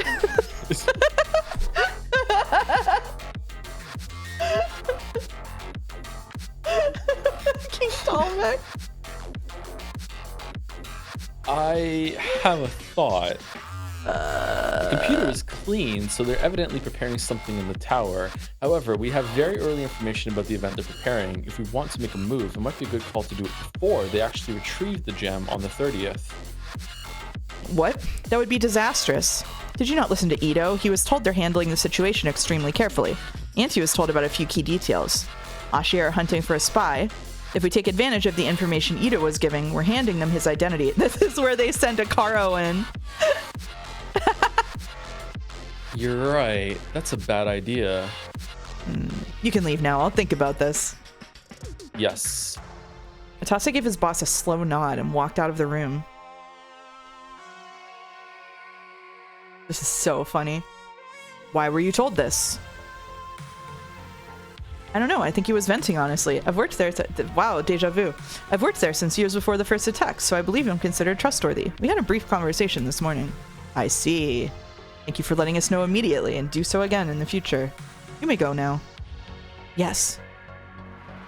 Kite's heart rapidly pounded his chest. He had landed his first hit. Ito was part of Zen, and Ashia's bait had sunk into their pond. Shaking, Kite combed through the rest of the recording, but it didn't contain anything else of relevance. The door to the security room opened. We've made the primary announcement of the Sekimeiya. We won't have it until tomorrow, but there's no way an issue will come up with Gon. That's good. We have to build it up as early as possible, and we always announce the events well in advance. Jiro, okay, had called Atase again. I guess the boss. When he stepped into the room, he was gestured to sit in front of the table. Hello, chinchillas. Good morning. Oh, they're really going. Have you heard about it? Ashia's announcement? Yes, they've revealed the existence of the Sekimeiya, and the details match what Ito was told. I think your idea is now worth considering. Right. Now that the information is out, we won't be linked to Ito. Jiro from chapter 1, you won't get me like that twice. They think we'll attack the tower as usual. As you said, they cleaned up their computer, so what they're preparing has to entail the building. We know Ashia will obtain the Sekimeiya tomorrow, but we could have investigated for this information after the announcement. We still need to do that. We don't know where the Sekimeiya currently is or what it looks like. Did they steal a Sekimeiya beforehand and didn't realize they had another one, and then they're confused, so they go in for the second one afterwards? Maybe, but I think also maybe that... So what I think happened is Akaro goes in to steal it, and he touches it, and it's the future-facing one, and he just gets yeeted forward into the future and has no idea what the fuck is going on. Mm-hmm. Yeah. I don't know. We'll see, though. No, we know enough. Ashia said they'll pick it up tomorrow as opposed to having it brought. We know that means the source is established and from Yushibana. It was found on the 27th, so that Ashia will already have it tomorrow confirms it's currently here. There are a few established points in contact with Ashia, but not many. There are a couple of amateur collectors that try to sell all their findings to them. If it was found on the... Oh! They're staging a theft from the gem shop. Sorry, okay. If it was found on the 27th and Ashia already knew they would obtain it yesterday, it's likely they were immediately called about it in hopes they'd buy it. The 27th is a Sunday, the day Gon closes his shop to go to the caves. It's highly possible it was him who found it. It was also given a name before Ashia obtained it, which is something he's done in the past. Man, they're just bullseye after bullseye. Yeah, I know. I understand. We don't know how it looks, though, Egg. Should you try to obtain that information? I don't think so. Jiro took a cell phone out of a drawer. Let's try this. With a serious expression, Jiro dialed a number and put the cell phone close to his ear. G? Yes? Am I calling Musashi Gemstones? You are. Glad to speak with you. I'm Zane from Ashia. I'm calling you to confirm that I'll come tomorrow at 2. 2? I was told it'd be 9. Oh, really? My mistake. I was looking at the wrong page. You're right. It'll be at 9. Is that still all right? Yes, I'll be here. Perfect. That was all then. I'll see you. Goodbye. It appears you have a new job tomorrow. Damn. Master thieves at work. The plan was simple. Atase had to pass himself off as an Ashia member. In order not to be easily recognizable in the future, his figure had to be slightly disguised, and he knew how to change his voice. Plus, he walked perfectly silently. How do we feel about the Sulit Backard laptop? I honestly didn't notice. I'm locked into this story. On November 30th, snow began to fall. Zin had been preparing their move, and Ashia did the same. Minutes before 9, a car parked outside Musashi Gemstones. Atase emerged from inside it, wearing a long coat. Stepping into the snow, he approached the bright window, leaving the prints of a new pair of shoes behind. He wasn't even close to calm. If Gon had told Ashia about the call he'd received, they might have been waiting for Zin's arrival. Slowly, he pushed open the door, a wave of warm air hitting his guarded face. I'm sorry, I don't know why it made me laugh to see Katsuki. Inside the shop, he saw a young man near the entrance who only glanced at him emptily. Avoiding eye contact, Atase stared behind his shoulders. Gon rushed over to the door after hearing the sound. Would Katsuki recognize Akaro if he saw him here? Yes, probably. Glanced at it emptily, yeah. Hello, I'm sorry for coming earlier than arranged. Well, he is in disguise, so I don't know. Wait, why is Katsuki here? This is when he... Sorry, this is November 30th. This is when Katsuki and Shiroya and Mia came to pick out the necklaces shortly before the explosion happens and one of them dies. Yeah, the black smoke is about to be released. Yeah, and then there's going to be an explosion. Yeah, yeah, but exactly. why does the black smoke get released? I don't understand that still. Maybe we'll find out. Yeah. No, don't worry. I'm happy to see you. Gon's face shaped into a big smile. Then he brought Atase to the reception desk. I'd like to see the Sekimeiya. Yes, I have prepared everything. Sorry, it's just instinctive. Go it's ahead. Okay. No, let's trade off. They might be talking a lot. Yeah. I have prepared everything. Wait here. Gon walked away and shortly came back. He held a small brown box between his hands and handed it over to Atase. During the time it couldn't be in the cold, he had made sure the Sekimeiya's temperature wouldn't go through the box. I'm not done. Give me a moment. Oh, and you're aware of what I discussed with Lei, right? The price will be double the usual. Surprisingly, Gon walked away again. As he did, Atase peeked into the box and saw an egg-shaped stone glowing faintly. That must have been the Sekimeiya.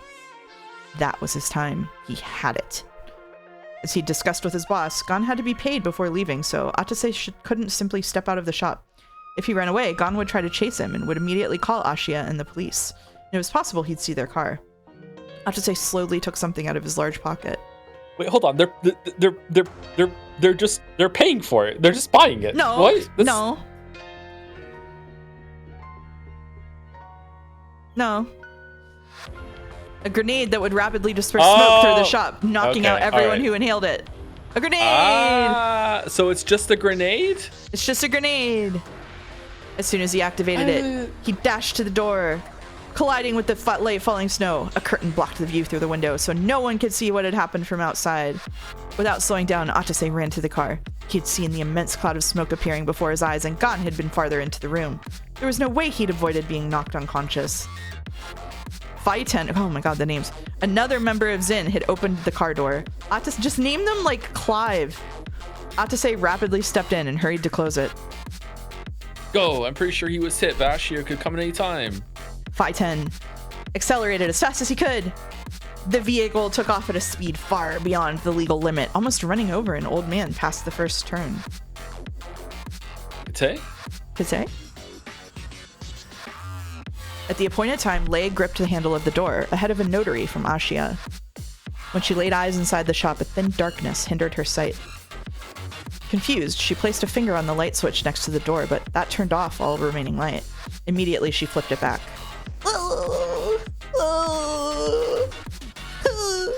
Both she and the notary were taken aback by the loud noise. Astonished, they looked through the door and saw the opposite part of the shop had disappeared. Their hearts almost stopped when they saw blood and human flesh on the edges of the hole. It had been Zin. As Lei stared at the scene, she found no other option. They had never taken their attacks to such an extent before, but she knew they were responsible. She just blew them. She killed Mia or Shiroya. It was her. She did it. It was Lei the whole entire time. Okay, so who set off the hand grenade in the secondary room then? Was it Akaro or was it Naomi? I don't know. How had they learned about the time and place of the Sekimeiya's trade-off? Had her phone been hijacked? On the floor were Gon and a boy she didn't know. However, someone else had been farther ahead. Someone had just died, and she couldn't fathom it. So does the smoke just expel gunpowder? No, I think that what was explained was that the gas ignited and then exploded, right? There was a gas heater in here. The gas heater had a leak. The gas heater had a leak, and her turning on the light like sparked it. Yeah. And the reason she turned the light on was because she didn't realize that they were already on, so she flipped the lights. Yeah. So who knows how long that gas had been leaking like that for? It's a kind of coincidence, actually. They never said like why it was leaking. Yeah. Probably Katsuki went back in time and purposely made a gas leak to kill. It might have, yeah. Are you two okay? The man beside Lei began to shake both bodies. Soon Gon, who had inhaled a lesser amount of the smoke thanks to the shelves, opened his eyes, obstructing the blood from flowing down. In disbelief, he told Leia about what had happened, stuttering as he stared at the broken floor. While an ambulance was being called, Leia's phone was also by her ear, linked to the police. I'm telling you, they just escaped. They're in a vehicle. I see their tire marks outside the shop. They must be found immediately. They just stole an incredibly valuable gemstone. When the boy woke up, he stood in a daze. Then, staggering forward, he stared at the back of the shop with desperate eyes. Where are the 2 girls that were here? There was silence. Nobody knew the answer, but they didn't think they could have spoken even if they had.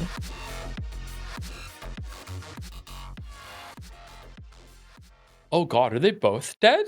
I think Did they both die in the original timeline? I think that they said that one of them got found like behind a cabinet or something, right? Okay. It went Do we well. wanna- We're on the way. Do we want to go back and just quickly reread that original scene? If you search for where are the girls who were just here, like that, then maybe it's the exact same line. Because if that's not in the line before, or actually I don't know. Yeah. Where are the 2 girls that were here? There was an explosion a few minutes ago. What the hell is down here? How did the floor break? Only trace. He was told that below the store was a drainage channel where they'd found an unconscious person. However, only traces had been found of the other girl. The description concerned to Katsuki that Shiroya was alive and whose remnants those had been. So Shiroya fell down, which is why. So she was in the drainage channel after this, which is why she teleported into the drainage channel whenever she used the Sekimeiya. That seems true. And now we know there's also a second Sekimeiya in that building, so someone must have used it afterwards, if our theory is correct. It's the squid? Oh, okay. Yeah, it is the sorry, it's the squid, yeah. The squid lives down there. Yeah. It's the squid tunnel.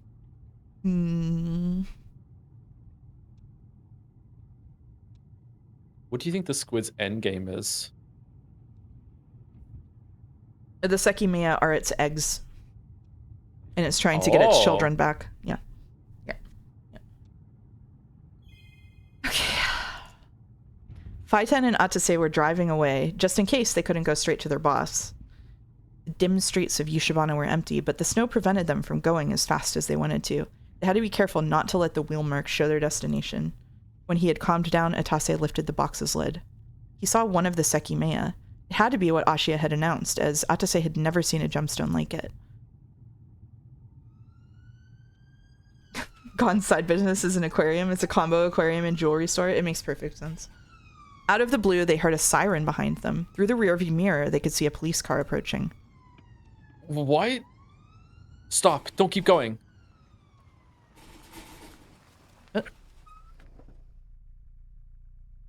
Pale, Faiten pulled over to the right. He couldn't muster a word. He slowly looked at the box on Atase's lap. Had Ashia set a trap for them? Don't tell me there's a tracker in that box. What? No, I don't see anything. A police officer knocked on their door, demanding they open it. What's the problem, officer? You can take this. We were notified your vehicle almost ran over someone at Mara. 2 people saw you going at a much faster speed than the limit allowed. Oh, is that so? Sorry, I don't remember how fast I was going. The officer paused as he smelled the air. Inside the vehicle, both men frowned. What was he doing? Probable cause. Hand me your license, please. Faiten took a few documents from the glove compartment and handed them to the officer. Sorry, I made myself laugh. Go ahead. Sorry, I took the cop Step out of the vehicle. Hope it's not whiz upon. Sure. Close the door. This is a screening device. Please take a breath test. After a minute, the officer looked at the result. It said 0. There are no traces of alcohol on you. Of course, I would never drink before driving. You can get back in the vehicle. Please make sure you don't drive over the speed limit. Yes, I'm sorry. If I went over it, I promised that I didn't notice. Faiten stepped into the car. As he did so, the officer received a radio call. Trying to hide his haste, Faiten asked if he could get going. With his hand, the officer indicated to hold off. Suddenly, the officer's look changed. Both men noticed he was staring at the brown box. Then the officer saw something else. On Atase's attire, there was an Ashia logo. What's in that box? In this one, a present from my girl. Oh, that's you. Okay, sorry. It's okay. Right. Give it to me. I'm your girl now. Damn it. Go ahead. Should I? It's snowing, and I wouldn't like it to get dirty. Do you want to swap? Do you want me to? Yeah, let's just swap. I'll do T, you do O. Yeah, go for it. Please give me that box. Slowly, Phaeton took it and handed it to the officer. He lifted the lid and his eyes didn't waver. Both of you step out of the vehicle. Phaeton and Atase looked at each other. Then, after a pause, this feels like a whole different visual novel. Then, after a pause, Phaeton extricated his lower body from below the dashboard. The officer never expected the car to accelerate as he did. It was Atase's foot that pressed down the accelerator. Immediately, the officer ran to his car as he yelled for them to stop.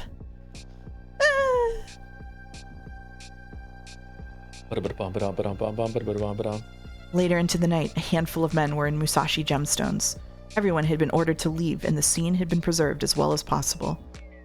Atsuki Hakatoki and Gon had been sent to the hospital. Their physical condition was fine, but they'd have to spend the night there. This might be the original timeline where they both get killed then. Yeah, maybe. Oh yeah, one of them would fall through. Never mind. Under the shop was a channel sheltered from the icy air. There had been 2 more people inside at the time of the explosion. One of them had fallen through the floor, whereas the other had died on the spot. The amount of times we've thought something like that was going to happen here, and then it's like, nope, they're there. It's like, okay.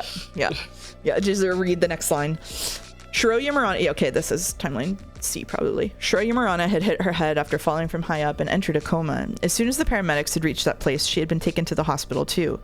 A few people were scattered around where her body had fallen. The forensic team. They were investigating the scene and had confirmed that the missing girl, Mia Moiromo, had died.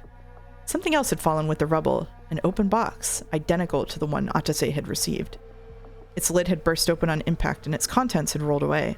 A handful of people had seen the shining egg-shaped stone within the darkness, but nobody had been allowed to touch anything.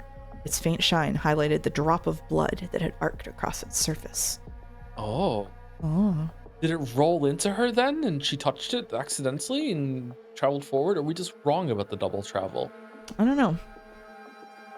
When a woman from the forensic team felt the gem for the first time, she was taken aback. It was very hot. Ashia had quickly learned that only one of the Sekimeiya had been taken and asked the investigation team to return the fallen one.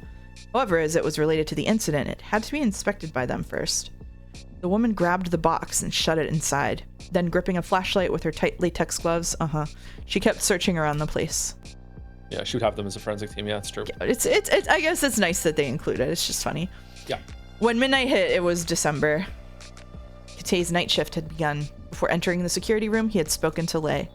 Zin had attacked the gem shop. However, for the first time, their plan had failed due to external factors. The Sekimeiya would be returned to Ashia. How had Zin learned about the location? Kate didn't know, but it didn't matter. The preparations for his plan had been completed, so he needed Zin to attack again. It wasn't in Ashia's interest to pursue the attack of the 30th any further. As if nothing had happened, the Sekimeiya plan needed to continue as devised. When the stillness had gone on for a while, Kate listened to the latest recording. Nothing related to Zin was there. Since Ito had told them about the Sekimeiya, the recordings had been nothing but uneventful. The SD card behind the device had been swapped out. If the device was ever found in the tower, Kate didn't want the information he had to be revealed. He needed it for himself. It was a small card that wouldn't be questioned, so he could easily leave the building with it. After listening to Zin's brief meeting, he had saved the recording on his own computer, inserting a new empty card in the recording device. Live chandelier reaction? At home, Lei hadn't calmed down yet. A young girl had died in Musashi Gemstones, and she'd learned the initial details. Zin had impersonated Ashia. Yet again, they had possessed confidential information to carry out their plan. However, they hadn't known about the second Sekimeiya. After being given one, they had released a potent gas in the small shop which had put everyone to sleep. The girl's death hadn't been part of Zin's plan. It had been the result of a common domestic accident, but Zin had made it possible. The Sekimeiya Zin had stolen was being brought back to Ashia, but the other one, which had fallen through the shop's floor, had been taken by the forensics. Lei had insisted that it be returned and kept cold. Gon had warned her about the temperature, but she had been told she would have to wait 36 hours. Oh, if it was Akaro there, maybe Akaro's going to feel kind of guilty about one of them being dead. Is that why he recognizes Shiroya? Maybe, yeah. Akaro's Ataze? Could be. You fucked up badly. Atase and Phaeton had explained the events to his boss. They'd managed to slip away and safely arrived at the meeting place. Jiro looked stern. He wasn't a man to grow uncontrollably angry, but his eyes showed how displeased he was. Are you convinced you won't be tracked here? Absolutely. The car is parked quite a ways away, but the police will find it soon. We have to give it up. Have you learned what happened? What do you mean? Someone died in Musashi. There was a gas explosion after you left. Both lackeys looked at each other, lost for words. It can't be. We didn't do anything. Watch the news tomorrow. You knocked everyone out, so no one noticed the heater was busted and leaking gas. When Ashiya entered, there was an explosion. You killed a civilian. Someone else was sent to the hospital in a coma. Do you understand? This is a major fuck-up. Zin does not get involved in murder cases. That wasn't our fault, though. We did as planned. True. You're right. All you did was draw the police to you and lose the Sekimeiya. You both should have been arrested, but now you're going to land us all in hot water. I don't think I'll be recognized. I have to say, shut up. You might be done for already. What? I'm going to ask you the same thing I did once already. Did everything truly go as planned on the 24th? Yes. Why are you asking this again? That afternoon, an unidentified person escaped from a prison cell. I was later called and told that you were seen near that place wearing the same clothes as them. Wait, what? That wasn't me? I was in the tower at that time. He is a Karo, I think. You say that, but we erased those records. I don't know what the fuck is going on with you, but what just happened isn't acceptable.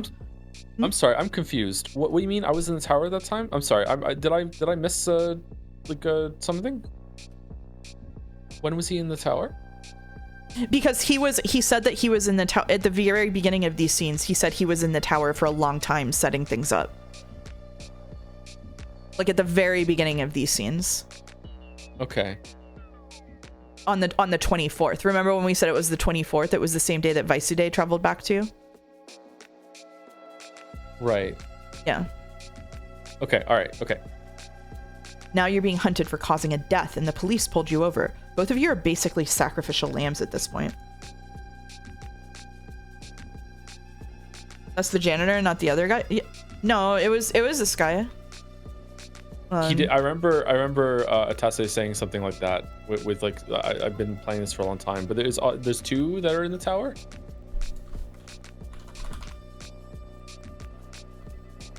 Okay, I'm wrong. Sorry, it's really confusing. Don't be sorry.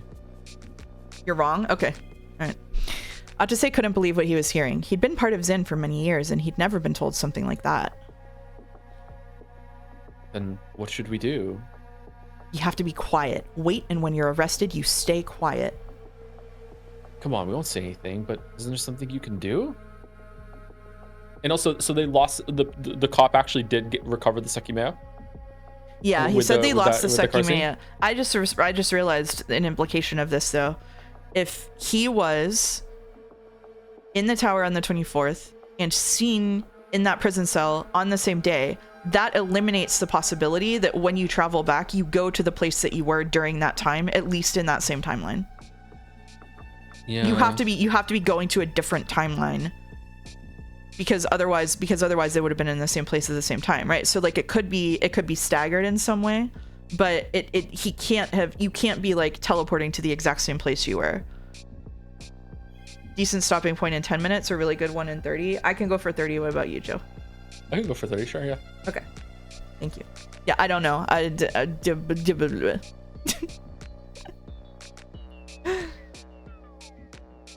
Did you read this line?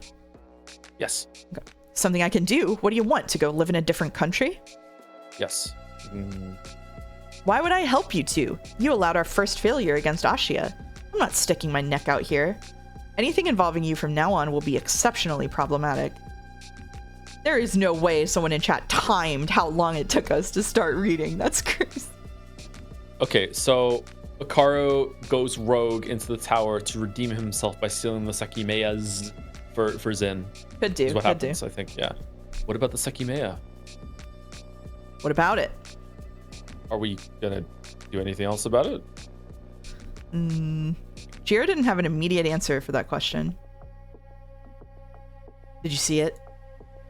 I did. I was surprised by how it looked.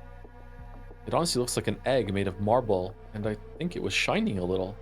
You're right, there's a timer below the stream, but I didn't think anyone would retain that information. Okay, sorry, we're locking it. An egg? How big was it? Are we talking an ostrich? A bit more than the length of this finger, I'd say. And he held up his middle one. So definitely not an emu. I thought it was bigger than that. I also thought it was bigger than that. Maybe he's got big hands because he's a Karo and he's giant. True.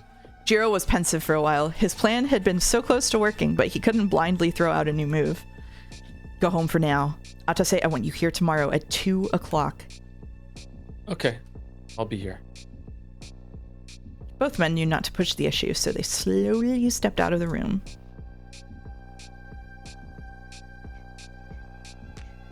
Tastefully arranged apples. And 335. Atase got home late into the night. He'd lived alone for years, so he had nobody to wake up. The first thing he did was look up the recent news. As he'd been told, he came across an article from the 24th of November. Someone had escaped from a prison cell, but the story was enigmatic. It hadn't been hidden. As he'd said, he had been in Ashia Tower at the time. However, he couldn't help but feel that the man in the attached picture did strangely resemble him. When the sun rose, Atase still hadn't managed to fall asleep. The latest news was posted online, and he didn't have to search for what he wanted. The highlighted article said, 20-year-old girl dies by gas explosion in Yushibana. His eyes locked onto the headline painfully, and he was unable to clear his suddenly clogged throat. It was the first time his actions had killed someone. When he read that 2 friends of the girl had been there, a cold hollow expanded within his chest. He vividly remembered how he'd received the death of a close friend of his years ago. It hadn't been his intention, but he had created that pain for someone else, and a friend of the girl he'd killed was in grave danger as well. It was the last thing he'd ever wanted to happen. However, his mind kept going to what his boss had said. It was true. The situation was volatile. He frowned as he finished reading the article. He went over it again to confirm he hadn't been mistaken, but there was no mention of Zin or their plan. Why? Yeah, it is 100% a Karo, because, like, remember Empath Akaro who lost a friend? It's a Karo. Yeah. Why? There was so we're no... getting a lot of Kate and Akaro details this chapter. Yeah. Okay. Why? There was no way Ashia didn't think Zin had been behind it. However, they hadn't... Hello, chinchillas. I gave them sticks, too. However, they hadn't been mentioned, nor had the Sekimeiya. Do you want to read narrator for a while? Till the end? Sure. Go till the end. That till works the for end me. of time. Lock in. Lock in. The appointed time came. Atase? I just heard you say so many times. Atase had been able to get a bit of sleep, and he sat in front of his boss after a silent nod. Do you think Sai is the linchpin in one of the last chapters is from his perspective? I think that I don't know if Sai is the linchpin to the story. I think Katsuki is, but I do think that if we get Sai's perspective, it's going to reveal a lot about how the Sekimeiya works because he worked out a lot of it, like genuinely. So I think that Sai is going to hold the key to a lot of what happened for sure, even if he isn't like the driving force of the story. I think Arena is the mastermind energy of this whole thing. Oh shit, could be. We're gonna wait for Ito to come. He'll be here soon. All right. Ashia haven't stopped talking about this Sekimeiya, and it was found 2 days before its announcement. Like you said, they're doing something in the tower, I have no doubt. That's why our name wasn't on the news. Yes, that's very likely. I also noticed that. A surprising amount of people have echoed Ashia. It appears the Sekimeiya event is gaining a lot of traction. There's been a great deal of interest in it. Do you remember what Ito was told? Kate Kuiji's information was real, and he said they're doing their best to catch us before the 15th. They were sending the Sekimeiya to the tower, expecting our attack before the event. Right. There was a knock at the door. That's you, sorry. Enter.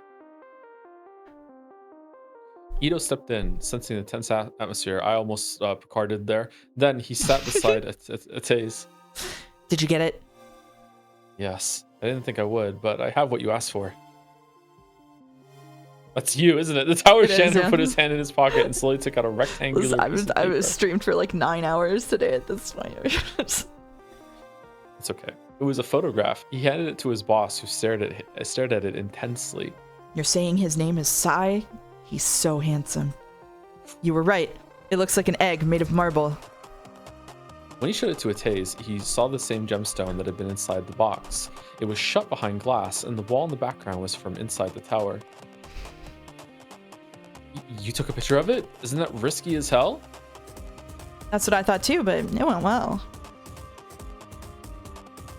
Zin had figured out a way to sneak tiny devices into the tower. That was the reason they'd chosen Ito as their associate. I failed the D20.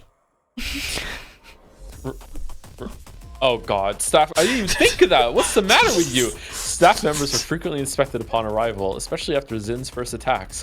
However, the janitor's job entailed the maintenance of the tower's plaza. By bringing the cleaning cart outside of the building and using a different Zin member to drop the desired device. Sorry, a different Zin member to drop the desired device in it. They managed to slip a small camera into the tower.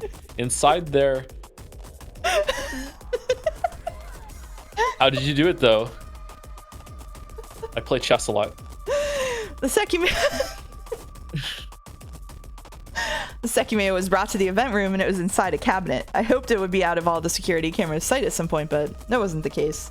I wanted to use the cart to cover my hands so I wouldn't be seen taking the picture, but it was easier than that. Entering the event room was forbidden to the public, but I stepped in to clean it. As soon as I did, Kite Kuiji entered too. His night shift was about to end. It was very fortunate because a long curtain covered the Sekimeiya. He asked if I was curious about it and offered to let me see it. Is that so? What did he say this time? He seemed to want to make small talk. I believe he doesn't suspect me. Kite actually outsmarting someone stupider than Kite. He had a key for the cabinet and he said they'd only made one for the event so that Zin wouldn't be able to unlock it. He even used it to open the cabinet and let me touch the Sekimeiya. It was pretty smooth and felt like cold marble. It was kept refrigerated because it can apparently get damaged otherwise. He didn't say much else of importance, but he kept reiterating that they're hard at work upgrading their security measures to catch us. What the hell is that man doing? I don't know, but when he left, I knew nobody was going to be in the security room for a very short time. That's when I took the picture. Just in case the footage is ever reviewed, I still did it covered by the cart, so it'll only be seen uncovering the curtain again. Jiro's eyes had a glint to them. He knew they couldn't take things lightly. You know what the upgraded security measures he talked about could be? No, he didn't elaborate, and I haven't noticed any difference. It's strange. You said that the cabinet where the Sekimeiya is can be locked and unlocked with a single key. When they did that in the past, we broke them open, so they must have accounted for that. When they linked an alarm to the cabinets, we disabled it remotely thanks to our access to their computer. Given what you've said, it's likely they're doing something similar, and that's why they cleaned their entire system. However, infecting it again to intercept what they're doing might be what they're waiting for. A long time ago, Zin had the chance to manually install a piece of software they created on Ashiya's computer. Thanks to the cleaning cart, they brought a storage device inside, and by keeping it in Ito's locker, they waited for the chance they needed. When the security staff was drawn out of their room, Ito had the chance to boot it up in their system. Hope Ito's getting paid. Despite Zin's knowledge in the field, creating an undetectable malicious program wasn't simple. Because of that, the application they placed on the computer was a harmless one that allowed it to stay hidden, only booting up for instance at a time. Sure, whatever. Its purpose was to check a path on the cloud owned by Zin. If it contained a file, it would be downloaded and executed. However, if the file had already been downloaded once, the process wouldn't be repeated. That remote method allowed Zin to gain access to Ashiya's computer. They knew about their security system, but a malicious file couldn't remain undetectable for long. By shuffling it every few days, however, they had kept their connection to the computer for months. It entailed a risk. If the server file was found at any given time, reverse tracking Zin could have been feasible. To prevent that, they had made sure their file wouldn't ever be automatically detected, but their connection to Ashiya had been cut a few days previously. They knew the computer had undergone a thorough cleanup that had managed to erase Zin's file in the process. However, what about the application that had been manually installed months ago? Had it been erased too? And what about everything we did in incognito mode? Jiro feared the reason behind the computer's cleanup. If their application was still present within the computer, they could infect it again by putting up a new file on the path. What Jiro didn't like was the thought that Ashiya were monitoring every change. While the file itself could be detected as malicious, they might have committed a manual cleanup to assure it or anything similar would be deleted. Then, if Zin remotely downloaded a new one, its appearance would be noticed, and although it wouldn't be detected as malicious, Ashiya could be sure Zin had sent it. He had come up with a test. To know if their original application was still there, he put up a different file on the path. Upon execution, it would send a request to a web server before deleting itself. The request had been received, so Jiro knew infecting Ashiya's computer again was possible. However, he was considerably hesitant about doing it. The event will be on the 15th, but until then, it seems the Sekimeiya will be in the event room, merely locked inside a cabinet. Nothing we can do should involve breaking it open. It'll be there for 2 weeks. They definitely expect our attack, and they think it'll happen during any night. You said the cabinet looks different than all the others, right? It was prepared specifically for this, and the computer was cleaned up. I'll repeat that Kate Kuiji said their intent is to catch us before the 15th. There's one more thing that caught my attention. You were told they'd only made one key for the day of the event. This means the key will be used on the 15th. Oh yeah. He said he'd let me be the first to touch it and warned me to be very gentle. The first to touch it. So they'll let visitors feel it during the event. This confirms that they'll unlock the cabinet, which we can't and shouldn't try to do. It's bothering me a little bit that just coincidentally, just because that guy found out that you should put it in the refrigerator before with gloves on, that everyone who touched it just didn't realize it was a time travel stone. Yeah. Both subordinates were paying close attention, slowly understood what Jiro was getting at. I know. If we're going to attack, there are many reasons why it should be on the very day of the event. Now that Ashiya are putting so much effort into this, we can't follow along with their expectations. And there's another important reason why we shouldn't try to steal the Sekimeiya any day before the 15th. Since the announcement, Ashiya haven't stopped building excitement for this mysterious gemstone. They're likely being excessive on purpose. Today, the Sekimeiya's value is already greater than yesterday's. Every day it's kept as a mystery, Ashiya are artificially inflating its value. On the 15th, the Sekimeiya's value will be the highest it can be. That is when we want it. How would we actually get it, though? It'll always be guarded when the cabinet's open and there's a security camera in the room.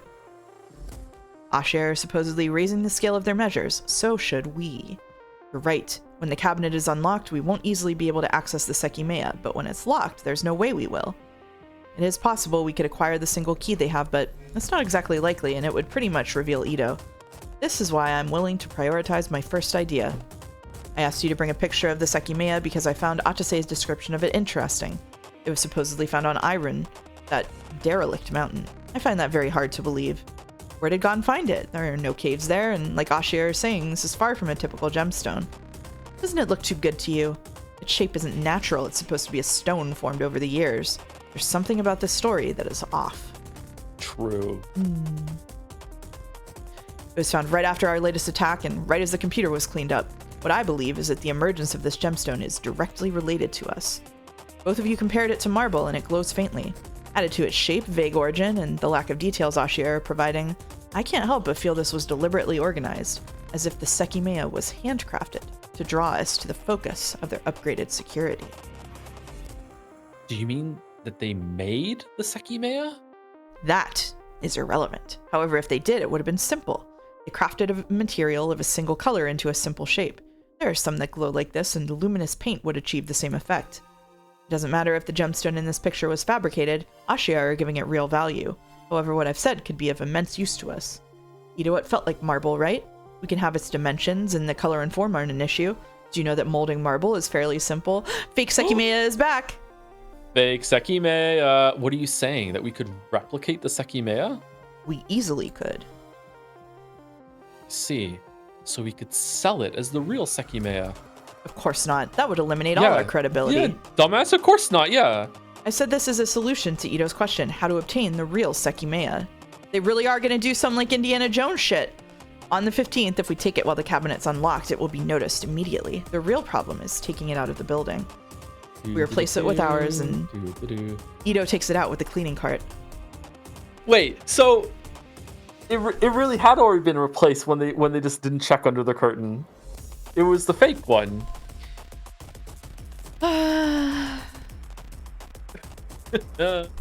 Or was it? I can't remember. I don't know. Do you really think we could swap them? How would that not be noticed?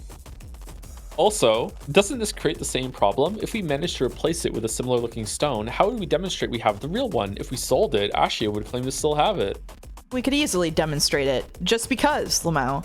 And not only to assert our credibility, but also to let Ashiya know their measures have failed again. I know who could do this for us. My good friend...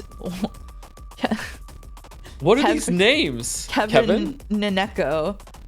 I have an idea of how to account for this, but I'll need to think more about it. Your other question, how the swap wouldn't be noticed, that has an easier answer. We'd have to do it when the cabinet is open. However, we can't be seen either in person or from the security room. There is a way. The same thing we used last time. A smoke grenade. Do you want to release that in the tower? The event will consist of guided visits for 3 people at once, and it will start at 9. Like always, at that time, the floor will be almost empty. That's when we make our move. Before anyone knows what the Sekimeiya is, we know the people who show up earliest get in earliest. Ought to say you will be there first. Intimidated by his boss's words, Atase stared hesitantly. He hadn't heard the entire plan yet, but it already sounded dangerous. Ito will be there too. Once you're inside, he will secretly give you a small grenade that he'll bring in the previous day with the cleaning cart. When the event begins, it'll go off in front of the Sekimeiya and it'll knock everyone out. The smoke will rapidly rise up, so to avoid inhaling any, you'll immediately throw yourself to the floor. The cabinet will be unlocked, which will give you the chance to swap the Sekimeiya. Ours will be in the cleaning cart, and so that you don't have to go back to the lobby, Ito will leave it in the cleaning room. After that, you'll keep acting as if you fell unconscious. In the end, despite the attack, Ashia will think they still have the Sekimeiya. Good lord. So, the following day, Ito will be able to take the real one out. That's why we find it in the cleaning cart one time. Mm-hmm. Oh, shit. Mm-hmm. Shiroya found it in the cleaning cart, right? Mm-hmm. Hmm? Wait a second. Why do I have to do this? Shouldn't Ito be the one? This could go horribly wrong. No. No. At the time of the event, Ito has no reason to be in the event room. Furthermore, it's likely the people present will be investigated, which could lead Ashia to find the real Sekimeiya in the cart before we can obtain it. This could go wrong, sure, but it can work. However, see it as a chance I'm giving you. You screwed up badly. Not only should you redeem yourself to us, but to yourself. If you're found, you will be seen as a killer. Make sure this plan works before you think of asking for our help again. Will you offer help if this goes well? That's something you'll have to ask again after the 15th. Until then, you're still nothing but trouble for us. Disposing of you is what we should do. Do you understand why it's essential that this is not a failure? Sorry, I just saw something in chat that's really important to me. Someone in chat said these names feel like the weird English names Ryukishi chose for his characters, like Battler. I was watching Agatha Christie's Poirot, the TV adaptation of Poirot novels, yesterday, and I got to a joke in like an episode of Poirot from 1996. Agatha Christie. Sorry, I've been streaming for so long. Agatha Christie. So it was an adaptation of Agatha Christie's Poirot, and this is so important. Don't make fun of me. And so Poirot has like his little Watson is called Hastings. Okay, and Hastings said, I had a funny nickname at school, and Poirot said, oh, what was it? And Hastings said, my nickname is Battler. And Poirot said, that's a stupid nickname. How'd you get that? And Hastings said, it was a joke about my name. Battler Hastings. Like Battle of Hastings. I swear to God. I swear to God. I swear to you. I don't think this was actually anywhere in Agatha Christie. I swear to you. I'm pretty sure Ryukishi took Battler's name from a one-off joke in a 1996 episode of Agatha Christie's Poirot. You didn't say that Hastings is the Watson. He is. He's hasty to come up with some shit, yeah. I'm like 90% sure this is what happened. It sounds made up. Mouse, you shouldn't lie like that. Go watch episode 6, or season 6, episode 15 of Agatha Christie's Poirot, and come back. When we have Ryukishi on for the finale of Umineko, we'll ask him. Okay, we'll see how it goes. Okay, anyway. See if he's willing to let us know. That's something you'll have to ask again after the 15th. Until then, you're still nothing but trouble for us. Disposing of you is what we should do. Do you understand why it's essential that this is not a failure? Agatha Christie? Fuck off. I don't even get what you said, though. I'll still be recorded if I do this. No, the smoke screen will cover you. We'll make sure it works as a barrier for the camera. But what about the hallway? I'll be seen going to the cleaning room. That is one reason why smoke should also be released there. Like in every guided visit, everyone else will be in the lobby. If smoke appears in both hallways, everyone will quickly evacuate as they'll be worried about it being poisonous or there being a fire. Then the exit will be guarded to make sure nobody runs out with stolen gems. Hitekuiji will be in the security room, so due to the smoke, he won't be able to leave it without falling unconscious. And he won't see what's happening in the building. When everyone is knocked out, you will go to the cleaning room and obtain our fake It is essential that you do this first to make sure no one sees you.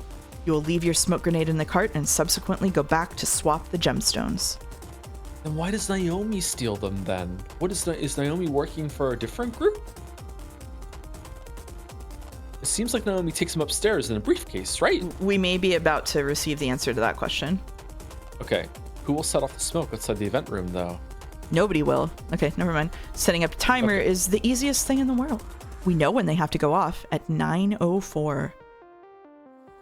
No, we don't. The event will begin at 9, but we don't know when the cabinet will be unlocked. That doesn't matter. Ito has seen the key and how to use it. If the smoke goes off before the cabinet is unlocked, the guide will be knocked out and they'll have the key on their person. And where exactly will the smoke bombs be in the hallways? Don't you remember? We can use the handrails. Behind them, the small grenades will be hidden, and it works perfectly for us. The camera... Oh, he cuts his hand on shrapnel. The camera's in the hall. When he put his hand behind the guardrail and felt something sharp. They never found these in all of their searching? The cameras in the hallways are placed to focus on the doors, so there are parts of the handrails that aren't visible. When Ito is cleaning, he can secretly place a grenade and slide it toward a point of the handrail that's being recorded. We will need 2 per hallway, and it'll seem like anyone could have placed them their previous day. It was Akaro that killed Katsuki. Who cut their hand on what? Like I thought someone... Katsuki cut his hand on in the elevator, right? Was there one in the elevator? He did cut his hand in the elevator, but I thought that someone else Was it Sai? I don't remember when this happened. You're right. Someone did cut themselves. Yeah. Fuck. Is it? He gets me. Don't burp in the microphone. Don't burp in the microphone. Don't do it. Don't do it. You're thinking about it. I can see it. I can see the burp in your eyes. Don't do it. I don't know when it was. I don't know when it was. I don't know when it was. I don't know when it was. Okay. Burp. Thank you, Kido. Alright. When Ito is cleaning, he can secretly place a grenade. Katsuki cut himself in the elevator, but there was someone else who reached behind a rail and felt something sharp there. At some point. So you can secretly place a grenade and slide it toward a point of the handrail that's being recorded. We will need 2 per hallway, and it'll seem like anyone could have placed them the previous day. So they fail because only one hallway gets coded, right? I think so. Finally, both subordinates understood how serious their boss was and broke into a sweat. As they took off and draped their heavy attire on the back of their chairs, they began to process each step of what they would be performing. I thought both of them got coded. Kate, Am I crazy? Kate can hear all of this. Kate can hear all of this. Interesting. And that's not all. There's something else we'll do that will divert suspicion from Ito. After all, if this works, we still wouldn't be in the clear. After suffering such a major attack, will Ashiya really believe nothing was stolen? If they're careful, they might not believe it and end up finding the real Sekimeiya. So, we will give them a reason to believe it. Their focus will be on the Sekimeiya, that's what they expect to be targeted, and the measures they're taking clearly involve it, as proven by the new cabinet and it only having 1 key. Targeting a different room will be much less problematic. In the morning before the event, the cameras will be monitored. However, there are more cameras than monitors, and only the hallways and a few crystal rooms are displayed at once. Correct, Ito? Yes, I've never seen the smaller one in hallway A being displayed. It's normally just the hallway. Exactly. This means, is it's not Kate, it's Ito, yeah. This means that if you put all the gems there into a case, you won't be seen. We would usually never do this as it makes you the only suspect, but this isn't an issue this time. The curtains aren't raised until 9:10, so you'll leave all of them down. You'll also leave the case in the room, in the corner beneath the camera, so that we can have a visitor be there when the smoke is released, crouching right as it happens.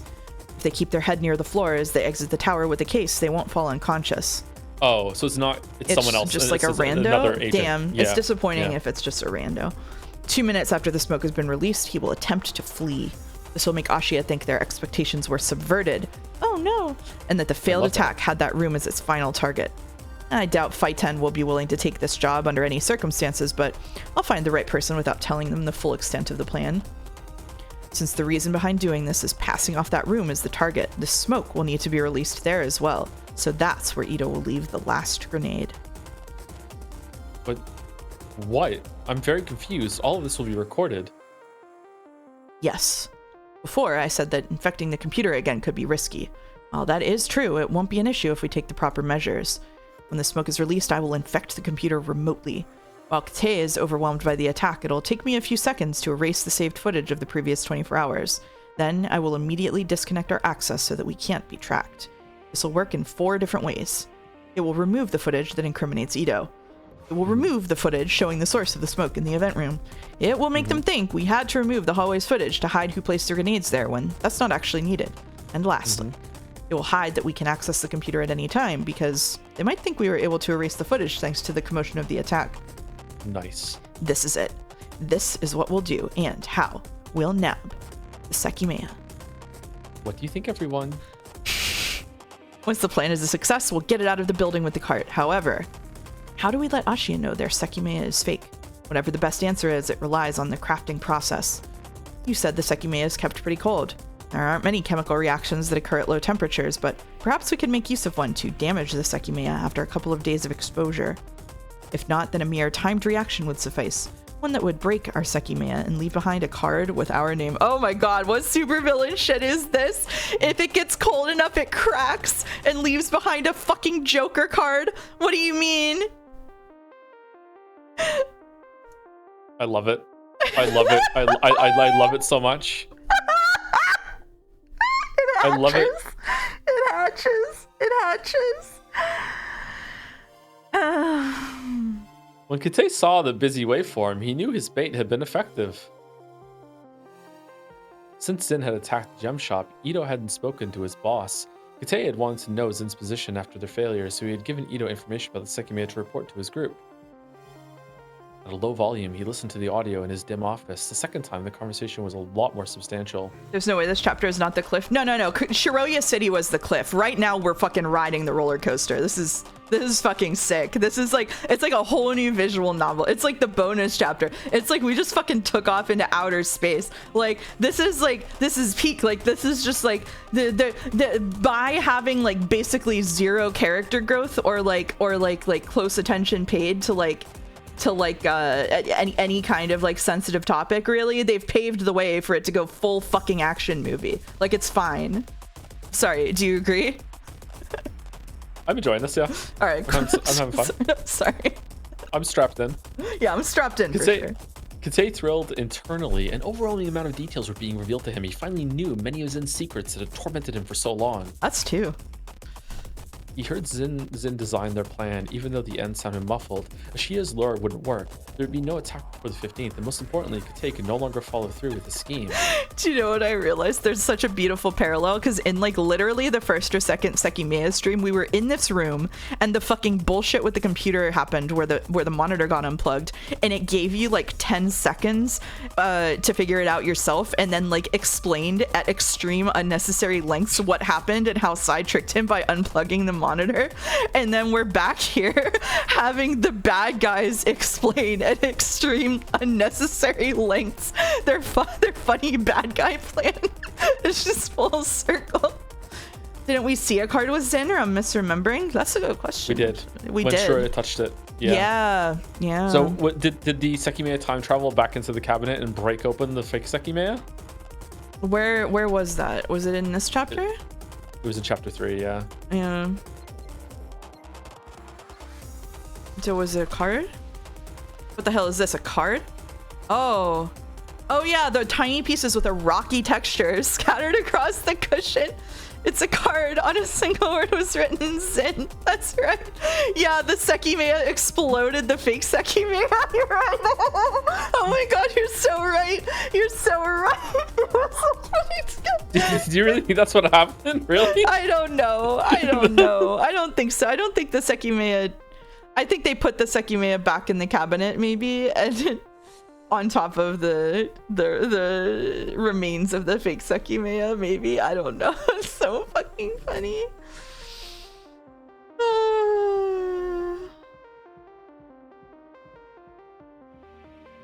Yeah, I think she was about to maybe put it back in, and she found the fake Sekimeiya exploded on the cushion.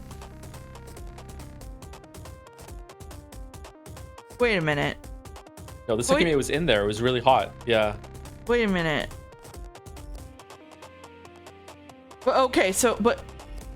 So wait, this is if this is this is actually relevant and important, because when she went into the tower, this is in the future. So yeah, it's in the future. In this timeline, Zin got away with it because they left the fake Sekimeiya there, and then it exploded, and she found what happened after it exploded. So this is why the tower isn't unlocked. Shiroyo is in a timeline where it worked. So in this timeline, they successfully replaced the Sekimeiya. All of the other shit still happened, but they got out of the tower having successfully replaced the Sekimeiya. So did they put the fake Sekimeiya and the second real Sekimeiya, because Zen only knows there's one. Yeah. They put it both in the cabinet and refrigerated it, and then some time later it exploded, broke the glass. Zin appeared, ta-da! But there's another Sekimeiya next to it. But because it exploded, it's been sitting in that cabinet for so long, like just gathering heat. Yeah. Because powering up. Okay. Yeah, I think so. I think that's what happened. Yeah. Fucking hell. So they got away with it. No way. I feel like we're making a lot of connections, but I still don't understand a lot of what's going on here. I know, this is really funny. Zin would attack during the daytime, the alarm wouldn't be activated, and Katei's voice could be heard by other people. In addition, even if the alarm was activated, Katei wouldn't be able to offer Zin member a quick escape, as the outside of the building wouldn't be deserted. However, there was something else Katei realized. Zin were right, the Sekimeiya's value was already much higher than what Ashiya had expected. To incentivize Zin's attack, Ashiya had been building an air of mystery around the gemstone, which had rapidly expanded. Until the 15th, the Sekimeiya's worth would be far higher than everything else Ashiya had ever possessed. What the fuck are you talking about? Katei didn't feel pressured. He had very valuable information, but he had learned that the concept of his plan could be still executed, albeit differently. He could anonymously threaten Ito with the audio, but that would give away Katei's source of information, and unlike after his previous plan, Zin wouldn't be indebted to him. As such, he decided to change his way of thinking for the time being. He's flipping the chessboard. The Sekimeiya, he could obtain it himself and postpone the idea of blackmailing Zin. He had the key to the cabinet and a trump card he'd saved for years, the storeroom secret. Yeah. Before Katei's parents had died, the building had undergone several severe expansions. The secret corridor had always remained a hidden part of the lowest floor, but nobody knew about it remained. So this basically confirms he's Kyoku, right? Yeah, he's Kyoku, yeah. He seems kind of normal and dumb for like some child psychopath, like antisocial. Naturally, Katei had tested it already to deduce whether Zin were aware of his existence. He had easily been able to confirm it had never been opened during the attacks by putting a hair on it. How could Katei take the Sekimeiya out of the tower? Despite all he knew, it wasn't a simple task. He couldn't act out a fake Zin attack when he didn't have the night shift. If he entered through the storeroom, he would be seen from the security room. He could take action when he had the night shift, but he could bring Sekimeiya to the storeroom and claim Zin had erased the security footage. But would such a thing be believable? Oh, this is when Katsuki showed up and he killed him. Yeah. Shoved him against the locker, yeah. He wasn't worried about Zin. He wasn't worried that Zin could threaten him anymore. He had the upper hand in that battle, as he could expose a good deal about them. Yet, Katei's story would be too convenient. His alarm would have to be somehow bypassed, and Katei would have to let them escape. What if he activated the alarm by forcing open the cabinet? Then, when the exit unlocked, no Zin member would be found in the building, and the Sekimeiya would have magically disappeared. There was only one way Katei could make that work, by saying he had someone escaping toward the storeroom. He had seen someone escaping toward the storeroom. However, he didn't want to reveal the existence of the hidden door yet. There was no smooth story that let Katei weasel out. He didn't want to be investigated by Ashiya or Zin, but every scenario sounded iffy and had him as the easy suspect. That was until he realized that the perfect moment existed. A moment where he wouldn't be the only suspect, and where his story would be believed without a doubt, the day of the event. Damn, Sai did nothing wrong. Sai was right. Katei's so sus. The day when Zin would be in the tower, and when Katei would be in the security room, he could use their own attack against them to obfuscate his involvement. He knew what would happen and what Zin's actions would be. He immediately thought of a way to take advantage of them. He could disarm those 2 grenades in hallway B in order to get out. The Sekimeiya cabinet had been designed to trigger the alarm upon being minimally damaged. At 9:04, a vast cloud of smoke was going to be released in the event room. Even though the cabinet could be unlocked, the mere damage of the smoke could set off the alarm. In any case, if the alarm went off at that time, it wouldn't be questioned. A real attack would have triggered it, so it would have served its function. Kitei had designed the system, and he knew Zin didn't have access to the tower's computer. If he altered the system to automatically activate the alarm at that time, no one would know. Sai was also willing to murder Katsuki because he wanted to know what it was like. That was it. We're not prosecuting for thought crimes. No, he still did nothing wrong. He was mad. He was mad. It was self-defense. Yeah. He could trap Zin in the tower and commandeer the rest of their plan himself. In addition, Kitei had another reason to trigger the alarm, to aid Zin before his intervention. The only way their plan could fail was if people from the outside quickly raided the building despite the smoke. That was something the alarm could prevent. This motherfucker. Kitei's initial idea was promising, and he could develop it further. Zin would disable the hallway A cameras where the security room and the storeroom were. That meant that before the attack, Kitei could quickly go to the lobby to discuss what to do during the event with the police. That would be the last recording of hallway A. He may have killed him with a teleporting knife. I'm still not sure about that. Do we know what happened there? No, I don't think we know what happened there. No, I don't know what happened there. No. The teleporting knife is unfortunately probably the squid theory. Like, I don't know. Yeah. The squid did it. Squid theory. That would be last recording on hallway A. Upon seeing the smoke, everyone would rapidly evacuate, unaware that the alarm was soon to be activated. Then, during the chaos, Kitei would re-enter the hallway. Whoa. That would no longer be caught by the cameras. As he heard Zin's discussion, he knew that by crawling, he would avoid falling unconscious. Like a massive spider, perhaps. Yeah, he knew that Atazi's movements would be. The alarm wouldn't influence them. He would go to the cleaning room, so Kitei had the opportunity to take the Sekimeiya out of the cabinet if it was unlocked. If it wasn't, he'd go take it from the cleaning cart after Atazi finished his job. Then, he could rapidly go to the storeroom and leave the Sekimeiya behind the movable wall. Lei had told him it couldn't be kept at a warm temperature, but the storeroom's corridor was colder than the rest of the tower due to its lack of insulation and air conditioning. Oh, this is what happened when Shiroya found it in there. He was probably really mad. Lastly, he would leave using his unique key. Everyone would be in front of the entrance, so he wouldn't be seen stepping out of the building. Then he would appear from behind them as if he had evacuated, which hallway A's camera would corroborate. Nobody would be in the security room, so after 12 hours, a shutter would open. Then, someone inside the building would be guaranteed to be a member of Zin and responsible for triggering the alarm. However, nobody knew the Sekimeiya had been stolen because Zin's fake would remain inside, and nobody would suspect Kitei of having any involvement, as he couldn't have. Not even Zin would suspect him. How are you selling it, bro? And only in the future, Sai. he could retrieve the Sekimeiya from the storeroom without an issue. And then I could call my good friend that lives on Rakenjima, Kraus, to sell this gemstone. He's the only one that can do it.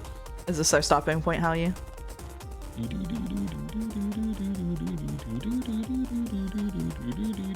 little more. I'm just guessing, like a few lines. Okay, there you go. Everything was finally in motion, and the long wait for the day of the event began. Ashia, Zin, and Kitei, each of those three parties had their own unique agenda. Every night, Ashia expected Zin's attack. However, Kitei knew it wouldn't happen yet and kept mentally rehearsing his plan. Meanwhile, Zin received the replica of the Sekimeiya. Ito, who had seen, touched, and measured the original, confirmed there was no glaring difference between the two, and that unless Ashia had foreseen a replica being created, it would work. There it is. Nope.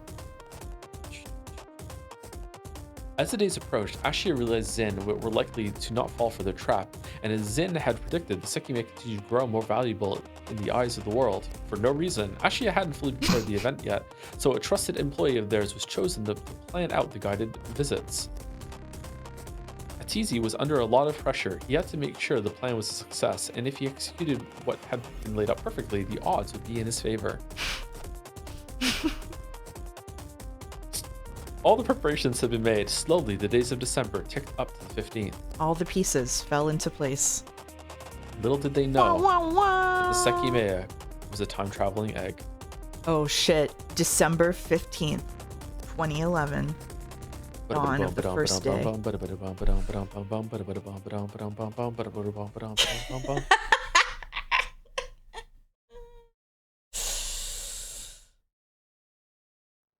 Well, we learned so much and yet know so little.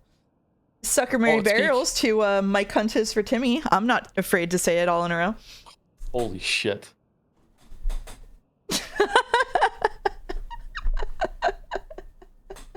It's peak. It's peak.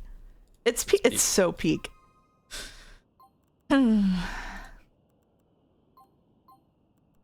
Sorry, Sorry, Naja. Well, that was fascinating. I'm gonna have to go back to the document. Good episode. I'm gonna go back to the document. Joe, too much of a coward to say it gets fucking ad revenue disabled on YouTube. I can't. Otherwise, I would say it.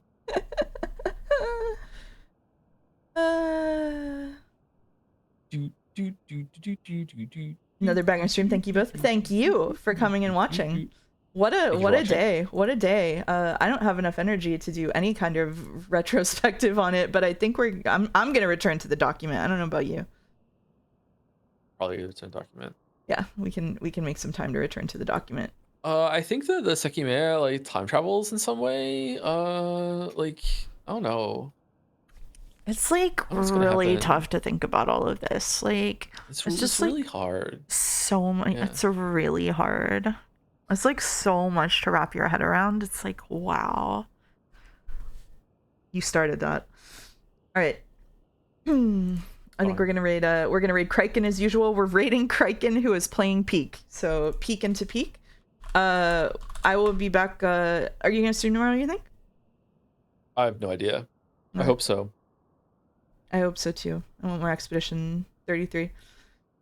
God, were they on drugs writing this? Oh my god, Godot, you're so right. I'm glad I was here for the reveal of Kate's brother. Okay. All right, I'll be back on Wednesday, probably with Moon, but who knows? Who knows? I'll see. I want to stream on Wednesday, but I might not be feeling up to all that, so I might do something else. But I'll be here on Wednesday, and Friday I'm getting a haircut, so it's gonna be a little late. Oh, I wanted to say really quick. This has nothing to do with you, Joe. Sorry. I wanted to say really quick. My birthday is in like, not very long, like 2 weeks, and I'm gonna do like a gift sub discount on my channel in case anybody wants to buy subs for my birthday. So if you're thinking about like gifting subs to people, you should wait for 2 weeks, because it'll be cheaper then. So yep. All right, I'm gonna set up a raid into Kraken.